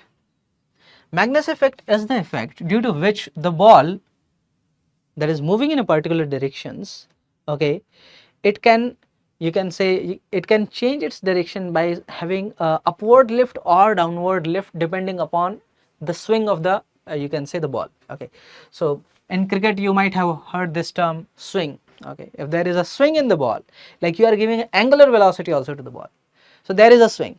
So if the swing is there, when the ball will move, it will feel a dynamic lift in the air. Ball is going like this, it will change its direction in the air itself. Okay, that is the meaning of swing there. In cricket is this word is very much used.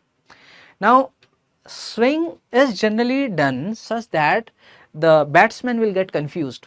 Oh, batsman is seeing the ball, okay, the cricket ball is coming like this, he'll be ready with his bat, but what will happen, the ball will change its direction, so he'll not be able to hit that ball. Why so? Because there was a dynamic lift in the ball. Why the dynamic lift is there? Because you provided some angular velocity to the ball. If you are throwing the ball straight, there is no angular velocity, there will be no swing. Then the direction of the ball, the batsman can predict, okay, the ball will move like this. But if there is a swing, you are giving some angular velocity also, what will happen? There will be a dynamic lift and the batsman will not be able to predict the direction of the ball. So he will get confused. He will see, okay, ball should come like this, it will try to hit, but the ball, you know, went above the bat or below the bat like that. So how it happens?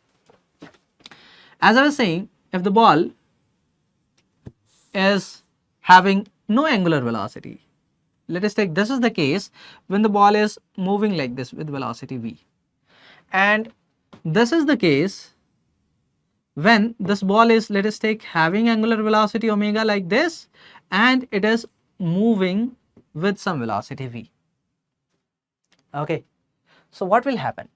Now air is coming, air is there like this.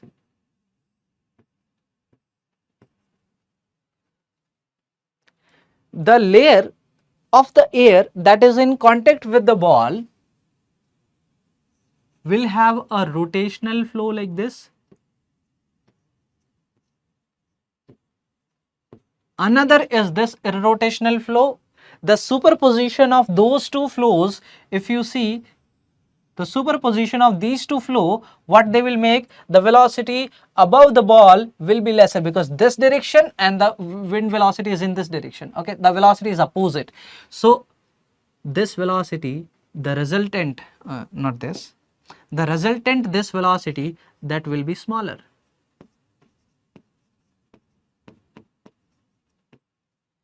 And here this resultant velocity will be greater.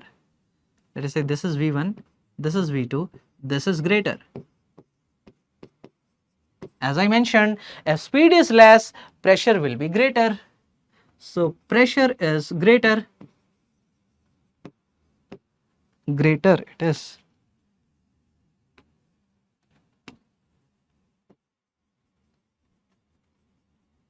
And if here the speed is greater, pressure will be lesser.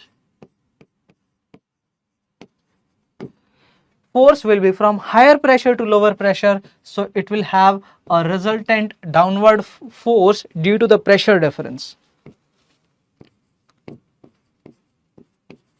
Force due to pressure difference.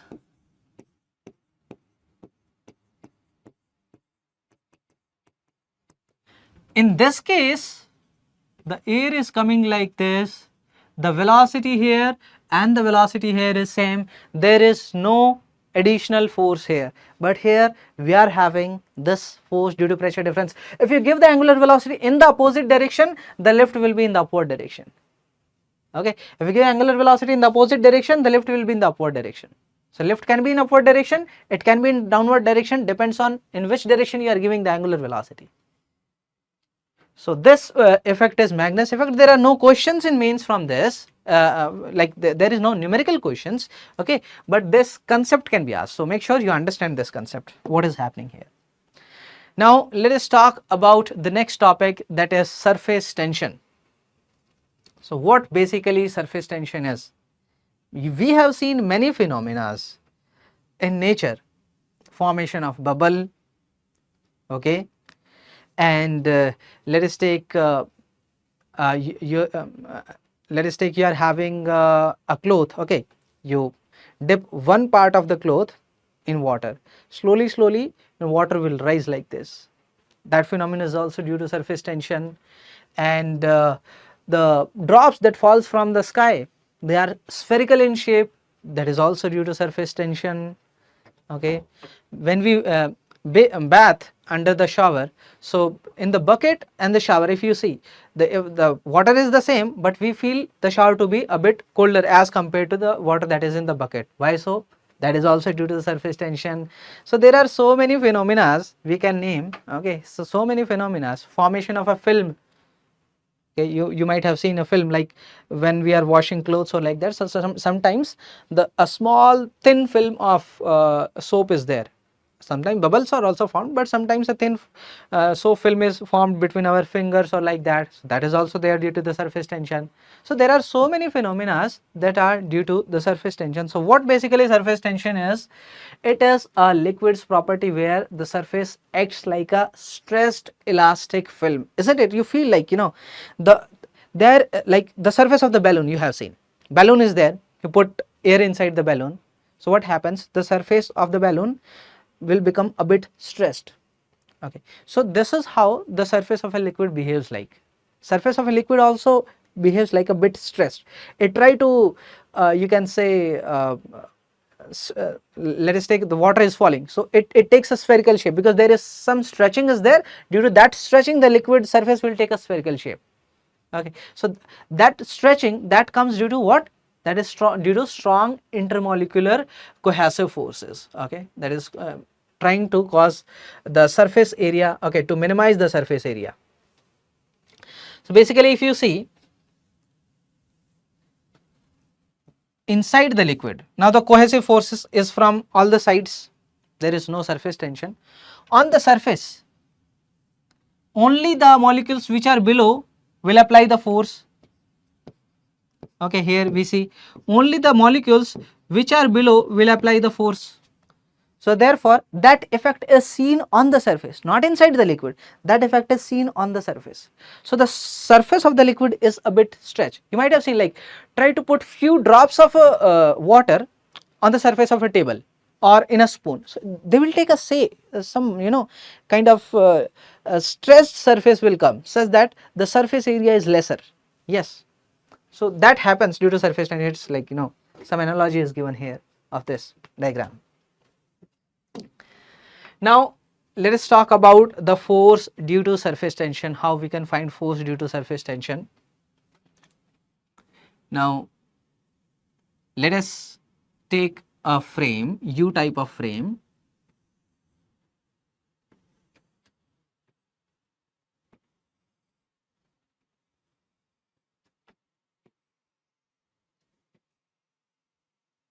Okay. Dip this frame in the soap solution. So what will happen? This is my slider here. So what will happen? A film will be formed here. So this will become my soap film. let me write only or let me shade with a different color. So this will become my soap film here.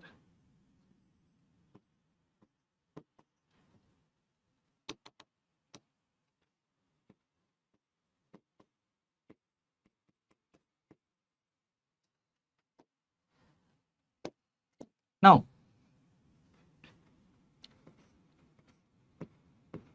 let us apply some force F to try to stretch it.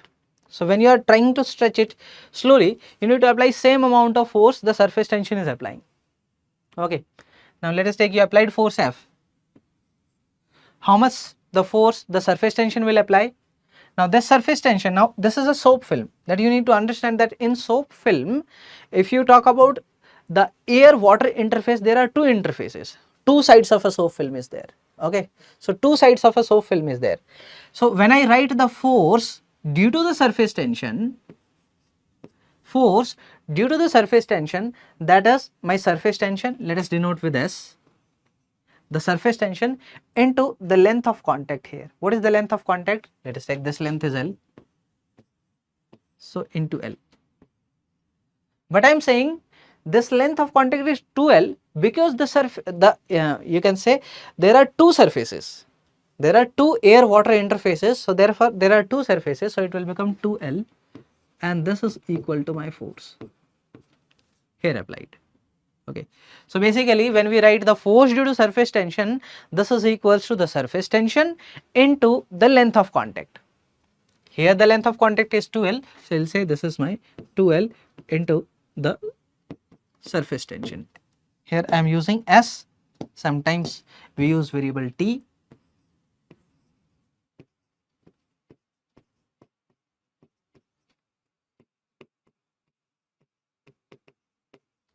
What is the unit of this surface tension? If you see from here, this is force per meter. So the unit is Newton per meter. Now let us talk about the surface energy. If there is some force due to the surface tension, certainly there has to be some energy also of that surface. We will say that is our potential energy there, isn't it? Like the balloon is stretched, so some potential energy is there due to the stretching of the balloon. Okay, so same thing here, the surface is a bit stretched, so there is some potential energy of that surface. How much is that energy? Let us try to find. Now what I am going to do, I am having that same film again, I am trying to pull it slowly by distance x, and I will see how much is the work done, and that work done will be stored as the surface energy. Yes, so I will say my work done here will be equals to the force I applied into the displacement. How much force I applied? I applied force as my surface tension there into the length of contact is 2L into x. This becomes my work done, and work done is equals to change in potential energy delta U. So my delta U I am getting as T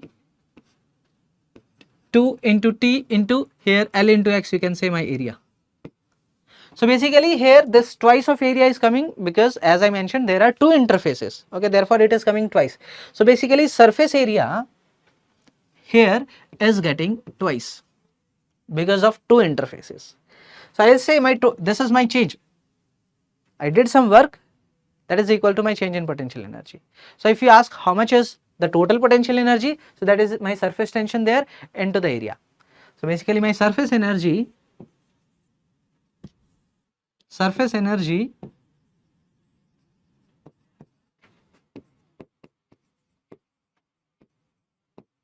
is equal to the surface tension. Here we are denoting with T. Okay, you might get confused. Here I am using T for surface tension because it was given in the diagram as T. Or let me write S.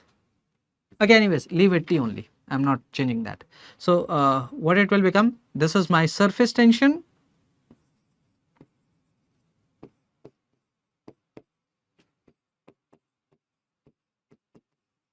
into the total area.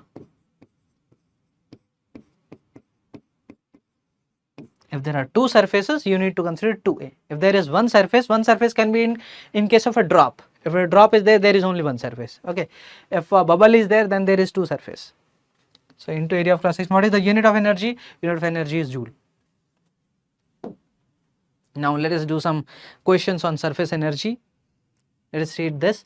A small liquid drop of radius r is divided into 27 identical liquid drops. If the surface tension is T, then the work done in this process will be, work done is equals to change in the potential energy. How much is the potential change in the potential energy? Change in potential energy is equals to the surface tension into the change in area. What is the change in area? A small liquid drop of radius r is divided into 27 identical liquid. Volume will remain the same. So 4 by 3 pi r cube is equals to 27. Here new drop of radius small r I am considering. Here it was a bigger drop of radius capital R was there. Is equal to 27 into the volume of this 4 by 3 pi small r cube. 4 by 3 pi is getting cancelled. So my capital R comes out to be 3 times of my small r. Capital R is 3 times of small r. Now write the change in area. So T into what was the initial, what is the final area? Because final potential energy is greater. So what is the final area?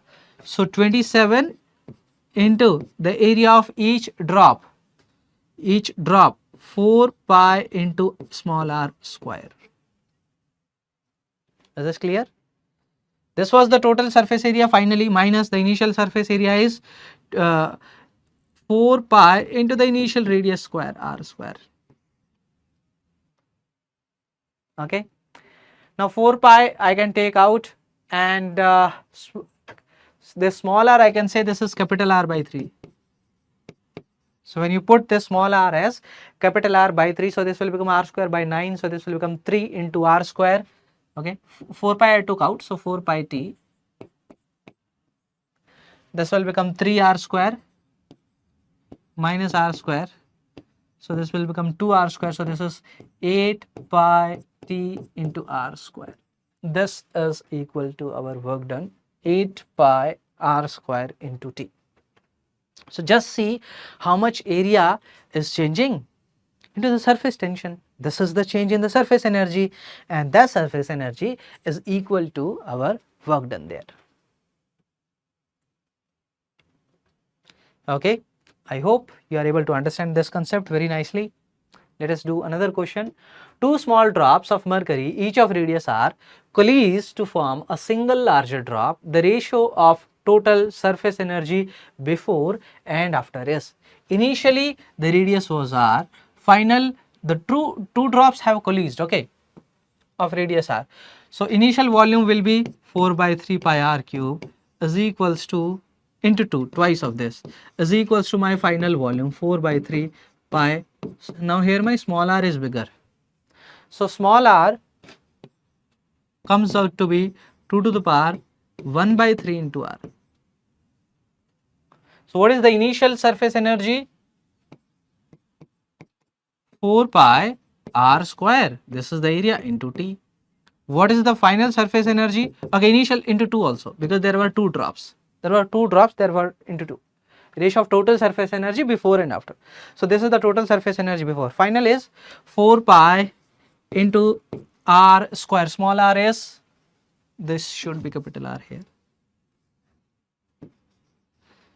2 to the power 1 by 3 into capital R. So 2 to the power 1 by 3 square, that will become 2 to the power 2 by 3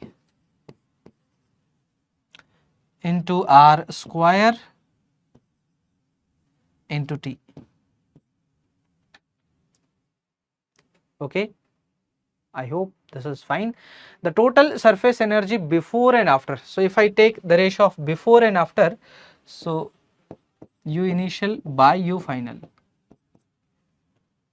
What is that? 2 by 2 to the power 2 by 3. So this comes out to be 2 to the power 1 by 3. 2 to the power 1 by 3 is to 1. Yeah, A is correct. Is this clear? So just simple thing, surface area into the surface tension is the surface energy. There is nothing complicated here. Now let us talk about the shape of the liquid surface. If you see, if you put a drop of water on an oily surface, and if you put a drop of water on let us take some surface which is not oily, so the shape of the liquid will be different, the drop it will become, okay. And if you have, let us take some different liquid and different surface, the shape will change. So this shape depends upon the liquid also and on the surface also. Here we can see, when the water drop is on the glass plate, the surface is like this. When water drop is on silver plate, the surface is like this. Here this is kind of semi-hemispherical shape, okay. When this drop of mercury on the glass plate is there, the shape is like this. Now here we define angle of my contact, theta, okay. So angle of contact is like, this is the point of contact, you draw a tangent here and take the angle that is inside the liquid. So this is the angle of contact, theta here. This is my acute angle. Now here you draw the tangent here, so it is going like this. Here my angle of contact is coming out to be 90 degree. Yeah. Here draw the tangent here, take the angle that is inside the liquid. This is my obtuse angle of contact. Here angle of contact is obtuse. Here angle of contact is acute. Here the angle of contact is 90 degree. Okay. So it's like, when angle of contact is obtuse, it is not wetting the surface. It is like trying not to come in contact with the surface. It is wetting the surface. Here it is in contact with the surface, and here it is, you can say there is you can see here, if you take this in a tube, there is no, you can say, vertical or above or below displacement. So it's like no, you can say, repulsion, or no, you can say, attraction, 0 case.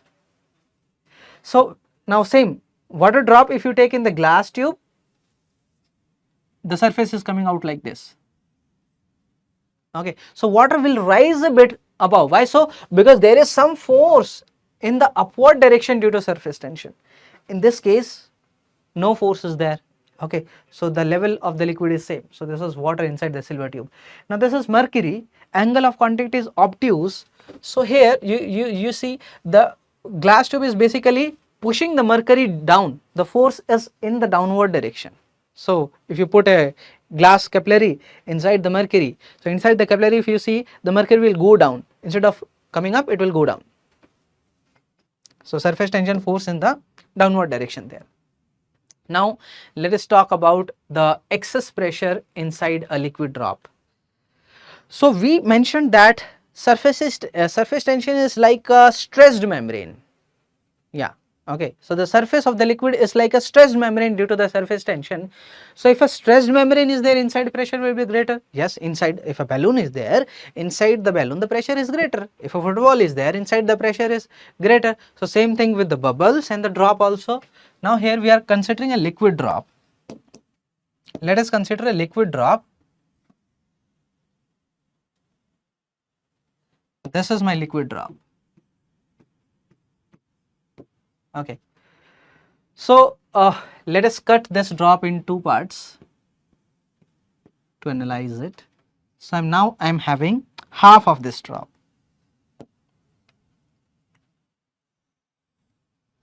Half of this drop, you can say hemispherical kind of shape. So outside pressure is there, some pressure inside is there, P in. Now on this surface there will be force due to the surface tension due to the other half. Yes, that will be there. Now if I apply equilibrium for this drop, whatever is force towards the right, the same force has to be towards the left. Yes. Now P out is applying force towards the right, tension, surface tension force is towards the right. So how much is the force due to the outside pressure? P out. So this will become my P out into the projected area. Okay. So into the projected area. So P out into projected area is pi r square. R I am considering as the radius. How much is the pressure? How much is this force due to the surface tension? That is T into 2 pi r. surface tension is T, and the total length that is in contact is 2 pi r. So plus T into 2 pi r. This is equals to total force towards the left, that is P in into the projected area. Into the projected area, how much is that? Pi r square. Okay. Now P in there, P out is there. I'll take P out on the other side. So this will become P out, P in minus P out. So P in minus P out is equals to, this is divided with pi r square. So this will become pi r will get cancelled, 2T by r. So what is this P in minus P out? Excess pressure. This is the pressure that is in extra, that is inside. Okay. So this is my excess pressure delta P, and this is coming out to be 2T by r. So excess pressure inside the drop is 2T by r, where r is the radius, T is the surface tension. Now if I ask you how much will be the excess pressure inside bubble, what is the difference between a drop and bubble? In bubble there are two surfaces. There are two air water interfaces. Therefore, when you write the excess pressure in this case, because there are two surfaces, it will become twice of that. So that will be 4T by r. So delta P is basically 4T by r in case of a bubble. Okay, remember this formula. Excess pressure questions are very much asked in mains. Okay, make sure you don't forget this formula and don't get confused also when it 2T by r, when 4T by r. Easy to understand. If one surface is there, drop is having one surface, 2T by r, bubble is having two surface, 4T by r. Now let us solve this question. A spherical soap bubble of radius 3 cm is formed inside another, okay, inside another spherical soap bubble of radius 6 cm. So this is outer one having radius 6 cm, and inside this I am having another bubble whose radius is 3 cm. If the internal pressure of smaller bubble of radius 3 cm in the above system is equal to the internal pressure of another single bubble of radius r cm. So this is having radius r cm. What is the value of r? Okay, this internal pressure, this pressure P1 is equal to this pressure P2. Okay, now one by one I'll go. This is P out. So this pressure will be P out minus 2T by r, 4T by r, bubble is there. So 4T by r is my 6 cm. Okay, so this pressure here, pressure is P naught plus 4 into T by r, 6 cm. This pressure will be this pressure plus, because outside is here this pressure P naught plus 4T by 6 cm. Okay, plus again 4T by here r will be 3 cm. So here my this pressure comes out to be P naught plus 4T by 6 cm plus 4T by 3 cm. And this pressure is my P1. Now this P1 is equals to P2. What is P2? This is P naught. So P out plus 4T by r centimeter. Now P naught, 40 got cancelled. So 1 by r comes out to be 1 by 3 plus 1 by 6. So r comes out to be 2 centimeter. So the answer is 2 centimeter. Okay, is this clear? So when a bubble is there inside the bubble, you need to consider the excess pressure of both, due to the first bubble, then due to the second bubble, so that this is how you will write the total pressure there. Now another question, pressure inside two soap bubbles are this, okay, and this, the ratio of their volumes is, okay, so, can I find the ratio of the radius first, then we'll find the ratio of volume, yeah. So what is the excess pressure here? 0.01. So delta P1, what is that? 2T by R1 is equals to 0.01. Delta P2, okay, it was a bubble, yeah, 4T. So if it is bubble, anyways, that will not make any difference, but let me write it properly. 40 by R2, and this is equals to 0.02. Now divide these two. If you divide, you will get R2 by R1 to be 1 by 2.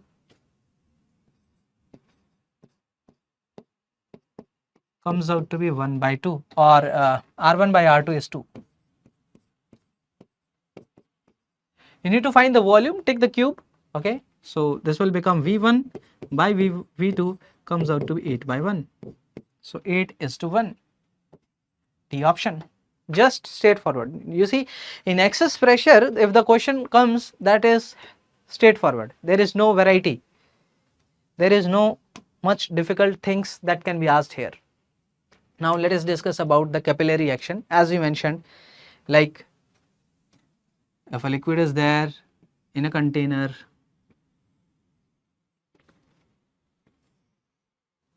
now you are dipping a thin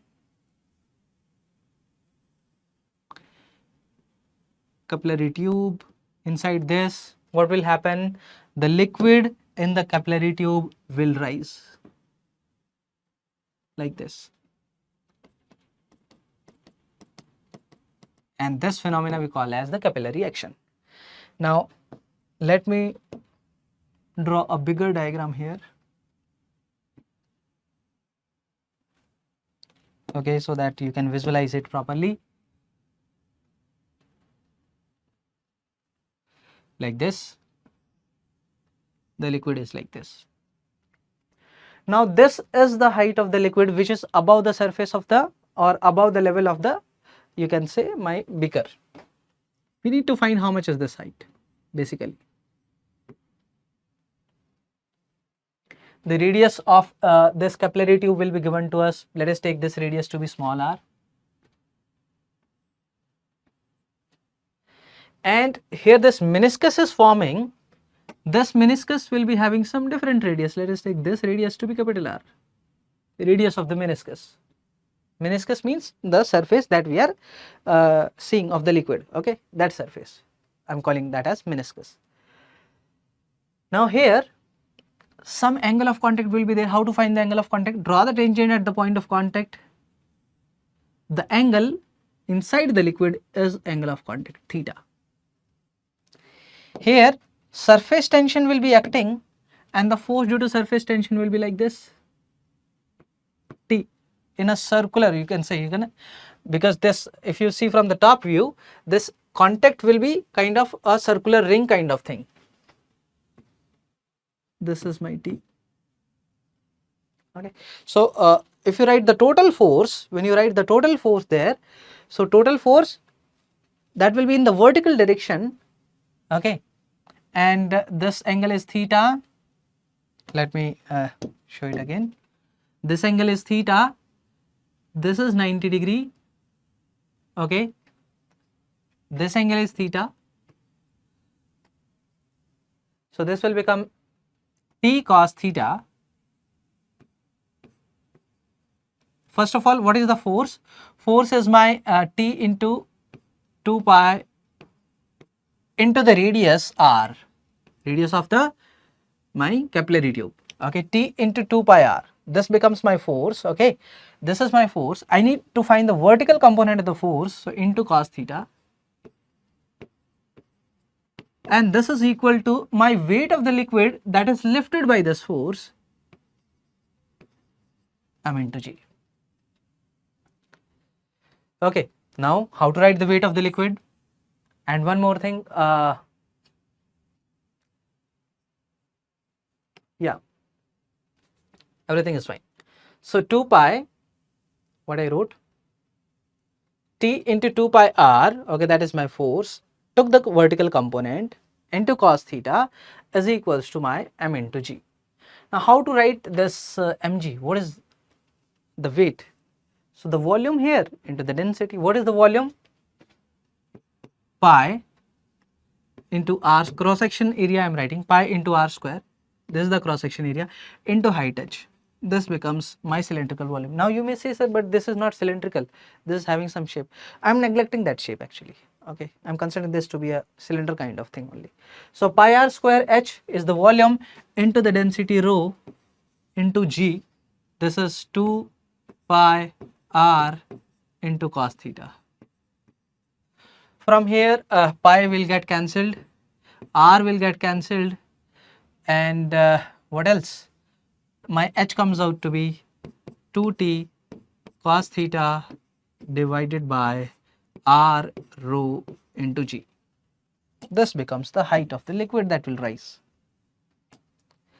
One more thing, can I relate this radius of meniscus with the radius of this capillary tube? Yes, I can relate here from this right angle triangle. From this right angle triangle I can relate here. This angle is theta, this is 90 minus theta, this angle is theta. So basically if I take the horizontal component r cos theta, that will become my small r.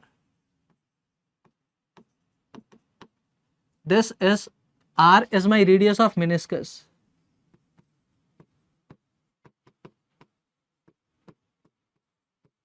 Of the surface I am saying, okay, that is my radius of surface, and small r is the radius of the tube, capillary tube.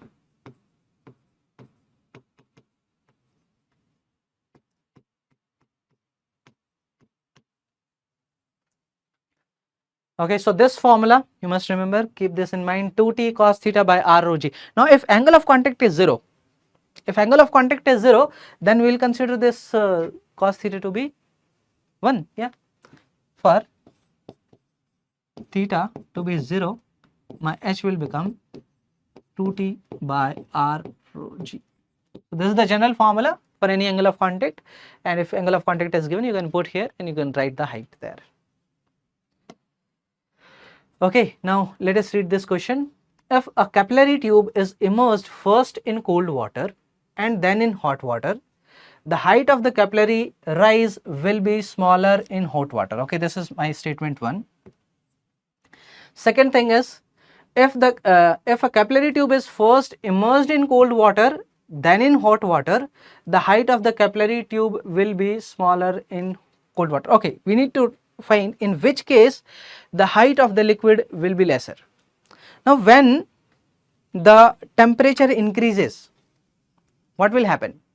The surface tension will decrease, because there will be thermal vibrations in that particular case. When the temperature increases, thermal vibrations will be there. If thermal vibrations are there, surface tension will decrease.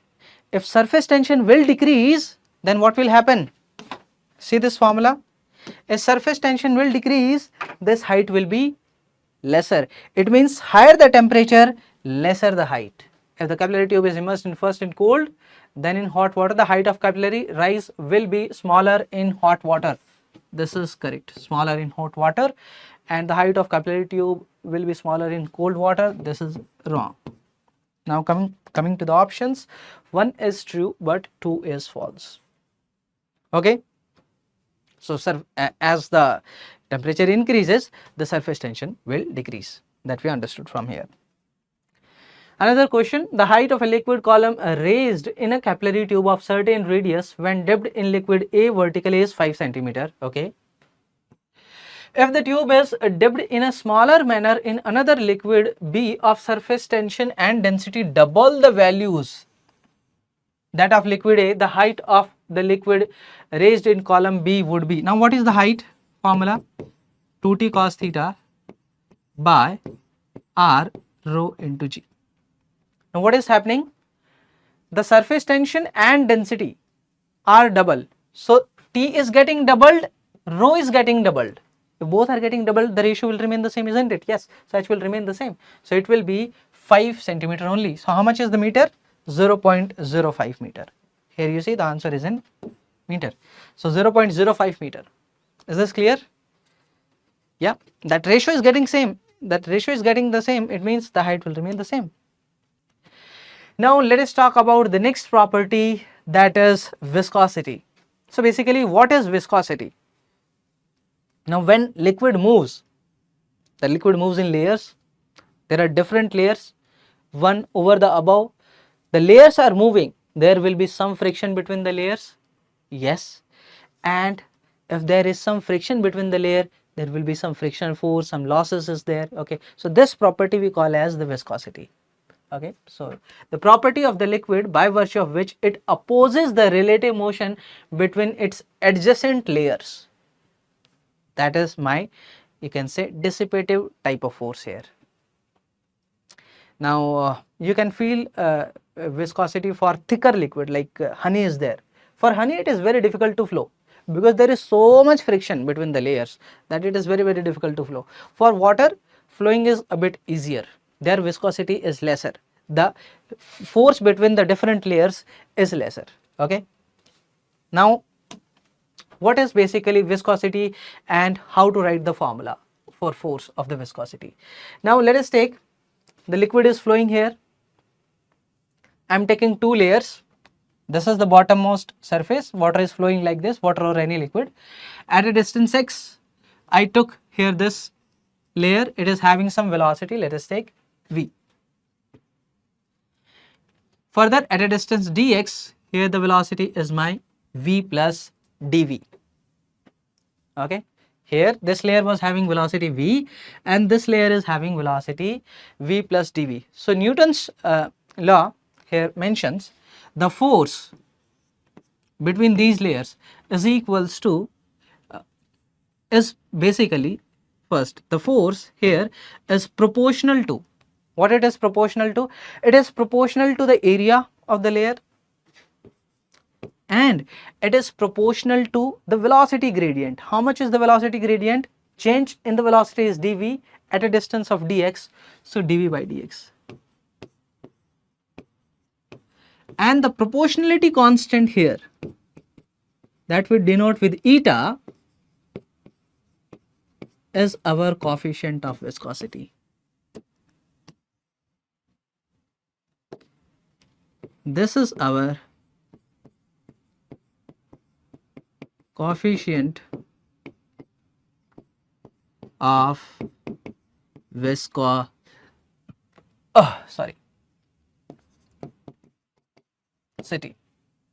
Okay, this is our coefficient of viscosity. So here we can see that certainly if the velocity gradient is greater, the drag force will increase. If area of the layers is greater, the drag force will increase. Yes, and here the proportionality constant is our eta. If I ask you what is the unit of eta from here, can you tell me? So let us try to write it. So unit of eta, so what it will be? So this will become force by area divided by eta. So what is force? Force is Newton, so Newton divided by area is by meter square.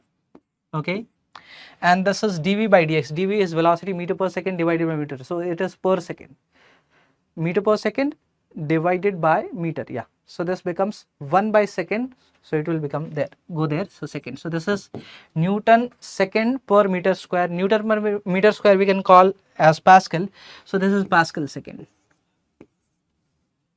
Okay, so Pascal second, this is our SI unit.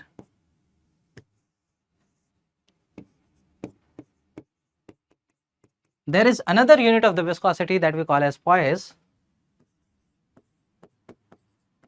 and one poise is or I'll say, let me write the other way, 1 Pascal second is equals to 10 poise. This many times the unit is given in poise.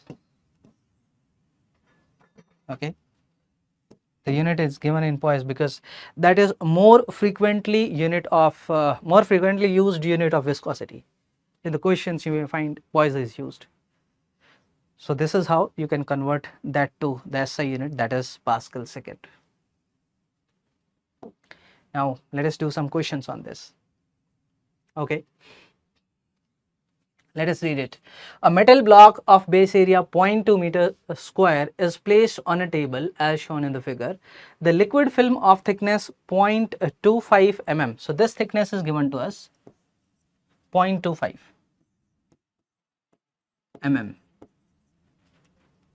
is inserted between the block and the table. The block is pushed horizontally by a force of 0.1 Newton and moves with a certain with a constant speed. Okay, if the viscosity of the liquid is 5 into 10 to the power minus 3, the speed of the block is, okay, what is the speed of the block?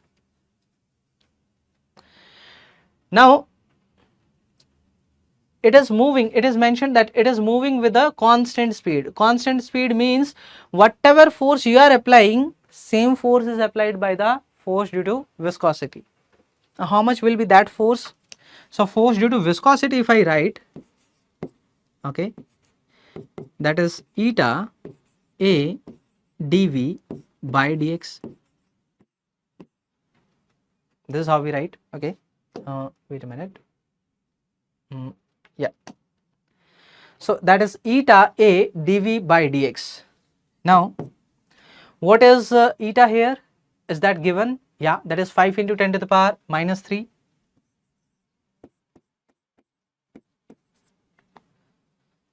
What is area? This is a metal block of base area 0.02, 0.20, so into 0.2 into dv by dx. Now if you see, this is a thin film. Now in this film, the bottommost layer that is in the contact with the table, that is having 0 velocity, and the topmost layer that is in contact with the block, that is having velocity v, whatever is the speed, that is having the speed of the block. Now what is the dv there? From 0 to v. So when I write dv by dx, that will just become my v by t. Velocity 0, this is v, so v minus 0 is v dv divided by dx, that is my thickness, that is by t. So v by t. So v divided by thickness, how much is the thickness? 0.25 mm, where it is given, yeah, 0.25 mm. So 0.25 into the mm is 10 to the power minus 3, and this is my force, and this is 0.1. Now here 10 to the power minus 3 is getting cancelled. This decimal place will get cancelled here. 5 into 2 will become 10. Yeah. So V will become 0.25 divided by 10. Divided by 10. So this is 25 into 10 to the power minus 3.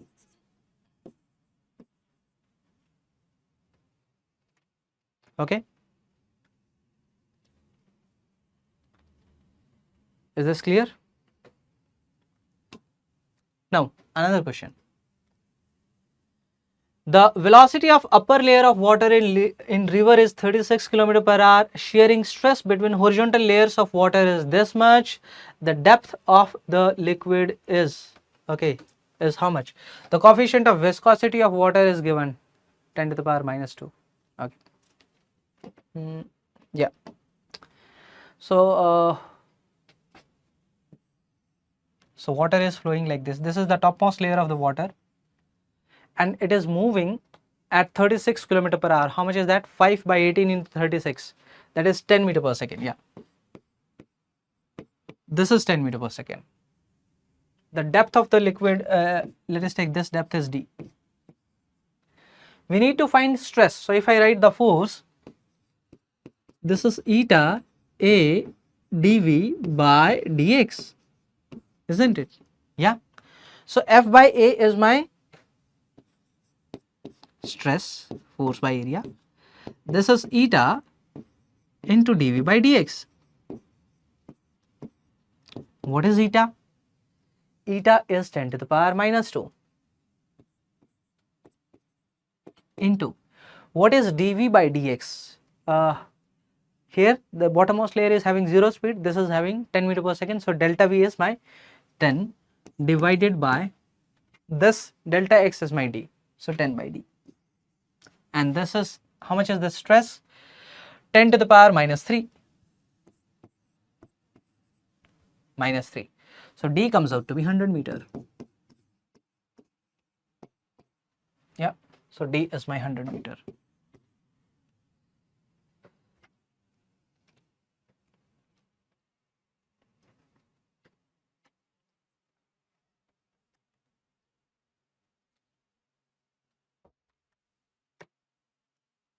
Okay, I hope you're able to understand. Now let us talk about the Stokes law. So let us take a body is moving inside a liquid now. When a body moves inside a liquid, the layers of the liquid will apply a drag force on the body, isn't it? Yes. So there will be the layers of the body.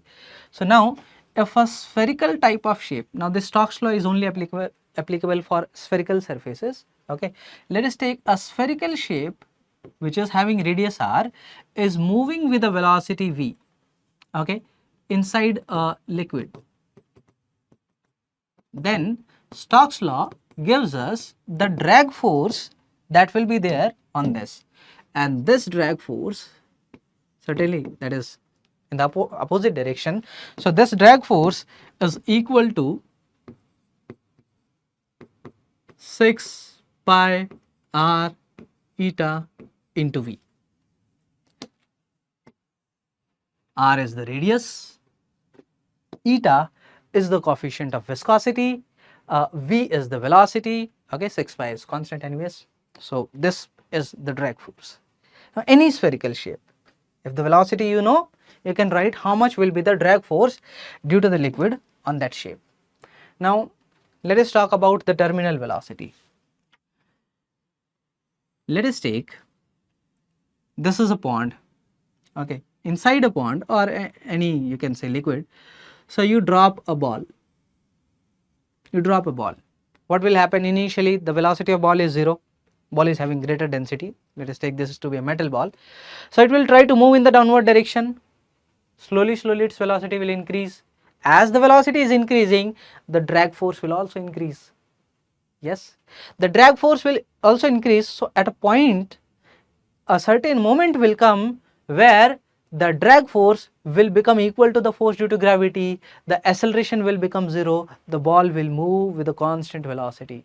So that constant velocity will say terminal velocity. Okay. Now let us say you are jumping with a parachute in the sky. So initially when you are jumping, initially you can say your speed initially was 0, so your speed will increase. Now as the speed will increase, because parachute is there, drag will increase. So drag will increase. After some time what will happen? We will move with constant velocity. That is also terminal velocity. Okay. So just an example for this. Now this ball is there, metal ball, I dropped in the downward direction, force due to gravity is there. In the upward direction, my drag force is there. Now at terminal velocity or at terminal speed,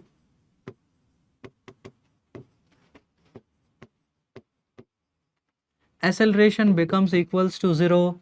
Okay, let us take it is moving with velocity v. So whatever is the drag force, that will become my mg. No, I missed one force, that is my buoyancy force, F buoyancy. Okay, so this my F buoyancy plus F drag total is equals to my mg. F buoyancy plus my F drag, this is equals to my mg. From there I can find what is my terminal speed. So F drag is equals to mg, mg is v into rho into g minus F buoyancy is v into, okay, let me write specifically first which density I am considering. Rho I am considering the density of liquid. Let me write directly for liquid. And sigma I am considering the density for the ball, okay, ball or my object. So mg when I'll write, this will become v sigma into g. F buoyancy will become minus here v into rho into g. Okay, v is volume, capital V. Now I can write this as 4 by 3 pi r cube, v I am taking common, into g sigma minus rho, and this is my F drag, that is 6 pi r eta into v. V is velocity here, this is small v. Pi is getting cancelled, 1 r will get cancelled, this will become square. Now this v will become, this 6 will go in the denominator, it will become 2 in the numerator, 2 by 9. So 2 by 9 r square by eta g into sigma minus rho. This becomes the formula for terminal velocity. And you should remember this formula, okay? You should remember this formula because many questions are asked from terminal speed thing. So, this here sigma minus rho. Now, it may happen let us take a bubble is there. Bubble is sometimes the question is like the bubble is released from the bottom of the lake. Now, it is moving towards the top. There the density of the bubble is less as compared to the density of the water, okay. Then it is moving upward. It will gain a terminal speed in the upward direction, not in the downward, okay. So, this is my terminal speed.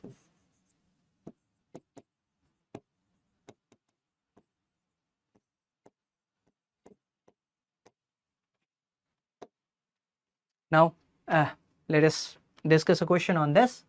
A small ball of mass m density rho is dropped in a viscous liquid of density rho naught. After some time the ball falls with constant velocity. The viscous force on the ball is. Now, this is my drag force, which is my viscous force. Another is my force due to buoyancy. Another is my force due to gravity, that is mg.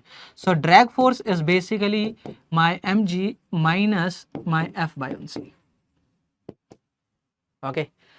So, mg minus what is buoyancy force? V into the density, a ball of mass m and density rho is dropped in viscous liquid of density rho naught. So, liquid density is rho naught, V rho naught into G. Yeah. Now, let us take mg as common. So, this will become 1 minus V rho naught into G divided by m into G. Mass will become V into rho. V is getting cancelled, G is getting cancelled. So, this becomes mg into 1 minus rho naught by G, rho naught by rho, mg into 1 minus rho naught by rho, that is option D. Are you getting it? Simple? Yes, because terminal speed is there, acceleration has to be 0. Now, another question on this, let us read it out. The diameter of an air bubble which was initially 2 mm rises steadily through a solution of density 1750 kilogram per meter cube, okay, at the rate of 0.35 centimeter per second. The coefficient of viscosity of the solution is, and we need to mention the answer in voice. So, then the density of air is mentioned as negligible, okay. Air bubble, it is rising steadily through a solution of density. Now, certainly the terminal velocity is in the upward direction. Now, the density of air is negligible. So, mg you can neglect. Mg you can neglect. My drag force is in the downward direction. Buoyancy force in the upward direction. So, F buoyancy is basically equals to my drag force. Or if you know the formula, you can write directly the formula also. What was the formula? Let me write the formula. So, V is equals to 2 by 9 R square G by eta into my sigma minus rho or rho minus sigma here. So, this you can neglect. The density of the material itself you can neglect because that is there, they are considering that to be very, very small. So, now put the values. So, the V terminal is, what is V terminal? 0.35 centimeter per second. So, 0.35 into 10 to the power minus 2. Okay, let me write the formula first. Eta is 2 by 9 R square G by V into rho. Now put the values. 2 by 9 R square. What is R? Diameter of the bubble is 2 mm, radius is 1 mm. So, 1 square is 1 into 10 to the power minus 6 into G. G, let us take that as 10 into rho. What is rho? This is solution of density 1750 divided by V. What is V? That is 0.35 centimeter per second. Yeah. And whatever eta we will get from here, that will be in our SI unit. I need to convert that into poise. So what is poise? See the relation what I mentioned there, where I mentioned it. Yeah. So 1 Pascal second is 10 poise. So 10 times it will become. So whatever you will get, multiply that with 10. Okay. So take a pause, do the calculations, comment your answer, then come back. Whatever you will get, that will be in SI unit. You need to mention in poise, multiply that with 10. Multiply that with 10. Make sure you multiply this with 10. Okay. So this is all about these two chapters, and certainly the discussion was a bit long because there were many things and many concepts that we need to cover with varieties of questions. So we have covered everything in great detail. I hope you understood all the things. Make sure after this discussion you go in the description, click the link, join our free batch, and from there access the DPP, the practice sheet of this video, and the notes as well. So thank you all. Have a nice day.